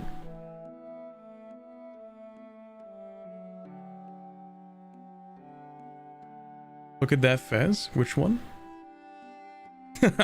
Nice. Classic. This is gonna be the best game we've ever played.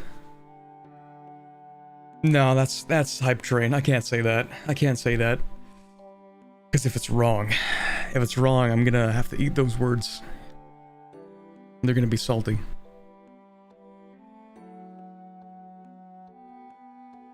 I was wrong. Saharan sand is actually mostly silica, which isn't too surprising. It's one of the most common materials. I mean, yeah. First save idea, do a trade-focused campaign in order to fix the Fez trade node name placing. I might. Except I've said I'm gonna do so many different things for a first campaign. Also, it's really funny to me that there's 0 people here. Whole lot of nothing. So, which countries have I said I need to do a first playthrough with? I've said Ulm. I've said Sami. I've said I do want to play Morocco. I've said Ireland. I did say that. That's 4 of them. What else? Oh, I said I wanted to play as a country that doesn't have any territory, like a bank.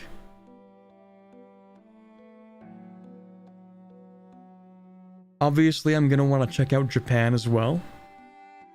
Check out the Sengoku Jidai. But that's gonna take like 100 years to get to. That'll be interesting. China? Maybe. I feel a little bit intimidated around playing in China, only because, like, you have so many people. I like to learn these games by playing a really small country and getting a full grasp on each and every little thing that's happening in it, so that when I expand, I know what I have and I know what I'm getting. So I have a fully encompassed view of my country and the mechanics and all that stuff. It's also at war at the start. Is it? I know it's gonna have the Red Turban Rebellion within like the first 15 years. I mean, yeah, that's pretty much just war at the start though. This game begins right before the post-Yuan Chinese Battle Royale. Yup. It starts about like 10 to 15 years, I think, before the Red Turban Rebellion. Play Andorra. Oh my god, based. Wait, is Andorra, does it exist? Is it playable? Actually, also, I'm looking for... What am I looking for? There's the... Was it the 22nd one? Or was it the... Andorra exists? The Yuan fell in 1335? Well, if that's the case, then why is the Red Turban Rebellion playable? Checkmate.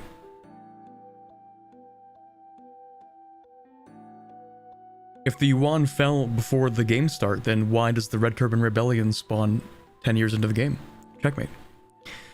What am I looking for? Iberia.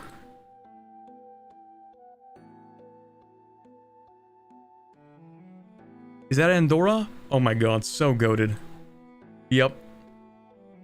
Alright, first playthrough, Andorra. Okay, and then there's the other one I'm looking for, which is the, did someone say 22 or 21?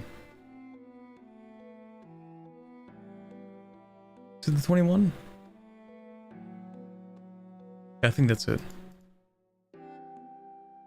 For the map of the New World? I need to see that.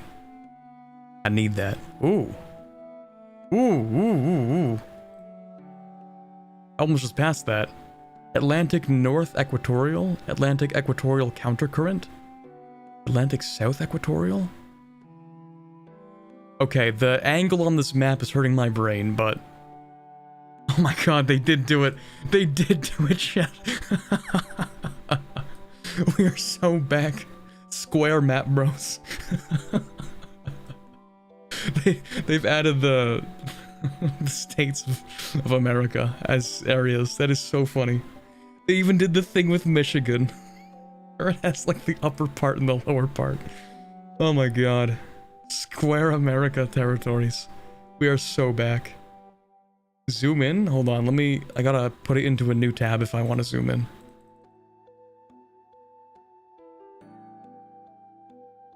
They have Virginia and West Virginia. This is so peak.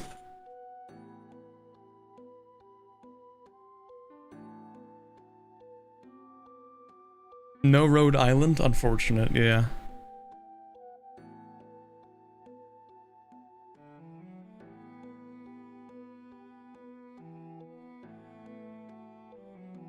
That's crazy. Does the game go to the Civil War? I don't think so. When does, did they even mention an end date, chat? I think they did. At some point, I don't know what it is. EU5 end date. Not EU4 end date, EU5 end date.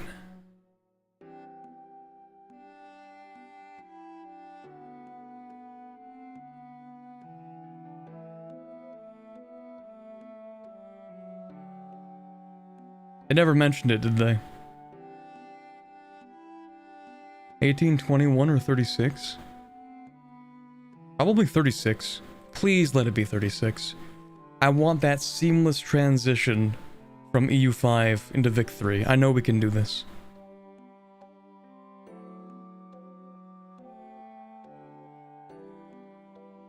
West Virginia isn't a thing in EU4 if I remember correctly. No, but it's funny.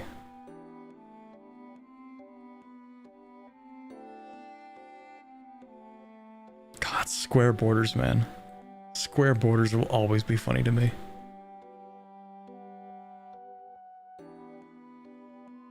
It could be worse, chat. They could have created the states or the areas in Africa based on modern African borders. It could be worse.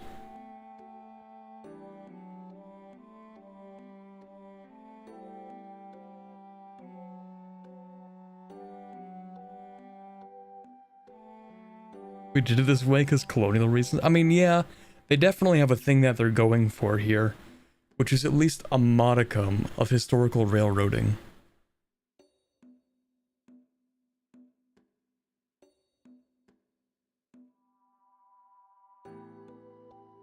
Look at that Brazilian sea placement. It does look nice. Nice and organized. Beautiful.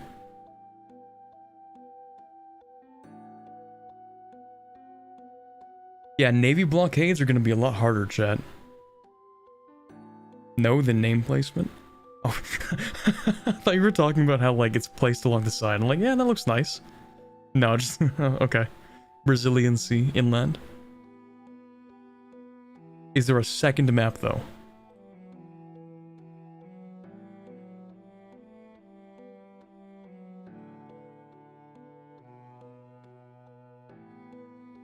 I don't think we're getting a second map. No. Maybe?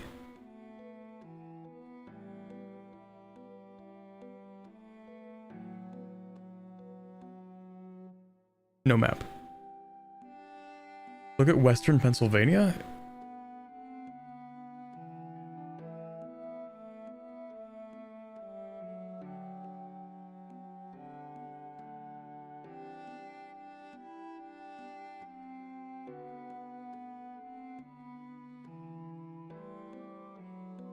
Blockades should also be way more impactful. Yeah, it's gonna be harder to blockade too, because like imagine you have one fleet in one sea tile, but there are like 50 along this coastline. Being able to sail up rivers would be so pog. I think they said specifically there will not be navigable rivers. I think they specifically mentioned that at one point.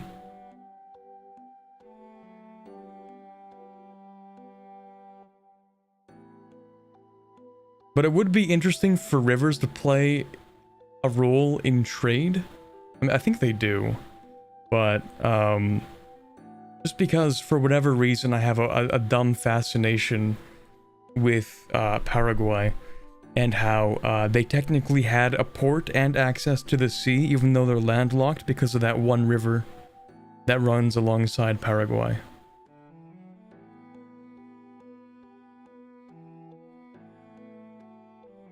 And that's like how they were able to trade with the wider world. It's because of that one river. Looks like the Great Lakes are navigable. It does look like that, doesn't it? It certainly does.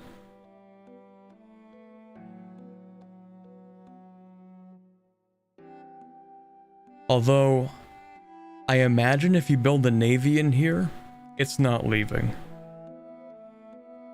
Like, I don't think these lakes are all connected in real life. I mean, I can look at the map. I can look at an actual map. I don't think they're connected. Maybe they are. Maybe some of them are now connected through canals or something.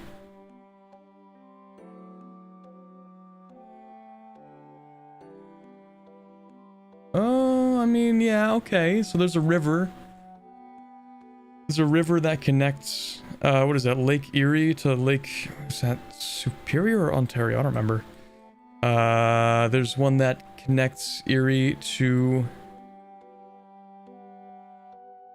hold on.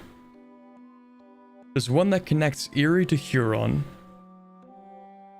But I feel like that was Doug. Was that Doug? I don't know. I feel like it was Doug. And then there's the one that connects Huron to Superior, but I think that one's natural. Are they all connected? I think the connections are blocked by waterfalls? True. Yeah, okay, yeah, because the falls, yeah, you're not gonna go from Lake Ontario to Lake Erie over the falls. You are not going through that. Yeah, so that's definitely not going to be navigable. You are not leaving the Great Lakes and going into the wider ocean. That's not happening. So even if they are navigable, you're not going between them, which is definitely shown by the fact that they just connected these land masses. My caravel can sail up that. Hey, pigeon.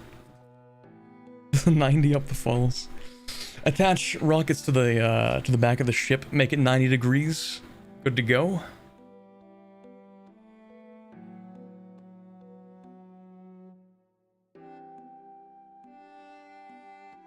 They all used to be waterfalls? Okay, so it looks like they are navigable, but I'm assuming, like, they're not going anywhere. Like, you can probably put people on ships, send them across, like, let's say you're going from, I don't know, Michigan to Northern Ontario. It's really funny that this is called Northern Ontario to me, but anyway. I mean, it says Great Lakes Sea. Great Lakes Sea is labeled across the entire thing. Interesting. So definitely it's like, okay, you want to move someone from Michigan to Northern Ontario? Sure. put them on some ships, move them across. That's the most you're getting out of that.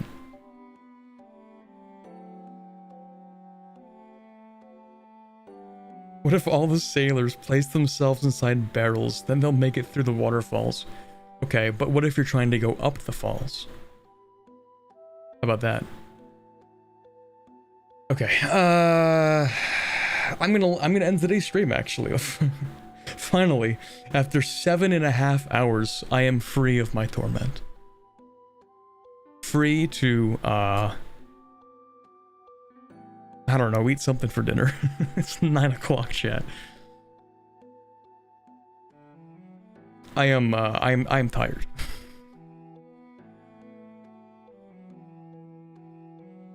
You could just portage with canoes, true.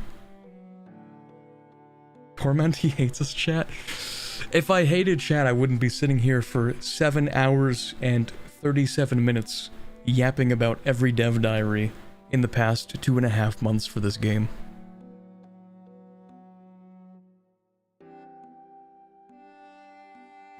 Okay. We're gonna call it for today.